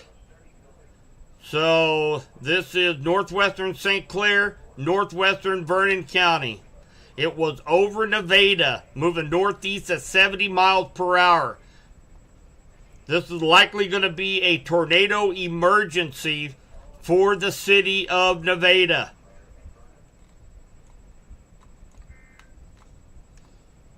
So right now, if you are National Weather Service in Pleasant Hill has not issued a tornado warning yet for Bates County. They likely will. So if you live down here from Rich Hill to Appleton City, go ahead and use this as a tornado warning. Go ahead and go to your basement if you live from Rich Hill to Appleton City and south, you need to go to your basement. They're really behind right now. So this is an observed tornado going into the town of Nevada. So this is a tornado emergency. Everybody in Nevada needs to be underground right now. And with the storm up here in Henry County, Southern Johnson County, Pettis County, we still have a tornado warning for the next 19 minutes. This is radar indicated. I'm not showing really any signs of anything being on the ground right now. That's good news. However, you need to go ahead and stay in your safe spot. If you are in Leeton, Windsor, Post Oak, Henrietta, Sutherland, Burtville, and of course Calhoun, you guys need to stay in your safe spot till you get that all clear. So we still have a couple of areas of rotation ongoing right now. One just south of Leeton. Another one a little bit further north up here south of Whiteman Air Force Base. So definitely need to stay in your tornado safe spot. Again, I want to stress, if you are in Vernon County, St. Clair County, in between Rich Hill and Appleton City even, you need to be in your basement right now. We have a confirmed tornado going through Nevada. It is currently at the Nevada airport. We have a debris signature. So definitely likely a tornado on the ground doing damage right now in Nevada.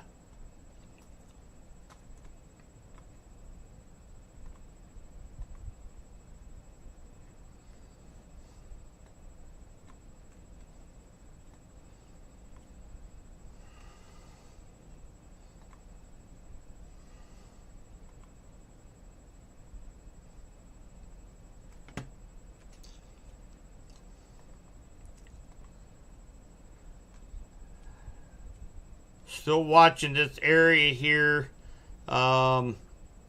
near Clinton.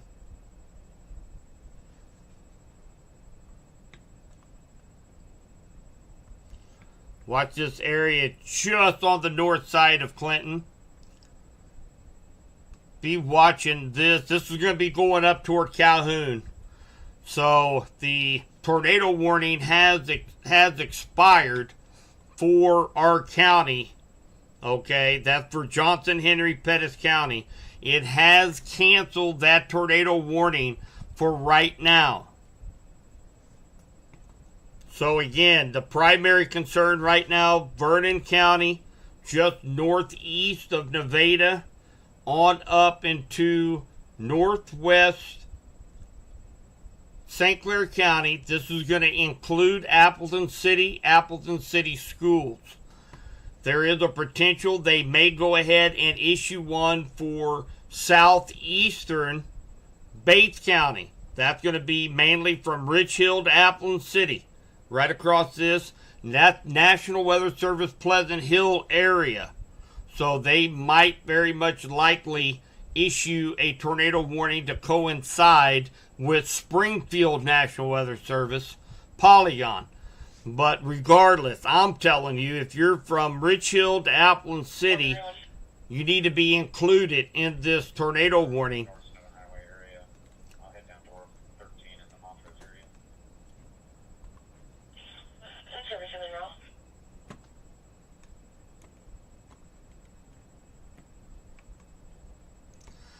All right. So, Johnson, Pettis, Henry County right now, you got the all clear. No tornado warning right now. However, still keeping a close eye on this for any further development. So that's good news right now for Henry, Johnson, Pettis County. Tornado warning was allowed to expire. Weather radios are also up and running again according to the National Weather Service. But make sure you keep a very close eye on that. So far we just had headed rain. Right here near Whiteman Air Force Base, just south of Whiteman Air Force Base. We want to keep a good close eye on that. This is in Johnson County. We need to keep a close eye on that. There is some broad rotation there. Nothing to worry about yet, but something I'll be keeping a close eye on.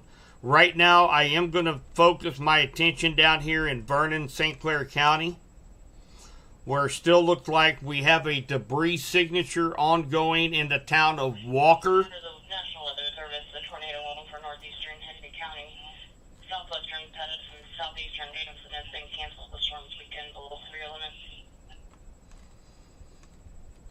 So we still have that debris signature near Walker, just southwest of Harwood, and it is moving to the east-northeast.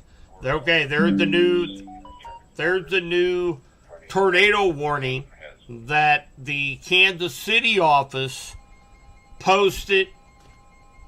And again, this is what I'm saying. From Rich Hill to Appleton City, they went ahead and coincided with Springfield. Now we have tornado warning. This is going to include Appleton City, Hudson, Rockville, Pleasant Gap. So again, it's going to be affecting schools. Appleton City and Hudson schools, you guys need to take your tornado precautions, do your tornado drill, get everybody to your safe designated spot into school.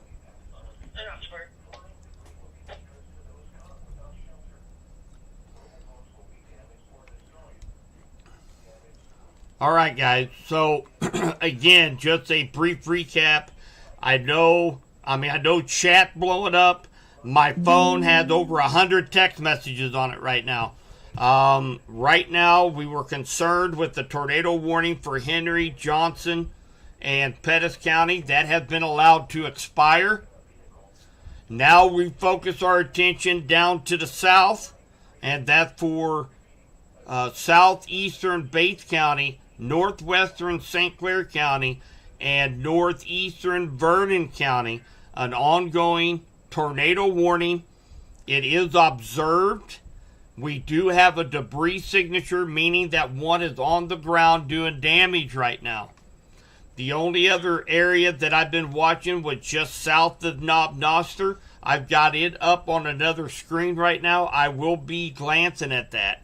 But right now, I'm concerned with this potential tornado near Harwood, Walker, moving to the northeast. It's going at a pretty good clip as well. Going to be hitting Shell City, Indian Spring, Prairie City, Rockville, Hudson, Appleton City, Johnson City, Copeland. So we have a couple schools in this area. So hopefully they are taking their tornado precautions, something they practice every year, tornado drill at the schools. So they're taking their tornado precautions. And of course, we'll continue to watch this as it continues this northeast movement. Possibly incorporate yet Henry County again here in the next 20-30 minutes. So I'm really focusing on radar and my screens, trying to get the warnings out as fast as I can. I apologize if you're asking questions about Warsaw or Kansas City or St. Louis. I'm not going to answer those questions right now. We're going to be focused on what's pertinent in front of us right now. And looks like we have a tornado warning still ongoing for Vernon, as well as southeast Bates County, northwest St. Clair County. Right now, we still have a debris signature showing up near Harwood.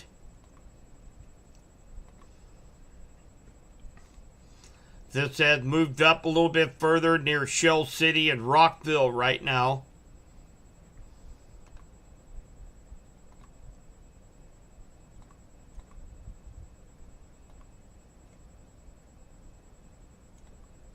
Looks like that center of circulation is probably just south of Rockville. It is rain wrapped. So again, guys, you're not gonna see it coming. So we need to go ahead and make sure we're in our safe spot. Another center of circulation is also just southeast of Shell City. So definitely something we need to keep a very close eye on. And again, up here near Windsor, you guys are going to get hit with this strong thunderstorm. It is not severe warned. I'm not seeing anything that's striking right now about this cell, but of course we're keeping very close eye on that here as well. So Gold Valley, just for information, if you had any traffic, because the last time we were on the road too.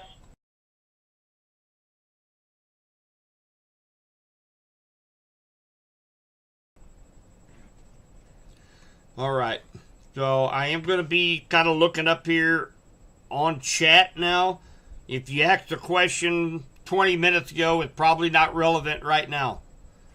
So what I said about Whiteman Air Force Base, I am watching.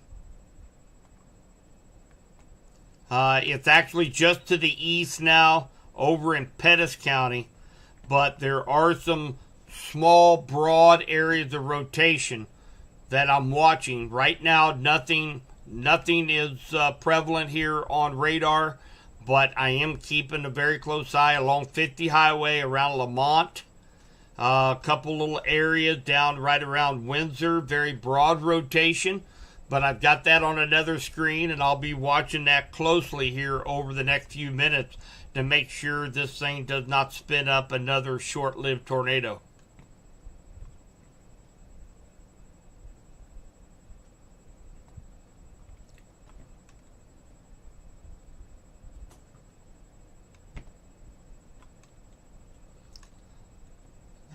El Dorado Springs, you're just getting light rain right now, Remington. You're good to go. Take a look at this next update here. So, okay, so right now it is radar indicated. It is not observed anymore, so that's good news. Let's take a look at CC.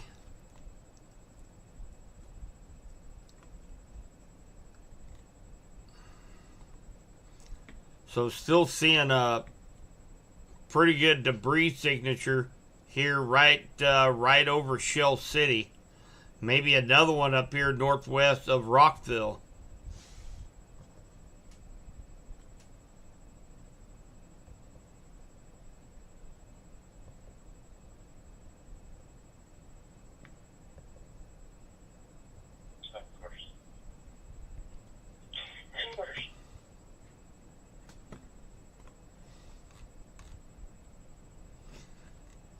Guys, if you have anybody in Nevada, say family, friends, neighbors, you need to be checking on Nevada. I think Nevada probably took a pretty good hit from a tornado on the ground with the size of the debris signature.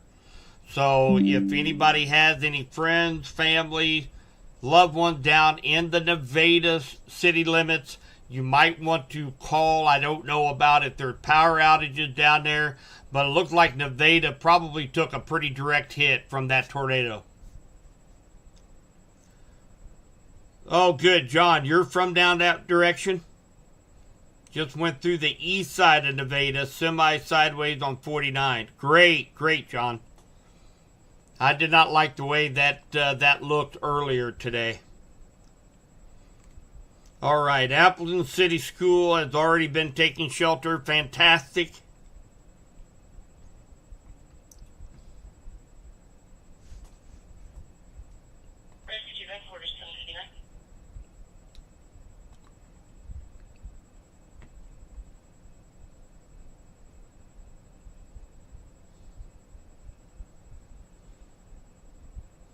The whole town is out of power in Nevada. Thanks, John.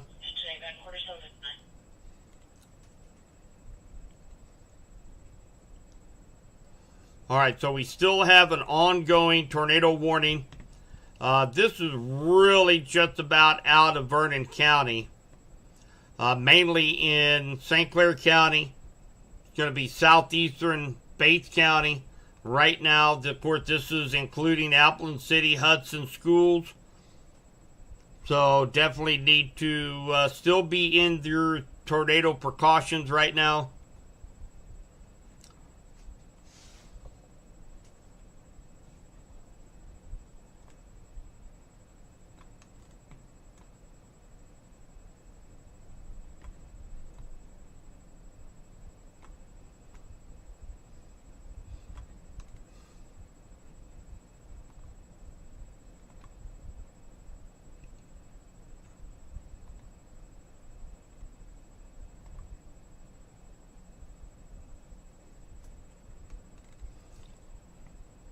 Still might have a little bit of rotation right over Rockville. Very, nothing is really sticking out right now, guys, on this. But, we do have inflow coming up into that storm right here. It gets wrapped around, and typically that's what we'll be looking at right in that area. But still not showing anything, is not sticking out to me. Kind of let me know, hey, there's likely a tornado on the ground, even though I'm seeing this, and I know that's what I've circled in the past. But what I'm looking at, that looked like that could be debris signature, but what I'm looking at right there is actually could be a hail core, but definitely keeping a very close eye on this area.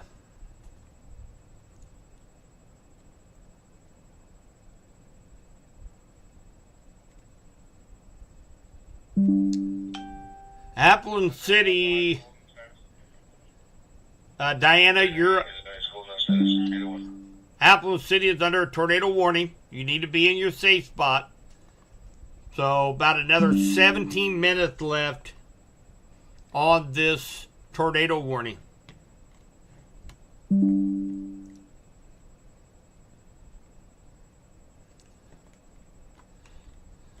Yeah, what we were looking at, I'll show you my other screen, but it's well to the east of Knob Noster right now, so nothing too concerning. Knob Noster, Warrensburg. That area of rotation that I was kind of watching is now north of 50 Highway, just northeast of Lamont, kind of in between Lamont and Hughesville. That's that area of rotation I'm watching on another screen right now. Right now, nothing is sticking out right now with that particular cell.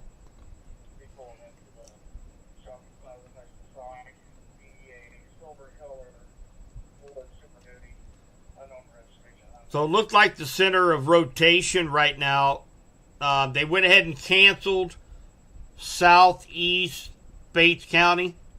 And the reason behind that was because of this right here. This is going to be the center of circulation. Looks like it's just southeast of Appleton City proper. Looks like it's also going to stay southeast of Hudson Schools. Now, Hudson, you are not in this tornado warning anymore. So it's safe at the schools. You can go ahead and come out of your tornado safe spot. Appleton City, even though this will likely skirt you just a little bit to your east, go ahead and stay in your tornado safe spot. We have about another 15 minutes left on this tornado warning for St. Clair County.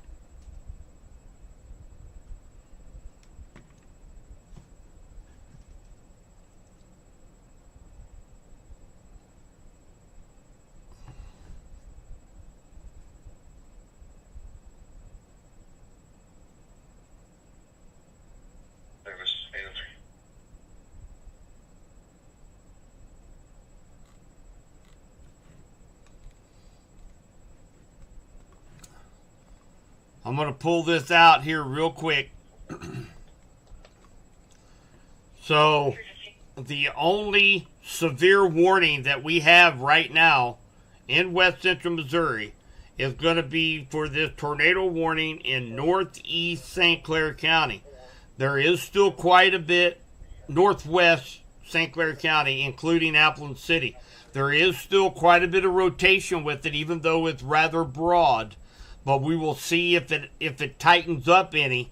This will be heading into Henry County, so this will be likely affecting Deepwater along 52 highway between Montrose and Deepwater, and then coming up from the southwest closer to Ladue, Sparrowfoot Access, and Clinton.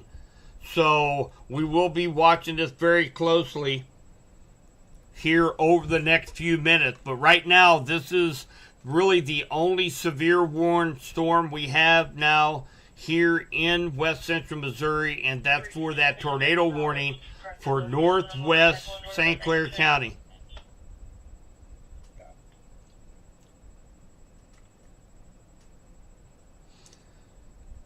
It is 8:02, and it feels like it ought to be about 11 o'clock at night right now. So, very long morning. Now, of course, we were watching for this potential. And, of course, everybody that stepped out early this morning knew that it warmed up overnight. We had a lot more moisture that was ongoing here in west central Missouri. It felt a little humid. And that's what's driving these thunderstorms. And, of course, when you got storm speeds that are traveling 50, 60 miles per hour, you have 70, 80 mile an hour winds just above the surface at a couple thousand feet. You get that rotational shear. So, unfortunately, we've heard of damage in Nevada. We've also have confirmation tornado was on the ground just east of Butler, near Ballard. So hopefully the damage is not too extensive with that particular cell, but we'll know more once we get through these next warnings.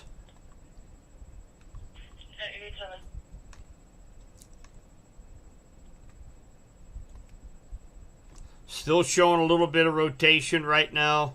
Still east of Appleton City. This is going to be actually, what is that, Ohio? That's the town of Ohio. So really in between Larry City and Appleton City. It's going to be coming up near Copeland and mainly rural areas of northwest St. Clair County. So that's where kind of the center of circulation is right now. It will be heading up into Henry County. And not sure if they will extend a tornado warning. I'm not seeing impressive signs that there could be a possible tornado here. But nonetheless, we need to keep a close eye on this. It would affect Brownington, Deepwater, stay probably just to the west of Montrose, and then heading up toward Ladue, Sparrowfoot Access, and Clinton. So we will definitely be keeping a close eye on that right now.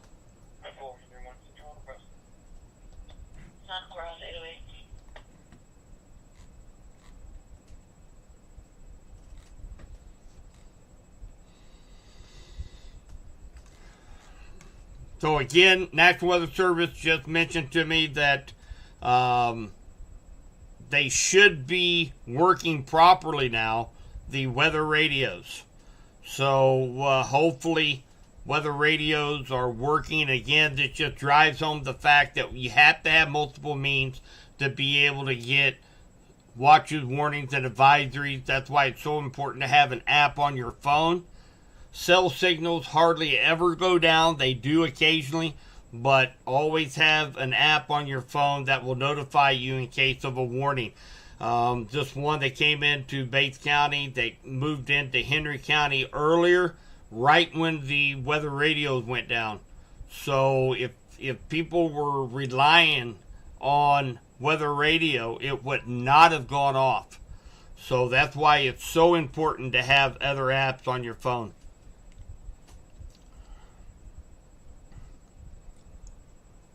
So right now, it's kind of a waiting game right now, guys. This here is our problem child right now. We still have another 9 minutes left of this tornado warning. It is spinning. There is circulation here. That's what you're actually seeing right here. It's actually circulating. We're watching for any tightening of this circulation.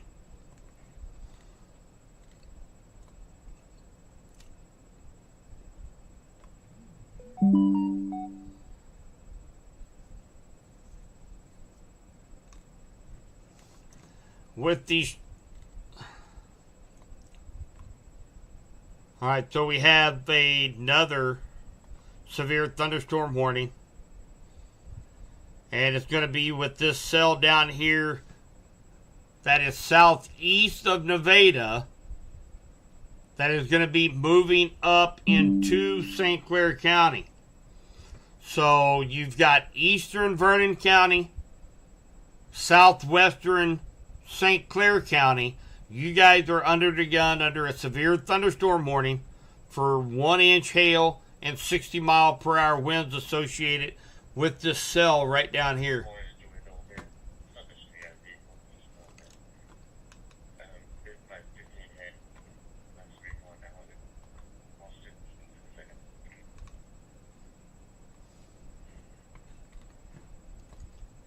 So there is a little bit better rotation on this last scan. This is moved into Henry County now. So this is in between Montrose and Deepwater on Highway 52. So if you know anybody along 52 Highway, in between Deepwater and Montrose, there's going to be an area of circulation, possibility of some strong straight line winds. That's going to be going over 52 Highway here just in a matter of just a few moments. So this is going to be down Southwest 1000 Road. That looks like Southwest 700 Road. 900 Road. And of course then we got 52 Highway right here that runs from Montrose to Deepwater. So that's where we're watching for right here.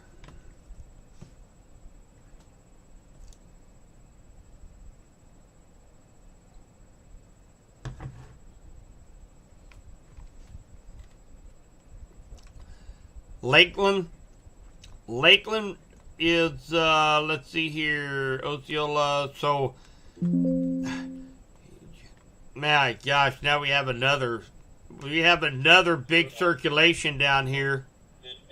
This is going to be southeast of El Dorado Springs.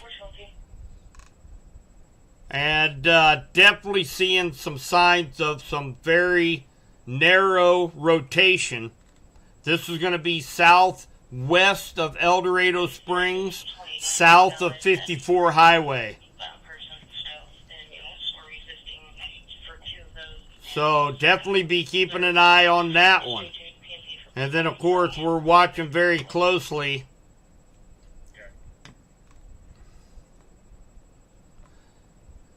this spin in the atmosphere along 52 Highway.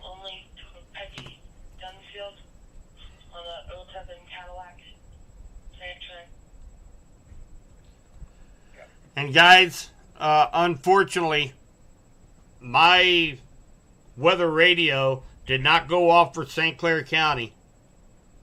I don't know what they've got going on, but my weather radio should have went off for St. Clair County. It did not go off for me. So, you know, we've got a couple of storms out there we're watching very closely. We have one in southwestern Henry County. Those in Appleton City.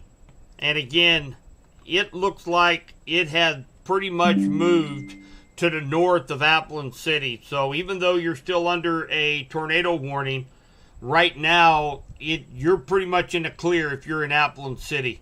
I am watching this area of rotation right here going over 52 Highway in between Montrose and Deepwater for any signs of strengthening.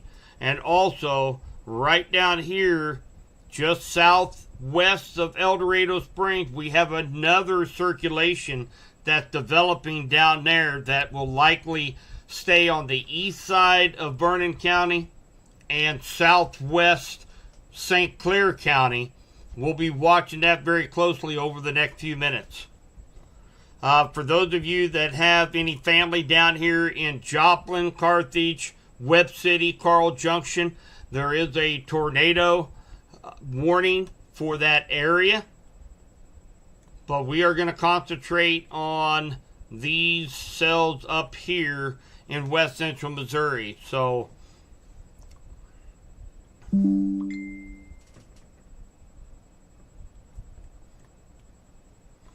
right, guys, you're gonna have to give me about 2 minutes.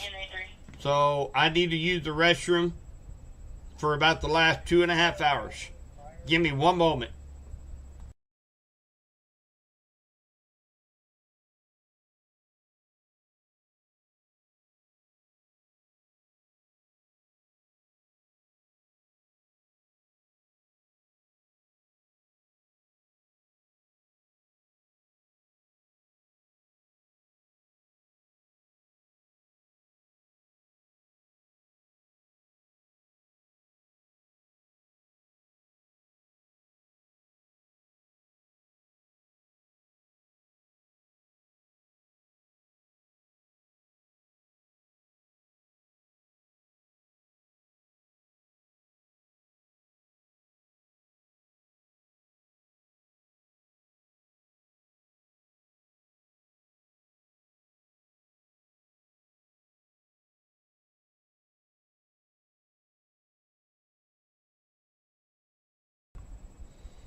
Alright guys, I am back.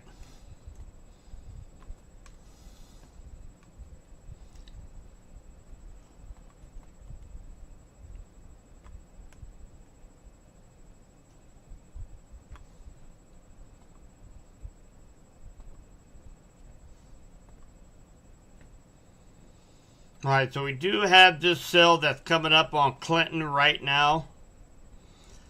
This was the same cell that spawned a tornado warning down in St. Clair County. It still has some broad rotation, but coming into Clinton right now is just showing some very gusty wind, possibly up to 45 miles per hour, coming into the southwest side of Clinton right now. Very broad rotation. I'm not too overly concerned about that particular cell right now.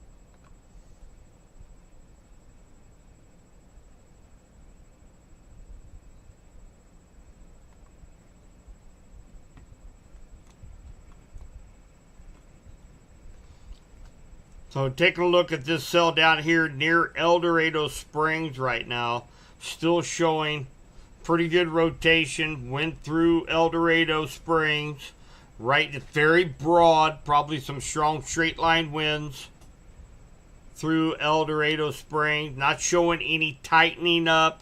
It's a little less prevalent than what it was just moments ago. We're still showing some pretty good rotation down there around El Dorado Springs, but you are under a severe thunderstorm warning for the next 45 minutes for 1-inch hail, 60-mile-per-hour winds. Again, any friends, relatives down here in Joplin, Webb City, Carl Junction, Carthage, you are under a tornado warning for the next 30 minutes. It is radar indicated, but you can definitely tell that area of rotation is nearly right on top of Joplin.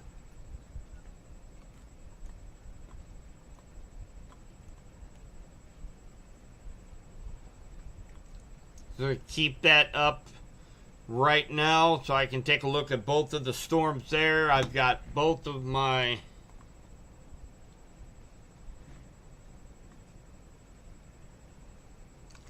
move this back over here.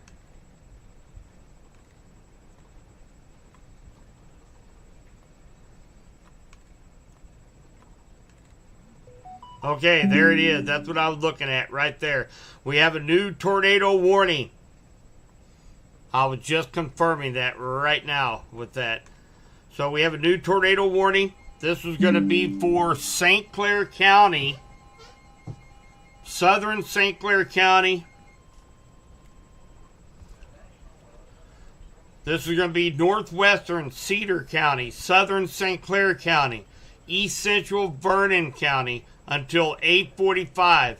A severe thunderstorm capable of producing a tornado located near El Dorado Springs, moving northeast at 55 miles per hour. So that's what we just looked at here moments ago. It is just to the east of El Dorado Springs right now, the center of that circulation.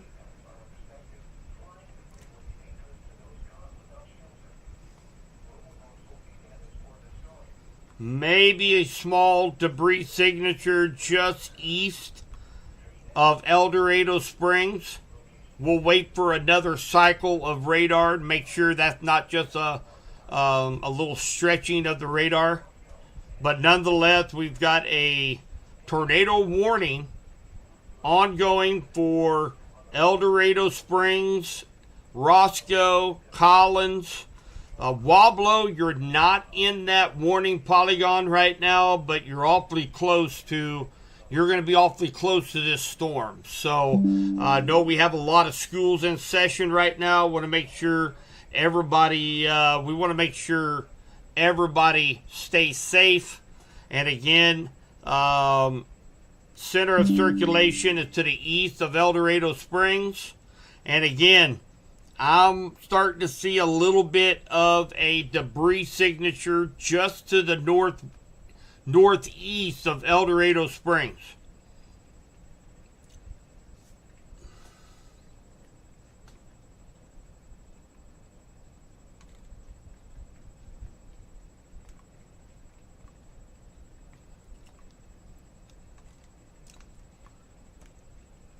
So, strong storm in Henry County. It is not severe warned. Right now, I am not seeing kind of south of Chehaui.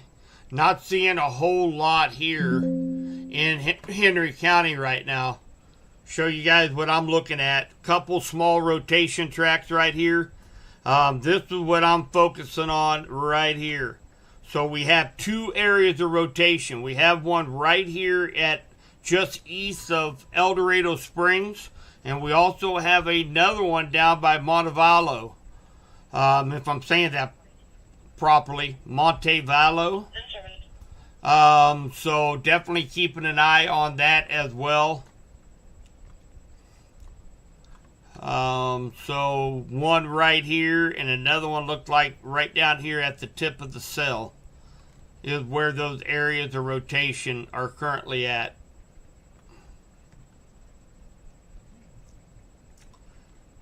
So those are the two storms that we're concentrating on right now here in West Central Missouri.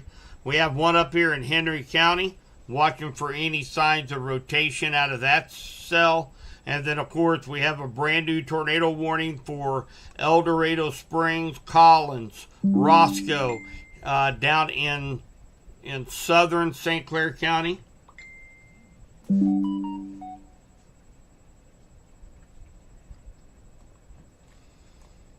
We also have another cell down here. Webb City, Carthage, you guys are under a gun, under a tornado warning as well. It is still radar indicated. It's going to be moving off to the northeast, going to be affecting Golden City, Lockwood, Greenwood, Newport, Dadeville.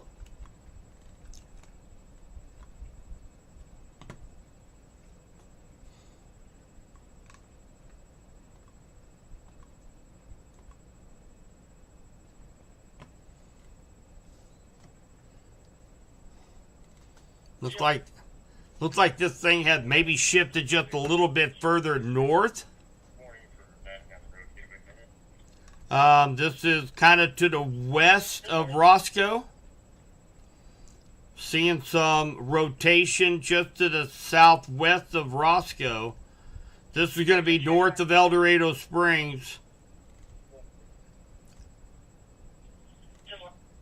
Near Tiffin and New Orr. So, kind of rural areas. But definitely Roscoe, Vista, you guys are in the path of this storm.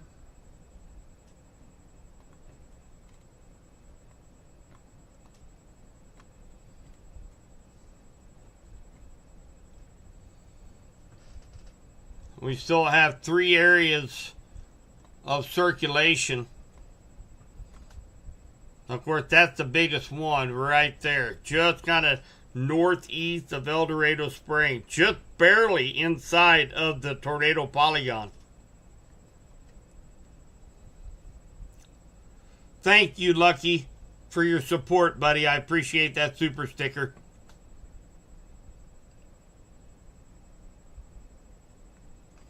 Still showing rotation. Riding right up on the edge of that polygon, going very close to Roscoe. So, if you live in Tiffin, New Orr, Osage Heights, Roscoe, this is where that center of circulation is heading.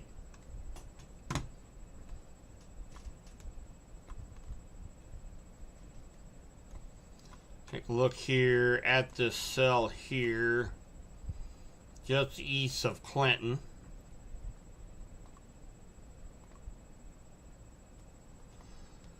So kind of watching this little area right here. This is east of Clinton. Kind of just southwest of Calhoun. There is a little bit of circulation showing up here just southwest of Calhoun. So we're keeping a very close eye on that as well on all my screens.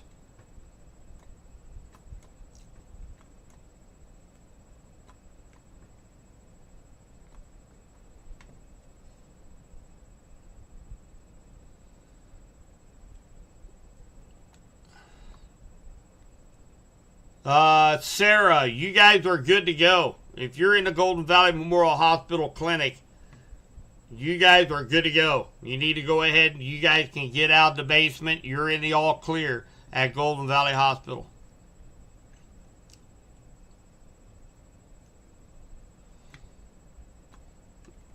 Yep, sirens going off right here, El Dorado Springs. We are watching that very closely, as well as east of Clinton, just south of Calhoun. Watching this little notch right here, just coming into Calhoun.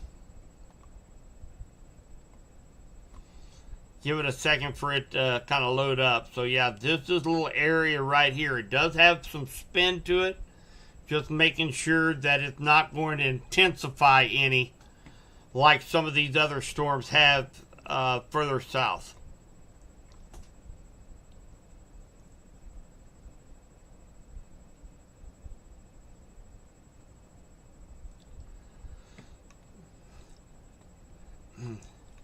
And right now, guys, I apologize. There's so many questions.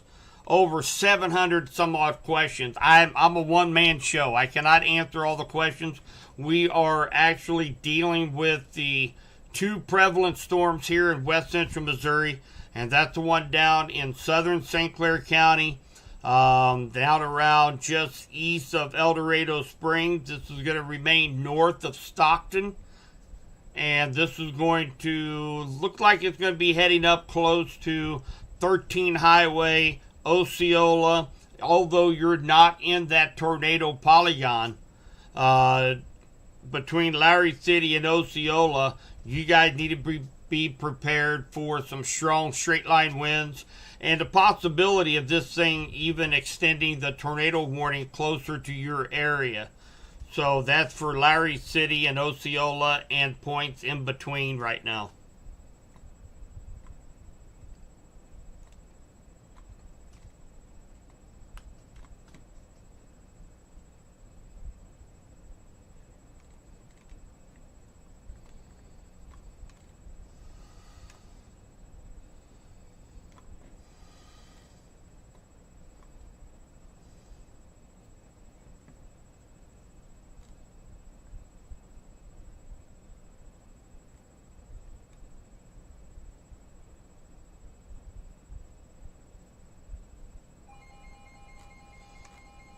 Okay, let's see what we've got. We've got a new warning coming out. We got a new tornado warning. Probably going to include Osceola, Larry City.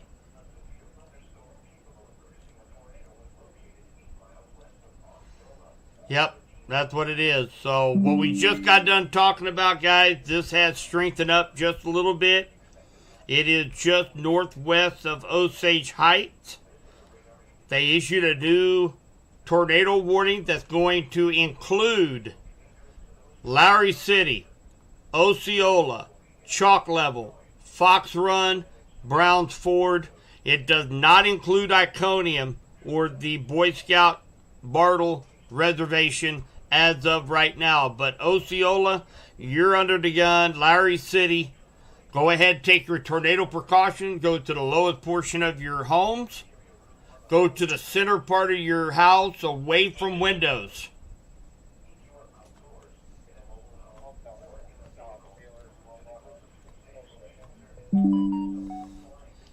This right here is where the center of circulation is. And again, just south of Montego Springs, just northwest of Roscoe, just northwest of Osage Heights. That's where the center of circulation is right now.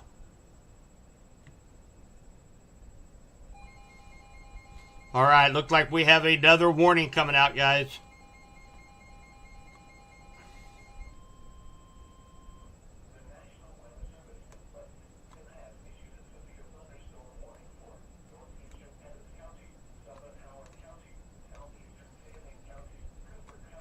Okay, there's a severe thunderstorm warning.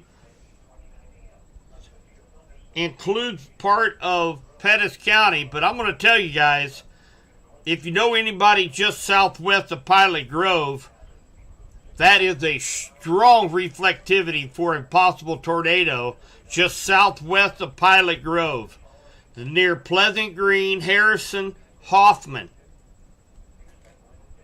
Really surprised this is not, they have a tornado possible tag on it right now. But that is, that sure looks awfully impressive to me. We are not going to be spending much time on that right now. We're going to go back down to St. Clair County.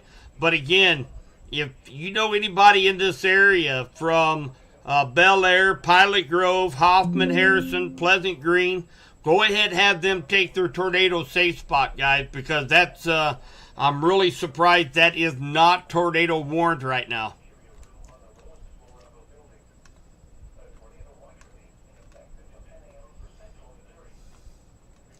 All right, guys, so center of circulation right now is north of Osage Heights in St. Clair County. This right here is where that center of circulation is. Thank you guys so much for the support with the super chat, super stickers. Thank you guys so much. I appreciate that. We've been on a very long time tonight. This morning. Today, whatever time it is, 8:30 in the morning.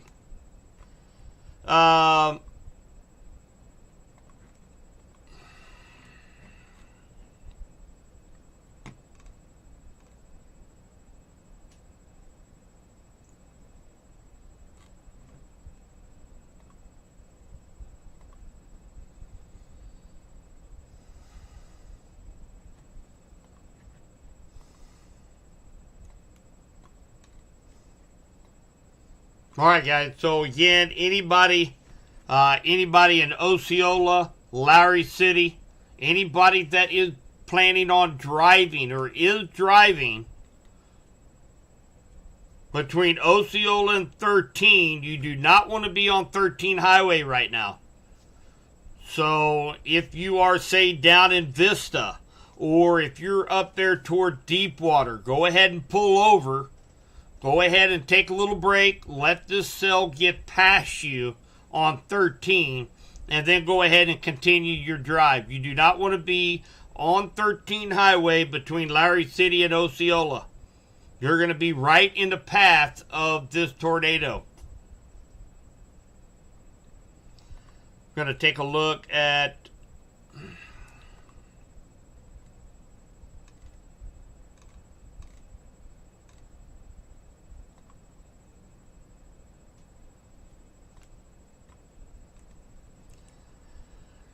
Not really anything spectacular showing up under coalition coefficient.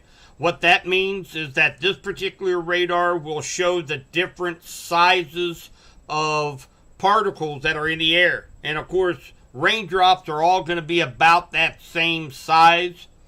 But if it picks up anything a little bit larger or oblong, it will come back with kind of a weird color on this screen, and that could be debris being lofted up by the tornado, something that that we pay very close attention to. So, all right, so we do have what we just talked about a second ago, guys. This cell that was just outside of Sedalia in Pettis County is now tornado warned. So we had talked about that. Pilot Grove, anybody in this area, Hoffman, Harrison, Speed, Pilot Grove, Bel Air, you guys need to be taking your tornado precautions, guys.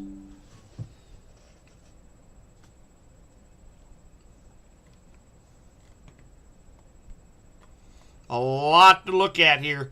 So, of course, Columbia is likely going to be covering this. I encourage you, if you are in this area, to please, maybe get the campus. That's where I went to school at, meteorology. You go to the campus TV station. I'm sure their meteorology department is covering this. Boonville along I-70. So we're going to be concentrating a little bit further south, but make sure that if you know anybody or if you do live in this polygon, that you go to the lowest portion of your home and take your tornado precautions. We're going to go back down here to this very strong storm coming across 13 Highway right now. Small hail likely in Larry City.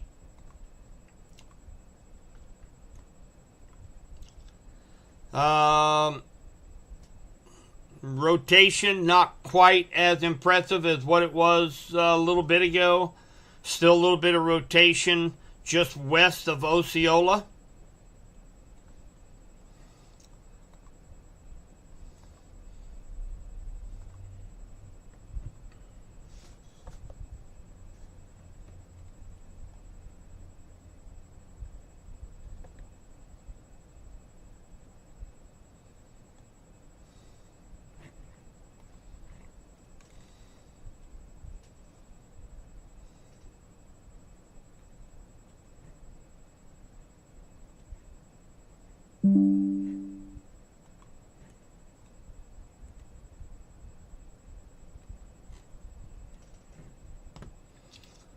Almost like two circulations here with this cell in St. Clair County, guys.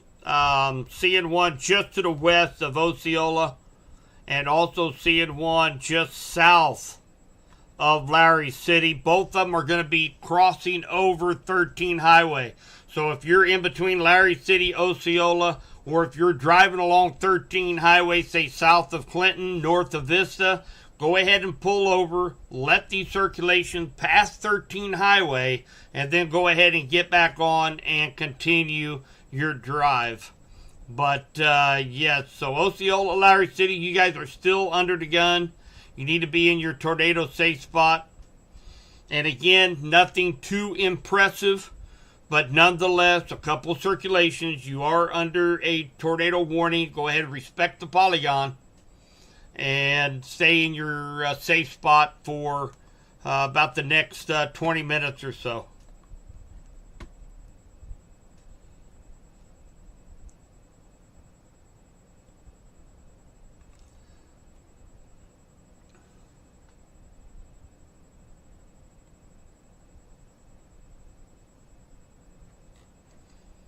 So let's take a look here real quick. Hopefully these are some of the questions that are being asked. And like I said, I'm just overloaded from phone, text messages, from private messages on Facebook, and of course in chat. Just basically overload right now. So you guys bear with me. We're going to take, I want to watch this next. So, and again, not very impressive when it comes to rotation with this cell. Osceola, Lowry City, you guys still under the gun, still under a tornado warning, but thankfully I want to wait till that next update just to make sure nothing new popped up. The rotation tracks that I'm looking at are very weak along 13 Highway right now on my other program, so that's good news. I'm going to put this back over to regular radar. We're just going to kind of scroll out just a little bit. So basically this line of storms that we've been following coming across eastern Missouri began to break up and turn into a broken line of supercells all the way down to the Four Corners, down around Joplin and further south. So lots to look over. I think there will likely not see any more development over here. Johnson County, Cass County, Bates County, Vernon County. I think majority of the severe weather is going to be over for this area. We're just waiting for these 3 supercells to get up and out of the area. Still an ongoing radar indicated tornado warning down, looked like just north of Carthage, north of Avila. It's going to be heading up toward Golden City, Lockwood, Newport, Greenfield, Arcola. So that still has another 7 minutes left. We'll see if they extend that time any at all. And then, of course, we still have this one down here in St. Clair County. We will continue to see if that will move over into Benton County. So Benton County's been relatively quiet this morning. This might liven things up over there in Benton County here within the next 20 minutes or so. And of course, we've got this right along I-70, guys. We knew that looked pretty impressive right over Pilot Grove. Now it's over I-70 right now near Boonville. So definitely if you're traveling on I-70 in between Boonville, Columbia, again, know that there is likely a tornado on the ground. Looking at my other, yeah, probably likely right over Boonville almost. So that's likely an area where there could be a tornado ongoing right now.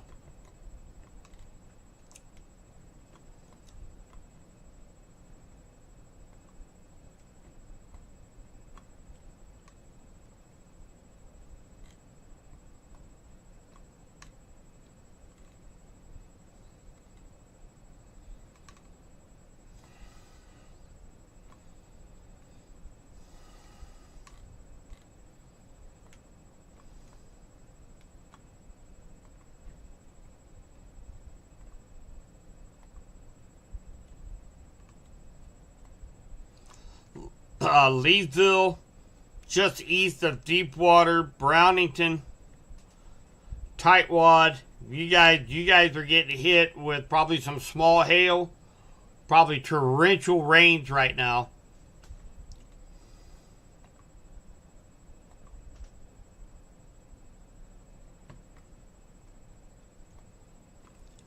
Nothing too overly impressive right now on velocity. This is where we can determine what direction the winds are coming from, see if we see any rotation. Not very impressed with this right now. So I have a feeling they will likely go ahead and probably allow that maybe to even expire a little bit early unless another rotation should happen to come up.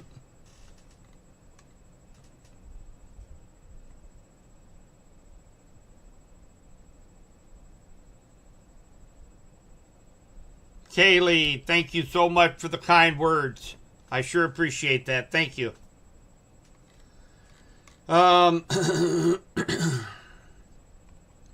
Osceola, huge rain and winds in Osceola. Simple AI for Family. Thank you for that report.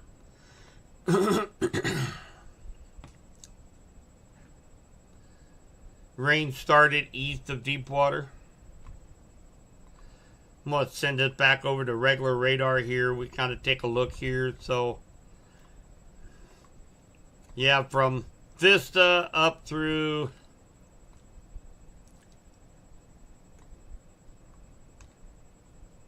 I'm getting kind of trigger happy with my mouse now.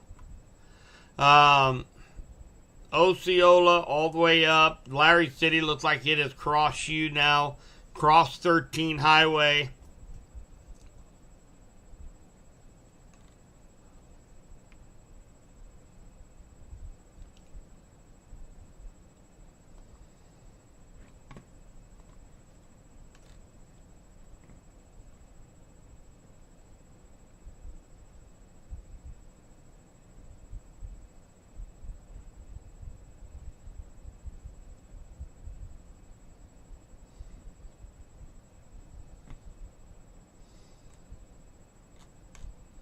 All right, just checking out some National Weather Service, seeing if there's anything.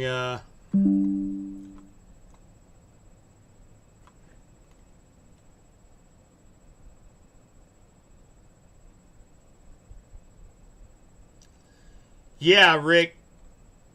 Ballard is looking just fine right now,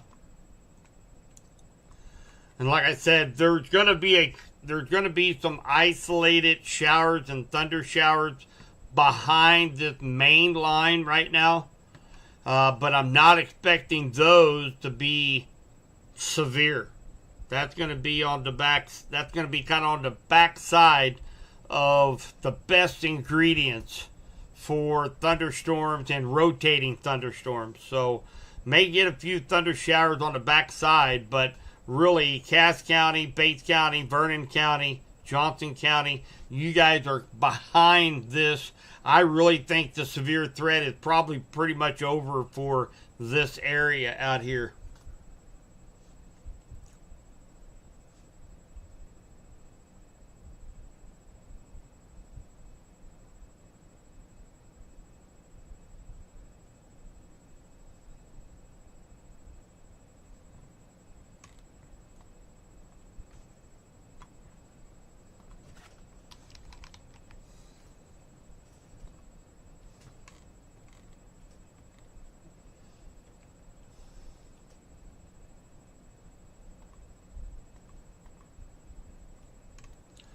So Rogers, Arkansas still have the main line to come across. So you'll get a little bit of a reprieve, but that's just a secondary line of thunderstorms that come through. The main line is still going to be coming through Rogers, Arkansas.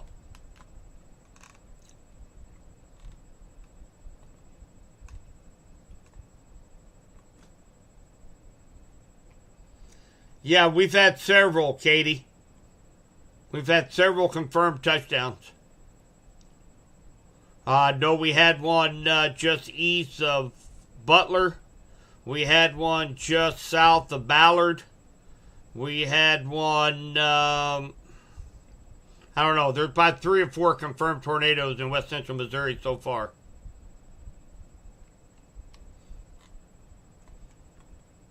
So, looks like there's going to be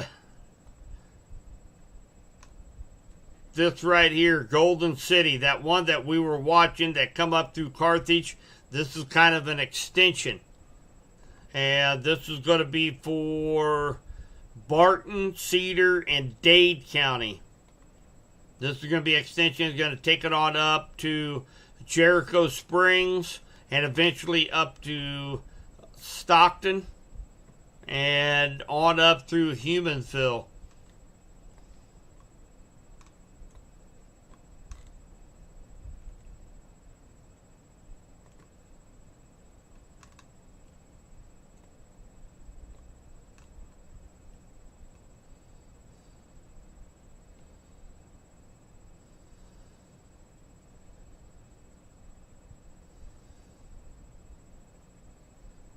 Ham and eggs. I might get some green ham and eggs.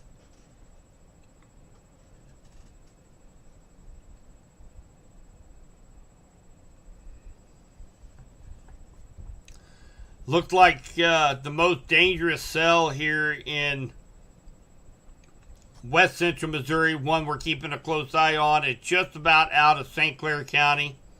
It has moved off to eastern Henry County and into Benton County right now. Not overly impressive as far as velocity. There is some broad rotation, but we're going to keep a close eye on this as it moves into Benton County.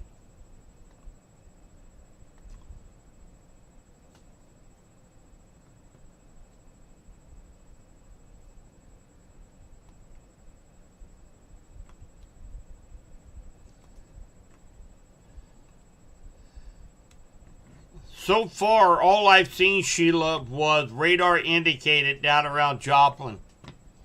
Have not seen anything from Springfield about any kind of tornado damage.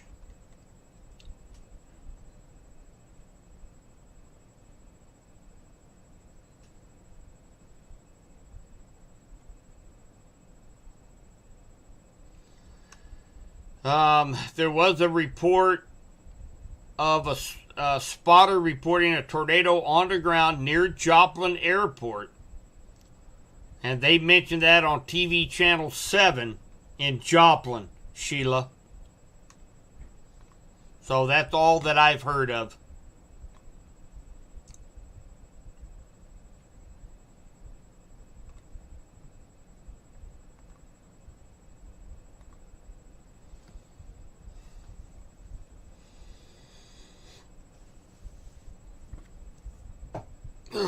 Yeah, Clinton is good. Ariel, you're good to go in Clinton. We still have a strong thunderstorm on the east side of Henry County right now. That's all going to be moving over here to Benton County. We're kind of tired of it right now. We'll let Benton County have a little bit. Another strong cell up here in Pettis County. Looked like maybe some small hail moving into Sedalia. And up here near Hughesville.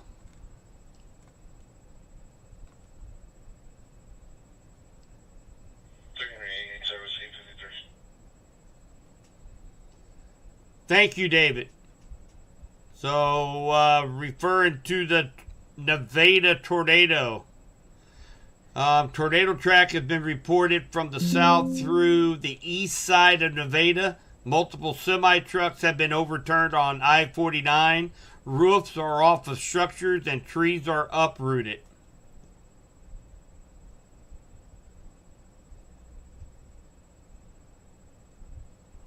Yeah, Clinton is good right now.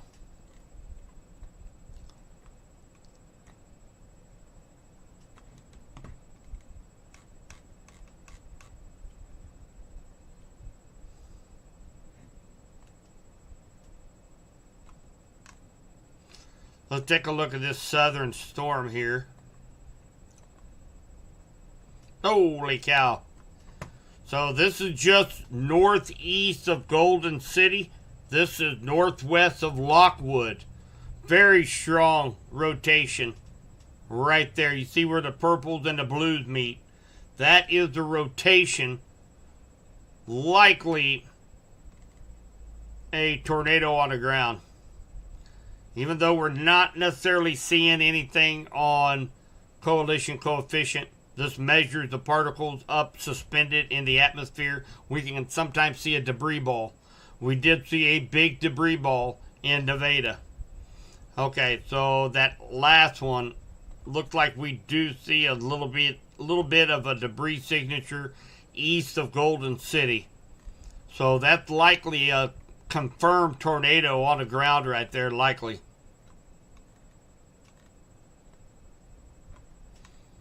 So probably very soon they're going to go ahead and probably allow this to expire early. The tornado warning for St. Clair County. Those storms pretty much have moved out of the area. Take a look over here in Benton County.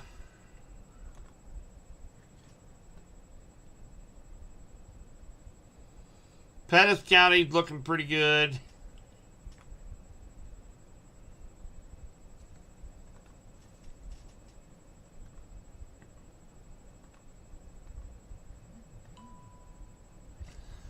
So this little area up here, maybe people might take notice of that right there. This is northeast of Coal Camp.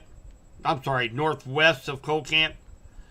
This is due to a hail core being right there, not necessarily because of rotation of winds on the surface. This is because there's a hail core, there's an updraft, and of course you kind of need a mesocyclone, a spinning thunderstorm for hail to form. So that's a hail core up here. So I'm not seeing anything else that is, how do I want to say, nothing prevalent that I'm really looking at, concerned about in Benton County right now.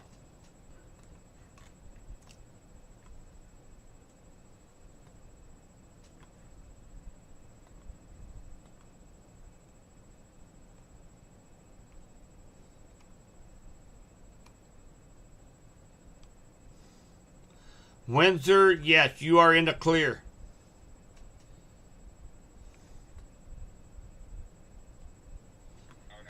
You still got a little bit, Julia, in Sedalia. You still have this cell here that'll be coming into Sedalia.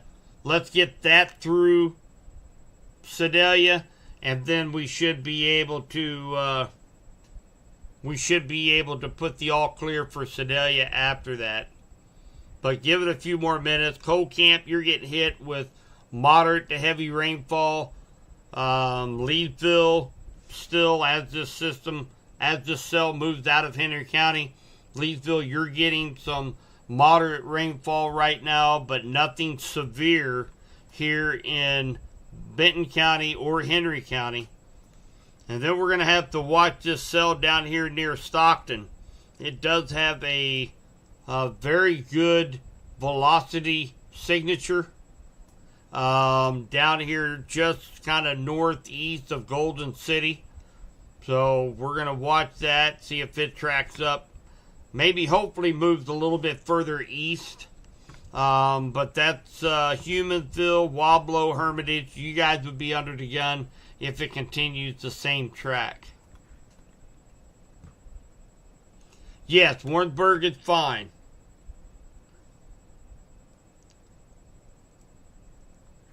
Yeah, Amanda, I think, I think Brownington is going to be fine.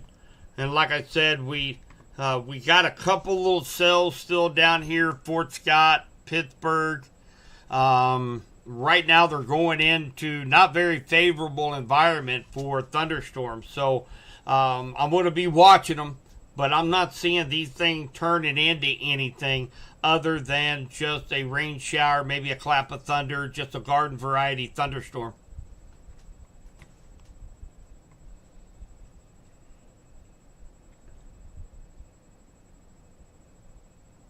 You bet, Barb. Cheryl, no, I don't think so. We never had no confirmation around the Huntingdale area. But of course, being so rural, we're gonna have to, we're gonna have to wait and get these storms and do some surveys in and around the area to see what was hit and who was affected by these storms. So I will be doing that myself this afternoon. We will be going out and doing some surveying around the county. And so we'll probably have more information on that later on today.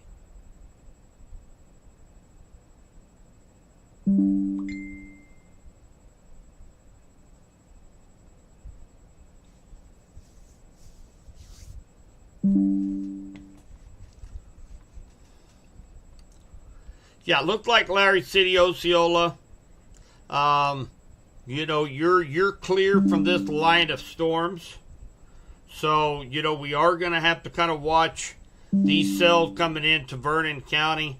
One of them does have a little bit of a hail core, even though they're moving into not very not very environmental friendly for thunderstorms.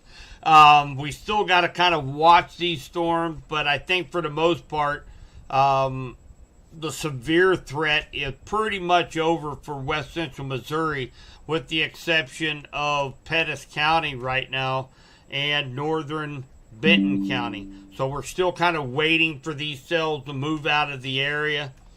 We still have an ongoing tornado warning down here just south of Stockton. This is going to be north of Lockwood. So still watching this area as well.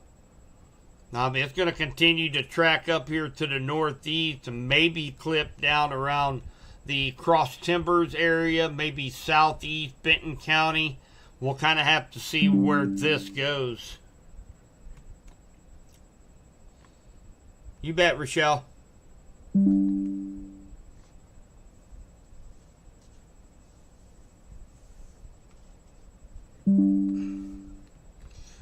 Poplar Bluff, you guys are going to kind of get into the thick of things down here at Poplar Bluff. You guys are kind of set to have a pretty rough afternoon.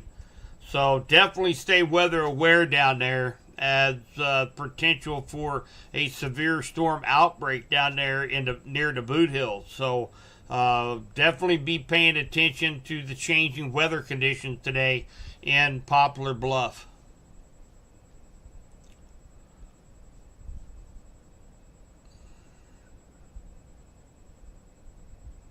Thank you, Joanne. I appreciate that. Thanks for the kind words.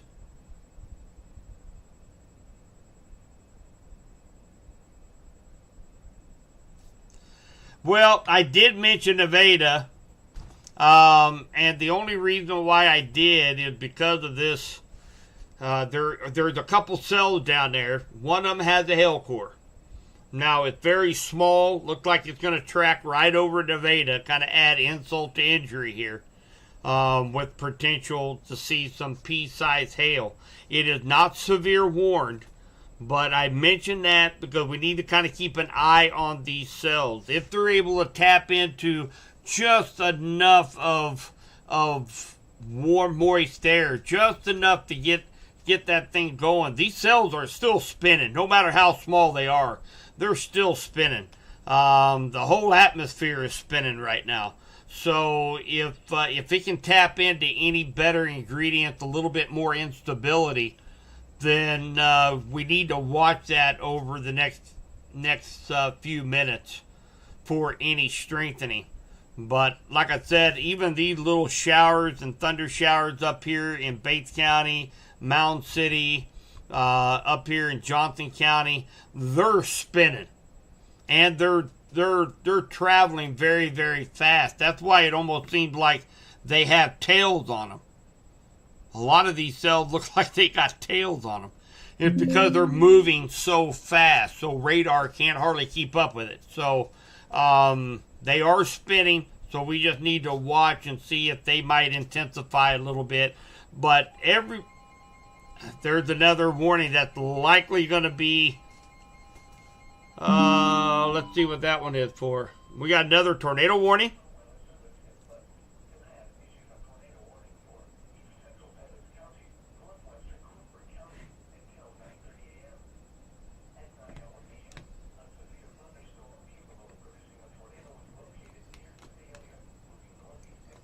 Okay, this one here is up here for Sedalia. It does not include Sedalia proper. It looked like that the velocities had maybe increased. Looked like could be right here. Boy, that's a tough one.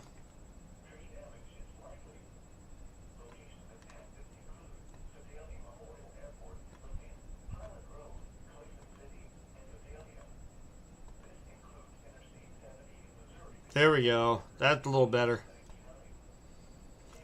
So, looks like from this angle, this right here is the area they're concerned about a possible short-lived tornado.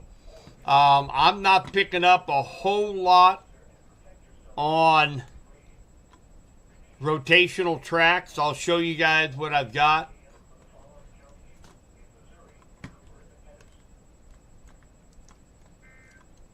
just a little area of rotation that just popped up over just one update. So within 2 minutes, rotational track ended up just northeast of Sedalia.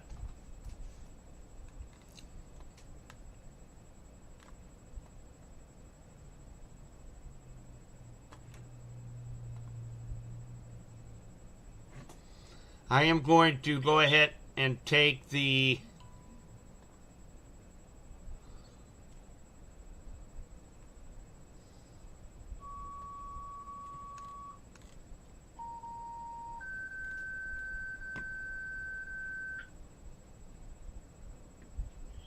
Fire need a response to the area of Harrison and DCF Road between Harrison and DCF.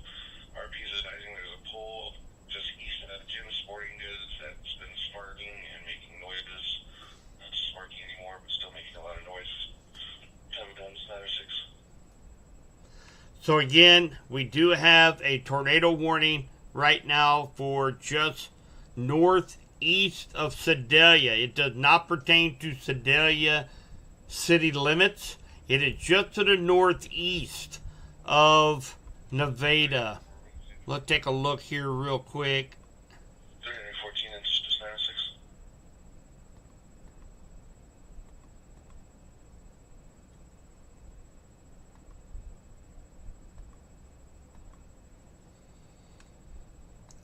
So here's 65. You make the big bend.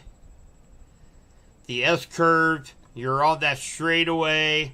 You've got that factory here on the right-hand side. This is just northeast of the factory by about 1.5 miles. There's a stoplight right there. I forgot what factory that is. However, just northeast of that is where that center of circulation is in Pettis County.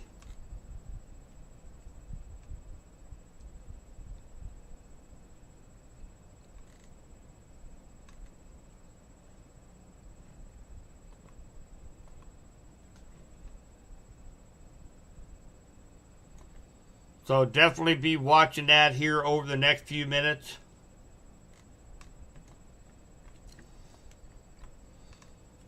Of course, we got a very strong rotational track, even with some curvature. Looks like just past Arcola. It's still moving to the east, northeast. So that's very likely a confirmation of a tornado on the ground. Very strong rotational track right here. And again, this is going to be just to the east of Arcola, south of Stockton. It's going to be heading up toward Fairplay and 13 Highway, Bolivar.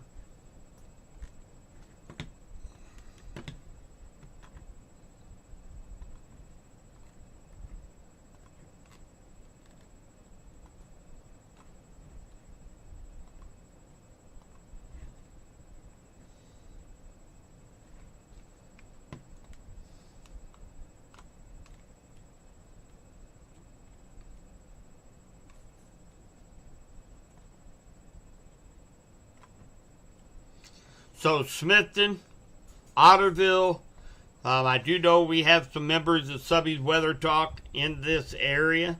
The center of circulation is going to be to your north. So you don't have to worry about this particular cell. There are a couple other cells that are moving across Pettis County. And again, this kind of fired up within 2 minutes, had no rotation.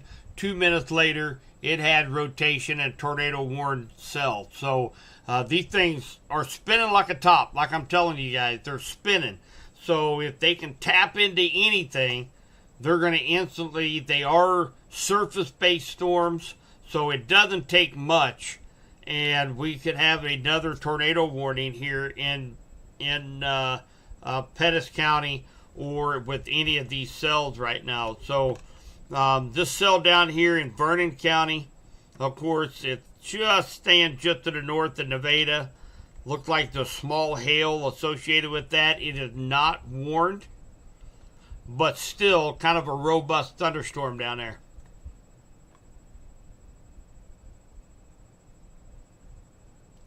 Yeah, Rose.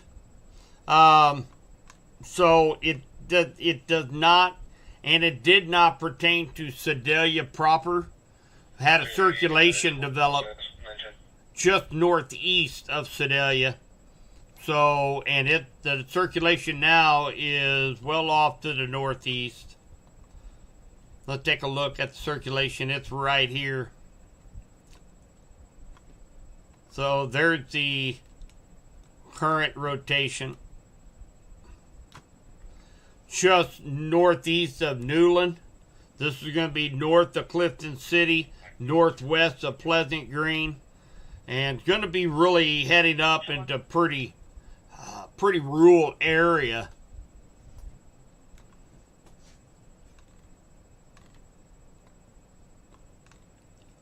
We'll keep watching on that southern flank of that cell. Some stronger winds just on the south side of Sedalia. We'll keep an eye out there as well. And it's really hard. You guys see all of these colors everywhere. Everything is spinning so much. It is, I mean, I'm going cross-eyed looking at these radar images because there's so many different colors. Winds are coming from different directions on all of these little thunder showers. It's wreaking havoc on radar because all of these storms are spinning like a top. But we're trying to do the best we can with what we got. I do have a couple other programs that I'm constantly watching as well. So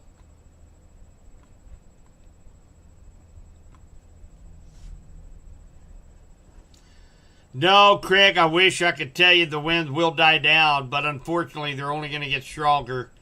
So after all these thunderstorms move out, and we might even see the sun pop out, we're going to be looking at temperatures in the mid-70s, and we're going to get a south breeze gusting up to over 40 miles per hour this afternoon. So unfortunately, we're not going to see that wind die down after this front passes.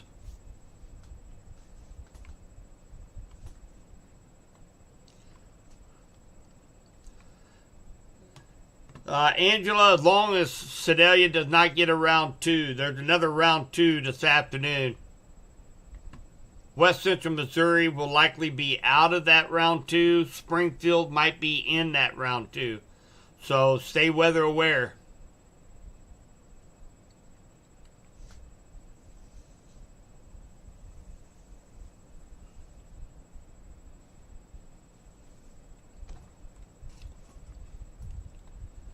So they went ahead and allowed the tornado warning to expire for Pettis County.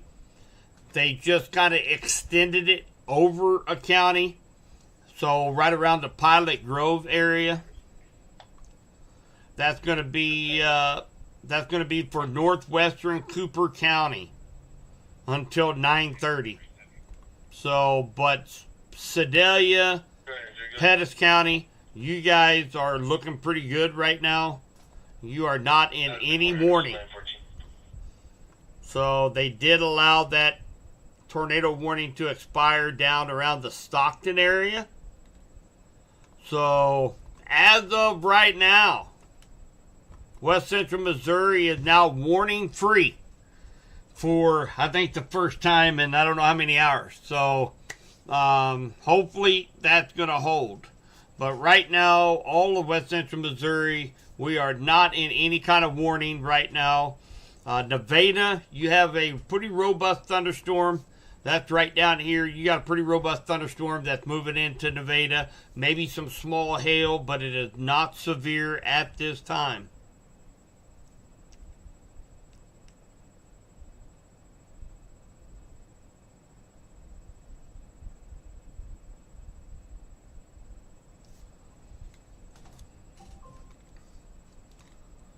So out of all the counties in West Central Missouri, probably the heaviest right now is probably going to be here just southeast of Warsaw in Benton County.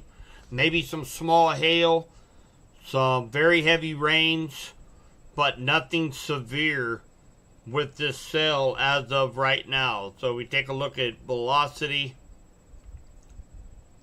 and seeing very broad rotation, but not picking up anything. Not picking up anything of note with that cell.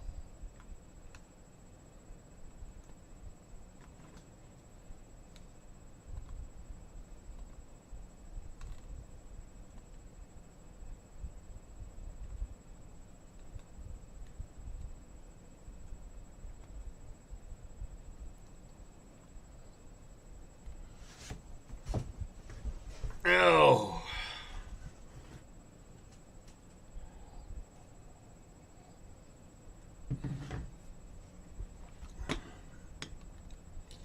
Well, guys, at one point in time, we did hit our record for most viewers on all the live streams. So it's flashing red here under the number of viewers, and that happened about 45 minutes ago. And we had over 8,000 people in our live streams. So that's incredible. We were able to get all the warnings out to so many people. And, of course, a lot of thanks go to Radford Media Group, allowing me to be able to put out all this information on their platforms, as well as our three sponsors of our Storm Track weather segment. Of course, Max Motors, Clayton Hartfeld Home Care, and our Family Safe Storm Shelter out of Republic, Missouri. Can't thank them enough. They're actually the ones that pay my salary. So definitely appreciate them sponsoring this to be able to get all of this information out there to you guys. We had a lot of information we pushed out in a very short amount of time. So appreciate everybody sending in the report. That was fantastic. So yeah, very happy with being able to push out all of that information. We got a couple early warnings out earlier today. Give people an extra 4 or 5 minutes to take their tornado precautions. And even though that don't sound like a lot, 4 or 5 minutes could be a life or death situation. So we had a tornado emergency just east of Butler in Bates County. It moved on over into Henry County. We had confirmation of a tornado on the ground. So busy morning. So yeah, I'm very happy with the number of people we reached today. So that's fantastic. Thank you, Jana.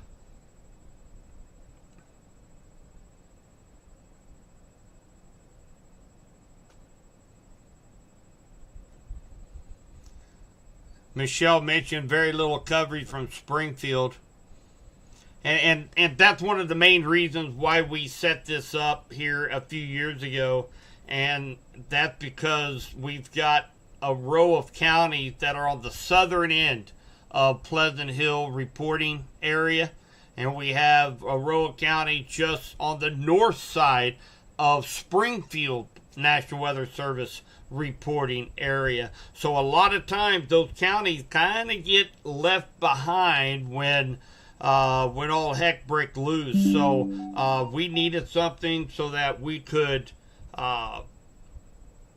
get together, do live segments, and really concentrate on those 8 counties right here in west central Missouri. And of course, through the last couple of years, we've gotten a lot of followers from all over the central part of the United States. And when there's not a whole lot going on in west central Missouri, sure, I'll take a look at down in Arkansas or Illinois, but and I'll give them the best reading that I can. But for the most part, we're concentrated right here in west central Missouri. So to be able to get 8,000 people in live streams, right now we still have close to 1,000 people in our live streams right now, and most of the severe weather has finally moved off to the east. So very thankful we're able to get out to that many people. That makes it more important for everybody to give a thumbs up, like the video, subscribe to the channel, like the video on YouTube.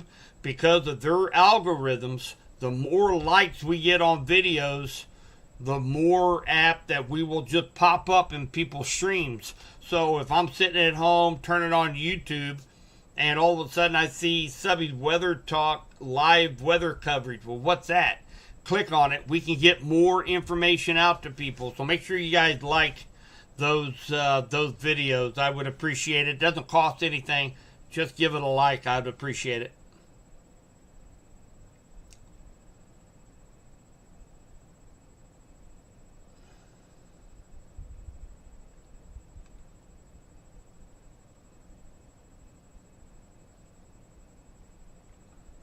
Yeah, I'm going to have to get a nap in at some point in time today.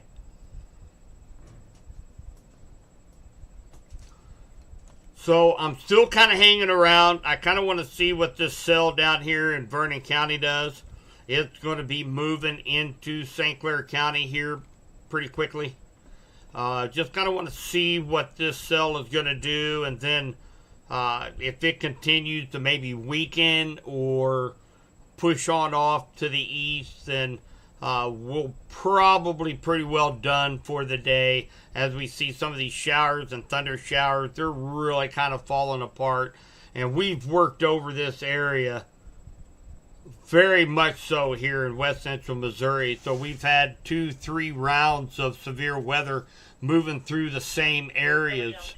So it's really worked over. The atmosphere has really worked over. So I'm not expecting much of any more severe weather here in west central Missouri this morning.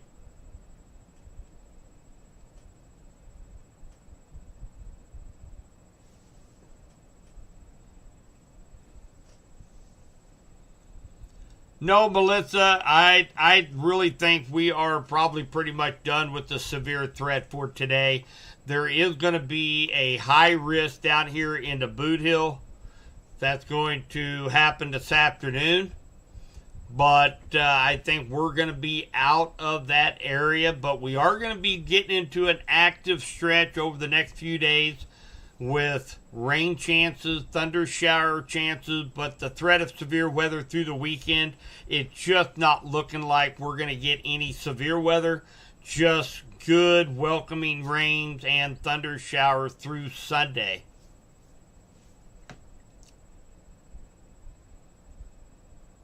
Oh, great, Mark. And that just kind of, Mark just mentioned that he just happened to get on YouTube and found our stream.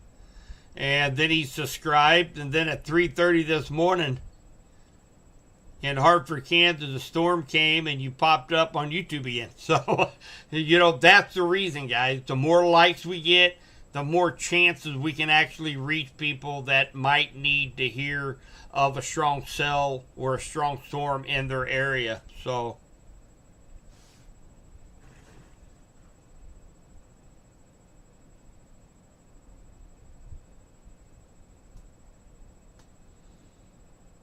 thank you, Jenna. Appreciate that very much.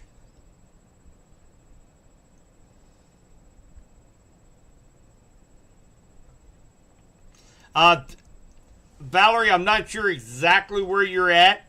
The second wave, that was the second wave. We had a first wave come in last night around 10 to 11 o'clock. This was our second wave for west central Missouri. Now, there is going to be, this line is going to continue to push off to the southeast. And there's going to be another resurgence of severe weather this afternoon down here in southeast Missouri and down in the Boot Hill, where they've got a moderate to high risk of severe storms right down here in the Boot Hill this afternoon. But west central Missouri is pretty much going to be out of that risk once this line completely gets out of our area.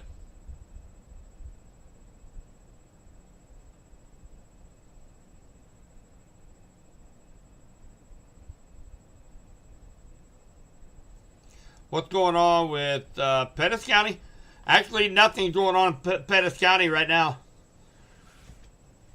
So everybody here in west central Missouri is pretty much in the clear. There's no warnings going on. Now, there's still a tornado watch for the next, 38 minutes. But I'm not seeing anything that we really have to worry about. I am still sticking around watching this little cluster of storm down here in Vernon County have some small hail with it. I am not expecting that to grow into anything, but nonetheless, I kind of want to stick around and just watch this cell for a little bit, because the conditions that we were in earlier, guys, every cell was rotating. So you pretty much had to be on top of the game to try to find any circulations, and they were just popping up one after another. So it was very volatile there for about 45 minutes this morning, but we're going to be getting out, looking at some surveys around the county, seeing if there was any damage, taking some pictures after these storms move out of our area.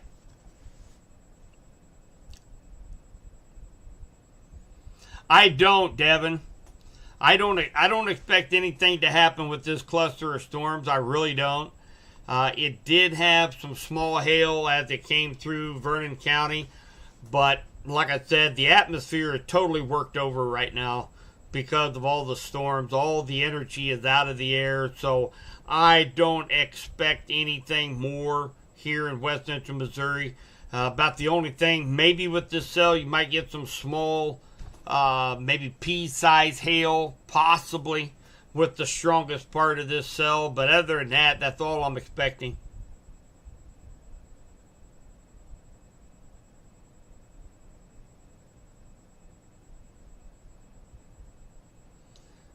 You bet, Kayla. No problem.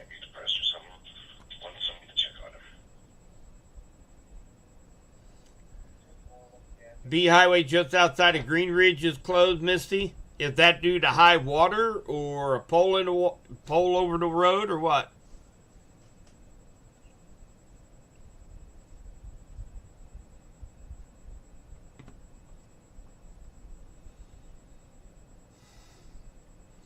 Hi, Lauren.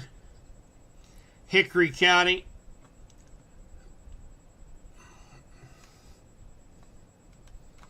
Collins and Humansville. Yeah, they seem to be in the clear. However, down around Wheatland, Hermitage, Cross Timbers, down around Urbana, they're off the 65. Still a pretty strong storm. Kind of watching moving through that county. But as far as the towns you gave me, Collins, Wablo, Humansville, you're kind of behind that line, so yeah, you ought to be in pretty good shape.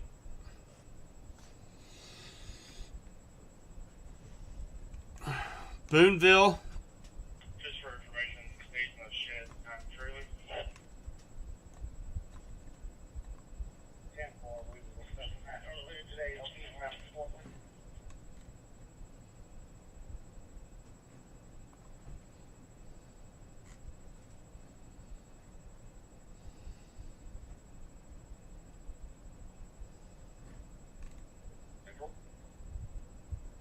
A little bit of rotation up here in Boonville. Of course, we're kind of getting far away from the radar site, but right now they don't have any warning ongoing right now near Boonville. Not sure exactly why they would be setting off the sirens in Boonville. National Weather Service does not have a warning right now out for Cooper County. So they should not be sounding the sirens right now. There is no all clear to the outdoor sirens. You know, many, many years ago, sirens would go off, say 3 times, and then once the storm passes, it would go out maybe another. Okay, that's going to be for that one, probably in Nevada, probably. No.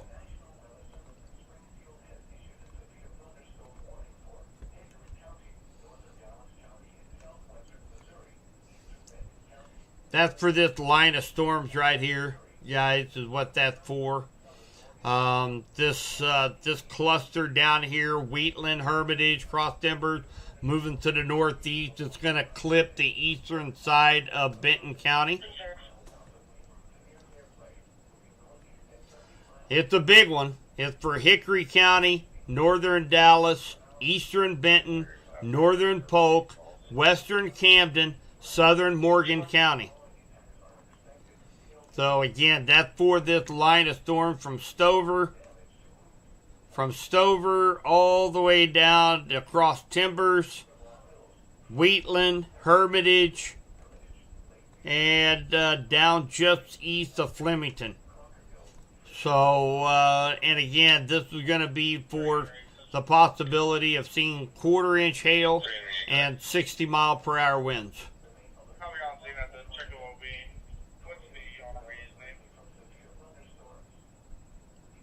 RP is going to be Lane.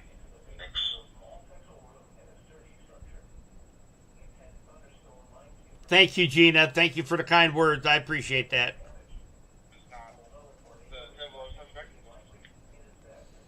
So again, likely having... He didn't see he was going to be staying with him up.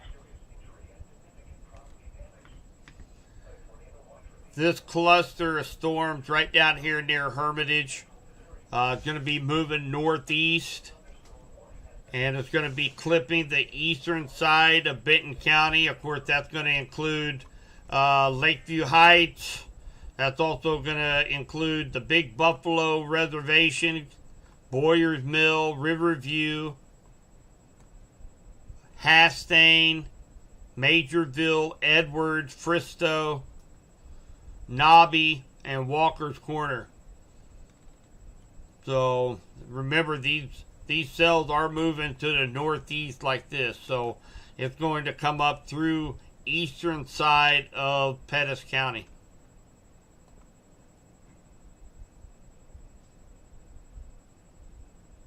You bet, Cheryl.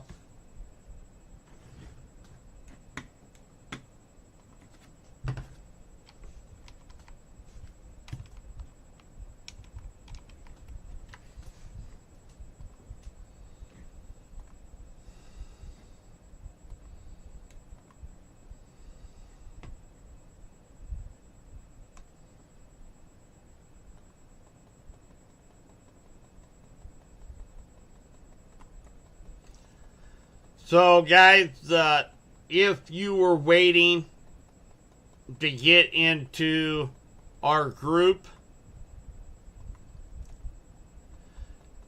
I just now approved everybody. We had 387 people waiting to get into Subby's Weather Talk.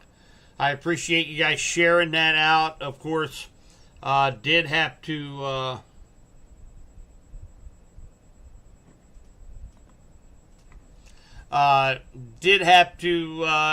that was kind of during when we had all those warnings. That's one of the last things that I check, is seeing if anybody is wanting to get into the group. We were kind of in the thick of things there, so I do apologize. Hopefully everybody got in that they wanted to get in.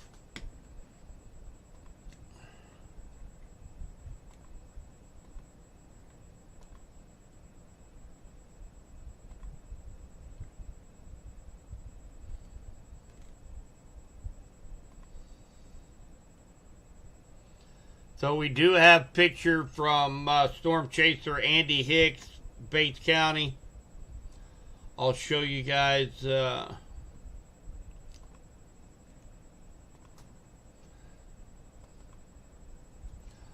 There was twins in Bates County.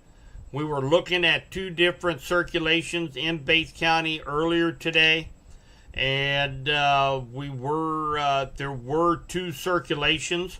And Andy actually caught one of the twins on camera. And you can actually see, let me put the outline so you can see a little bit better. You can see the outline of the cone. Just like that. So, possibility, maybe, I don't know if that's raindrop, that could be debris. Some dirt, debris being picked up from the surface, but definitely had a great shot from Andy of this one in Bates County. So thank you very much for showing that to us, Andy. Appreciate that.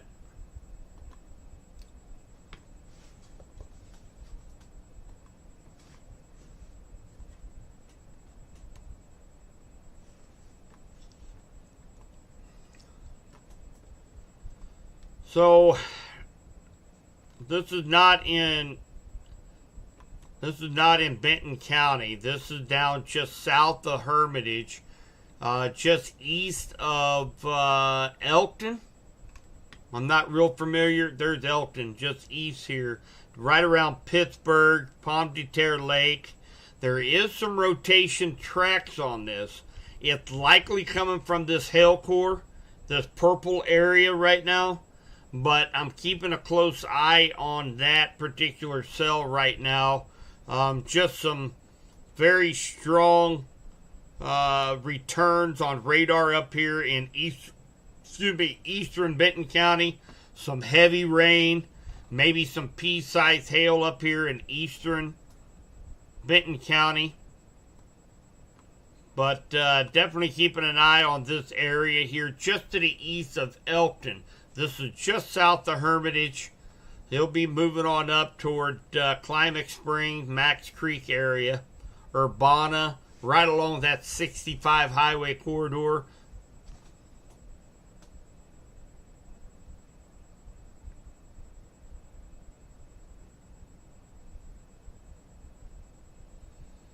Thank you, Jess. I appreciate that. Share that stream. Absolutely. As long as we get word out, that's the number one goal, is to get that word out.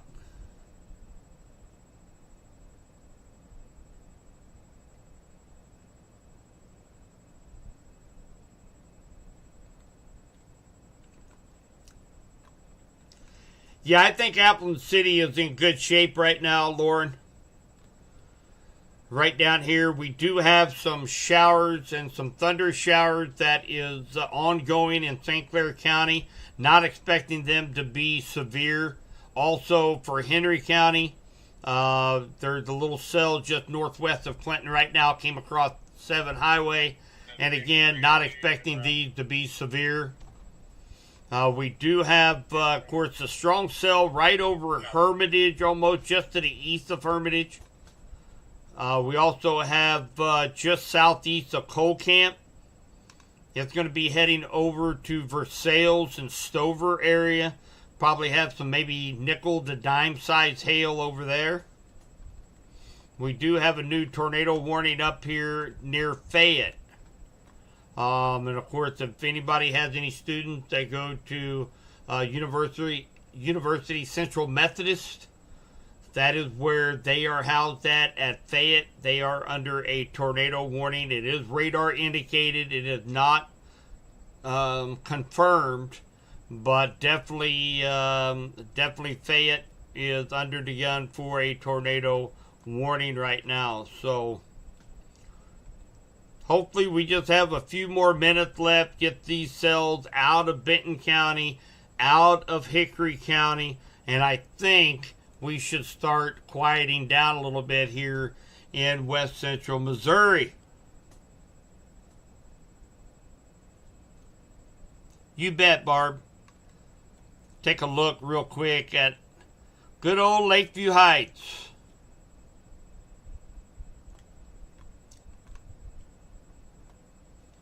So yeah, you're right here at Lakeview Heights right here. So we've got these storms moving up from your southwest to your northeast. So most of this is going to be bypassing you here probably in the next 15-20 minutes. You're still going to get some torrential rain just to your southwest right here. It's going to be moving into Lakeview Heights, but maybe some pea-sized hail. But after that, you ought to be in pretty good shape, Barb.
So still watching this circulation down here. It is not in Benton County. This is actually just south of Cross Timbers. It's going to be coming across 65 highway, kind of in between Cross Timbers and Urbana on 65. So it's kind of broad right now, but given what the conditions are out there along this line, definitely worth kind of keeping an eye on right now. But for the most part, the circulations have pretty much moved out of Benton County. Just leftover heavy rain and a couple claps of thunder is all that's left in eastern Benton County. So still kind of watching again this little circulation down here near Urbana all along Highway 65.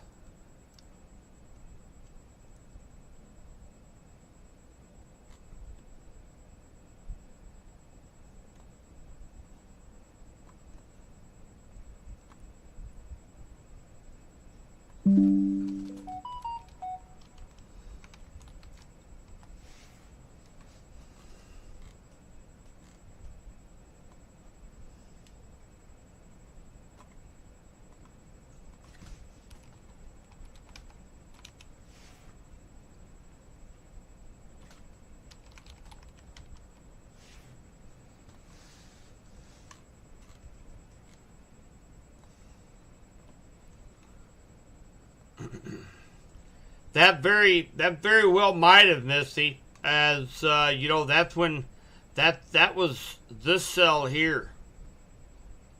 Likely. Let's take a look here. Yeah, that was probably right during this time right here. That was about 9:30, so probably about 15-20 minutes ago. Yeah, probably a little longer, about 20 minutes ago. Is probably what that was.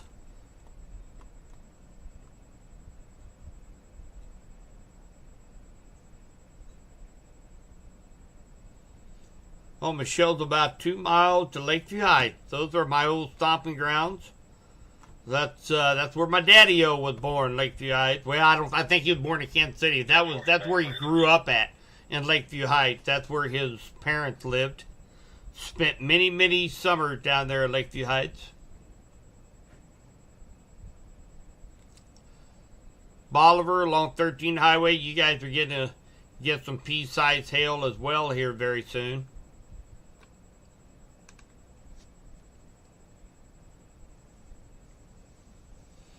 Yeah, I know. I was just looking. I thought I was hearing something. Then I came up here and seen that cell right on top of Clinton.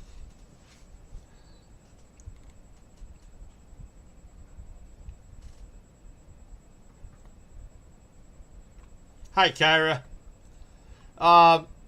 You still need to stay weather aware up there in Columbia. Probably for about the next hour or so. It's going to take a little bit longer for these storms to get out of your area.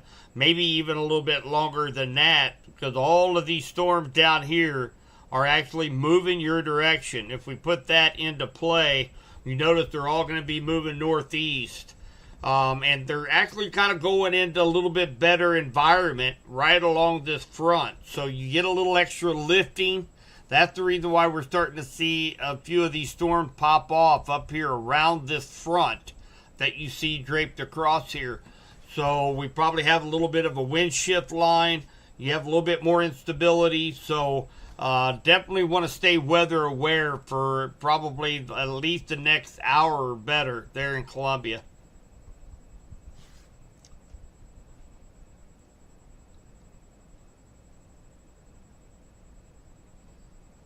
Oh, that's awesome, Allison. So we just gave a weather seminar on tornado safety at Leeton Elementary School with a bunch of fourth graders. And, of course, right when they got to school, the teacher, Mrs. Tribble, had to rush them down into the basement at the school. And she had mentioned, of course, that they had their safe spots and they had their eyes glued on her because she knew she was listening to me and to give updates. So Very good. She's very, very proud of him. I am too. You make sure you tell him I'm proud of him.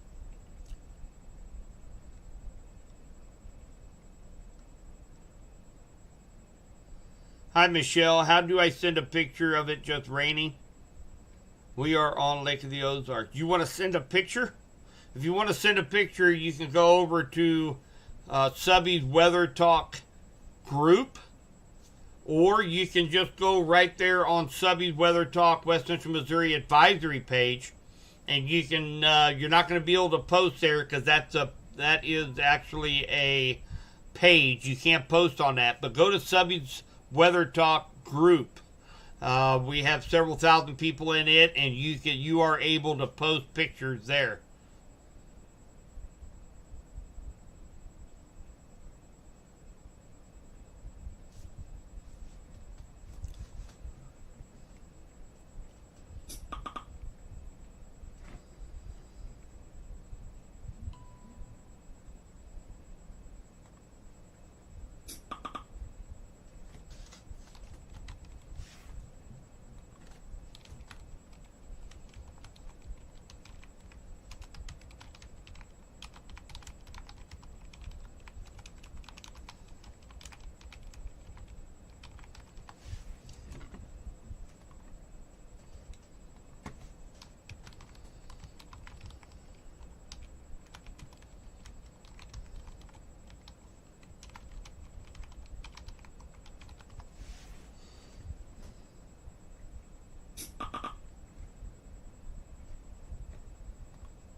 Good morning, Desiree.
You bet, Debbie. Uh, so really, there in Benton County, you do have some rain and thunder showers that are still left over coming through the eastern part of Benton County. But really, Desiree, the severe threat is pretty much over for Benton County. And outside of just a few showers, residual showers, I'm not expecting any more severe weather for Benton County for today.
Fayette, Missouri is what I was referring to earlier, Debbie. Fayette up here off of I-70 where Central Methodist College is at.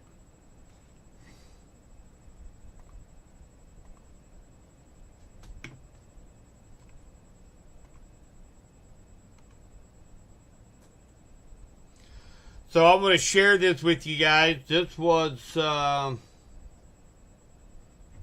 actually I might let me look here.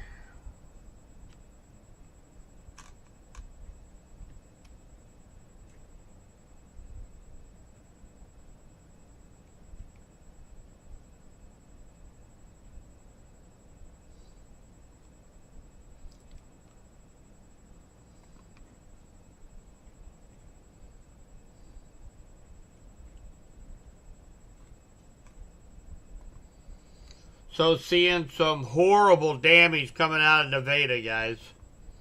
I don't want to share this without permission, so I will not show that. But we have a bunch of damage.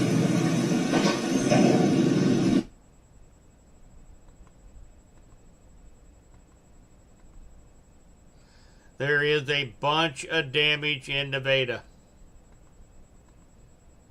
Picture after picture. So definitely probably looked like at least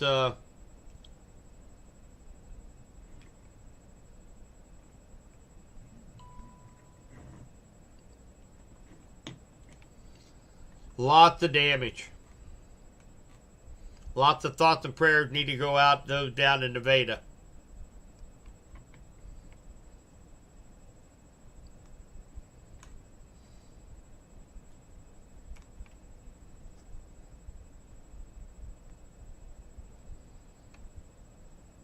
There were houses that were hit. Doesn't look like there's anything left of the houses. So we are talking some pretty massive damage down in Nevada.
So today, definitely recommend if you have any friends, family down in southwest or southeast Missouri.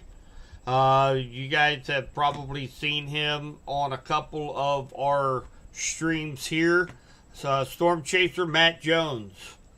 You can. He is actually out and about this morning. He is giving updates for southwest Missouri, southeast Missouri. So he is going to be out there today. So make sure you give him a follow and you can stay up to date what's going on down there with 417 Chasers. So 417 Chasers. So they're pretty large team down in the Springfield area. They have about 26,000 followers. So definitely a page you guys might want to check out for Southwest and Southeast Missouri.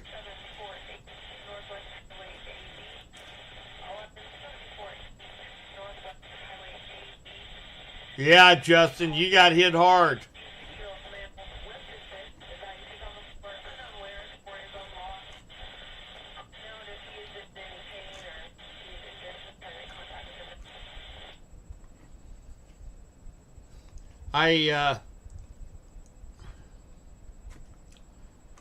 So I did end up doing a I did see some video pictures that was sent over to me from Nevada, and again, I do not want to share those videos. That has a lot of personal belonging, people's houses that were completely destroyed. I did not want to share that without their consent. But please keep Nevada in your thoughts and prayers, as they have suffered some really serious damage down in the eastern side of Nevada.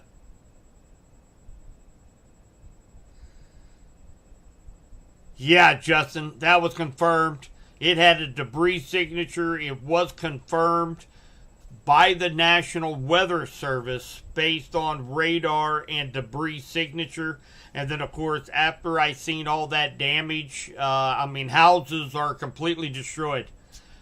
Trees uprooted. It's a mess down there right now. So, yeah, definitely confirmed in Nevada.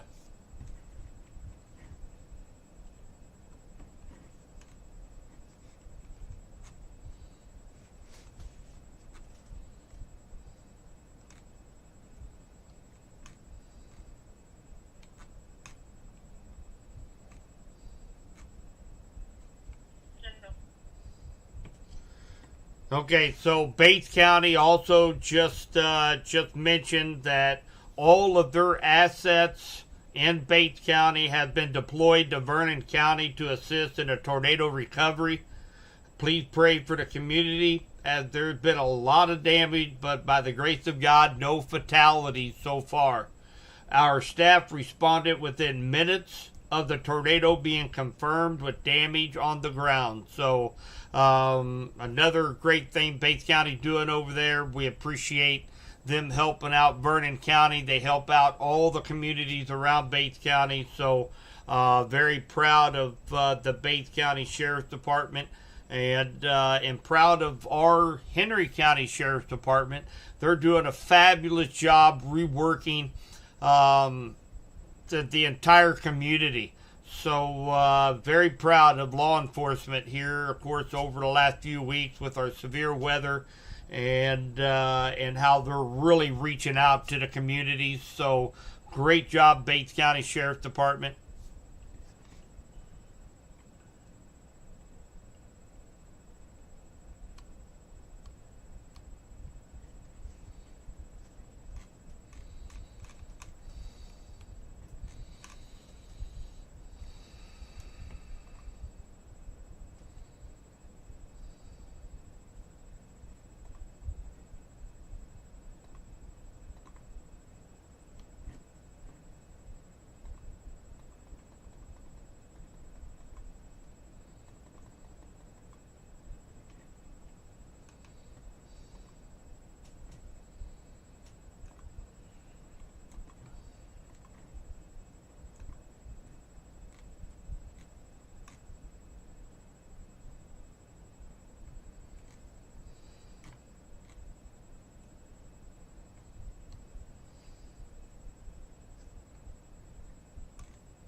So KY3 just posted some on their website.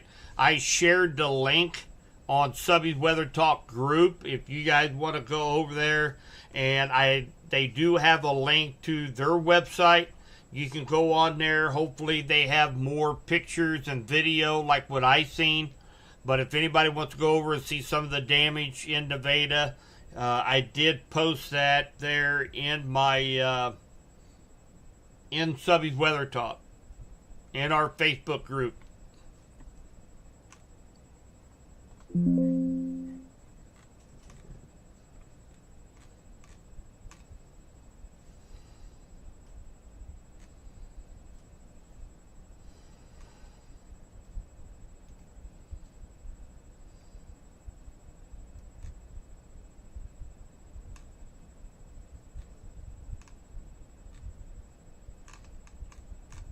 Oh, it looked like Rick Mays actually posted that in Subby's Weather Talk as well. So, thank you, Rick, for doing that.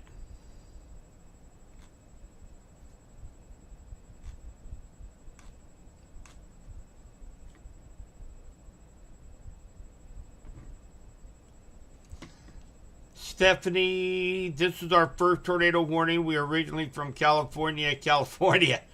Oh, my. Welcome. Welcome to Clinton. Oh, nothing like rolling out the red carpet to you, Stephanie. So, Henry County, we're fine for the rest of the day. I'm not expecting any more severe weather. The better ingredients have now pushed off to the east. So, I think everybody can take a breather right now. There are still some thunder showers up here, thunderstorms in the northern half of Benton County, southern half of Pettis County. They are moving off to the northeast at a pretty good clip, so don't expect these to be severe. The atmosphere is really worked over, and there's a slight chance of shower activity, maybe a thunderstorm this afternoon. We do have a surface boundary set up right on top of us. If you guys can see this this kind of dashed brown line right here.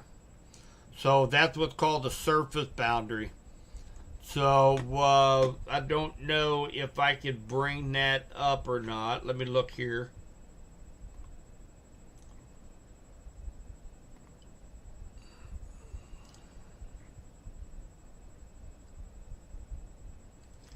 Yeah, it kind of shows it pretty good.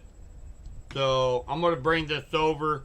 Hopefully you guys can make a little bit of sense out of this. I kind of know what I'm looking at, but so basically what a surface boundary is after the storms move through, it sets up kind of some dominant winds. So if you notice, we have winds coming out of the south, southwest, and if you look, you notice there's some winds mainly coming more southeasterly, if that makes sense. So we got south winds here, south, southeast, and then we got, south, southwest winds, and over here we have west, southwest winds. And so there ends up being like a surface boundary that gets draped over this area. Now I'm going to have to wait and see as we go into the afternoon. Sometimes thunderstorms like to fire up on that boundary. So again, we're just going to have to wait till this afternoon. We're going to probably clear out. We're going to be in the middle 70s.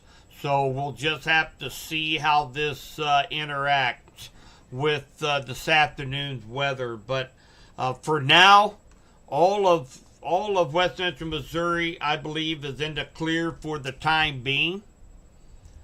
So I tell you what I am going to do. I appreciate everybody for joining the stream. As I said, we hit a new record today. At one point in time, over 7 streams, we had 8,000 people watching at the same time. I couldn't tell you for how long, but I did get a notification. We hit 8,218 people at one time. So that is huge, guys. And a lot of that, I owe that to you guys. You guys were sharing the heck out of the stream throughout the morning.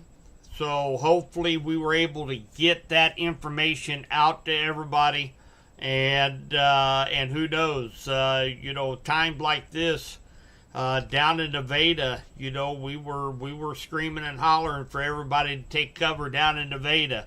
We were screaming and hollering everybody over in Butler and Ballard to take cover. That's what we have to do to make sure everybody is safe. We had the weather radio go off for a couple of the warnings, and then it went down right in the middle of the most important times this morning. So again, that just goes to show you have to have multiple means to be able to get warnings and watches. Even me, I have Storm Shield on my phone, and I keep Storm Shield on my phone because I'm not in front of a radar every minute of the day, although sometimes it seems like it. But I have those apps on the phones too to warn me if I am out and about. So very important. Weather radios, they are a lifesaver, but they have to work. And hopefully the National Weather Service can figure out why these are having so much problems obtaining signals. So for our next round of severe weather, I think we're good through the weekend, guys. And we are going to have a very wet pattern. We're going to be looking at multiple days of rain and thunder showers, but no severe weather through the weekend the way it looks right now. I am going to be watching this outflow boundary for the potential of any more thunderstorms, mainly later on, early afternoon, if it can fire up along that outflow boundary. The atmosphere is really worked up right now, guys. We've just had several hours of thunderstorms go through our area, but rest assured, I'm not going to be taking a nap and going to sleep and forget about you guys. I've got lots to do today, so I will be constantly monitoring radar, and there'll be time for me to catch up on sleep later on. So I think I'm going to go ahead. My audio is cutting out. Thank you, Vicky. So I am going to go ahead. We've been live streaming now for almost 9 hours today. So I am going to go ahead and call this good for now. I will continue to update in Subby's Weather Talk Facebook page and our social media accounts, as well as Radford Media Group, 95.3 KDKD radio station. And again, a big thanks to our sponsors of this Storm Track weather segment by Family Safe Storm Shelters in Republic, Missouri, Clayton's Heartfelt, Home Care, and of course, Max Motors right here in Clinton. Thank you guys so much for sponsoring the stream. They're the ones that pay my salary. I couldn't do it without them. Thank you so much. Give me an opportunity to get the word out there to so many people. So if anybody has any questions, please feel free to reach out to me. I'll try to answer your questions, guys. I have so many messages out there. I'm gonna try to try to get everybody answered. If it's something for later on today, if it's something about what happened earlier, I'll likely won't respond back to you. Don't think that I don't like you. It's just I have so many messages. Couldn't even tell you a number right now. So I will try to answer as many as I can as the day goes on today. So thank you guys so much. Stay weather aware through the afternoon. I'll continue to give you guys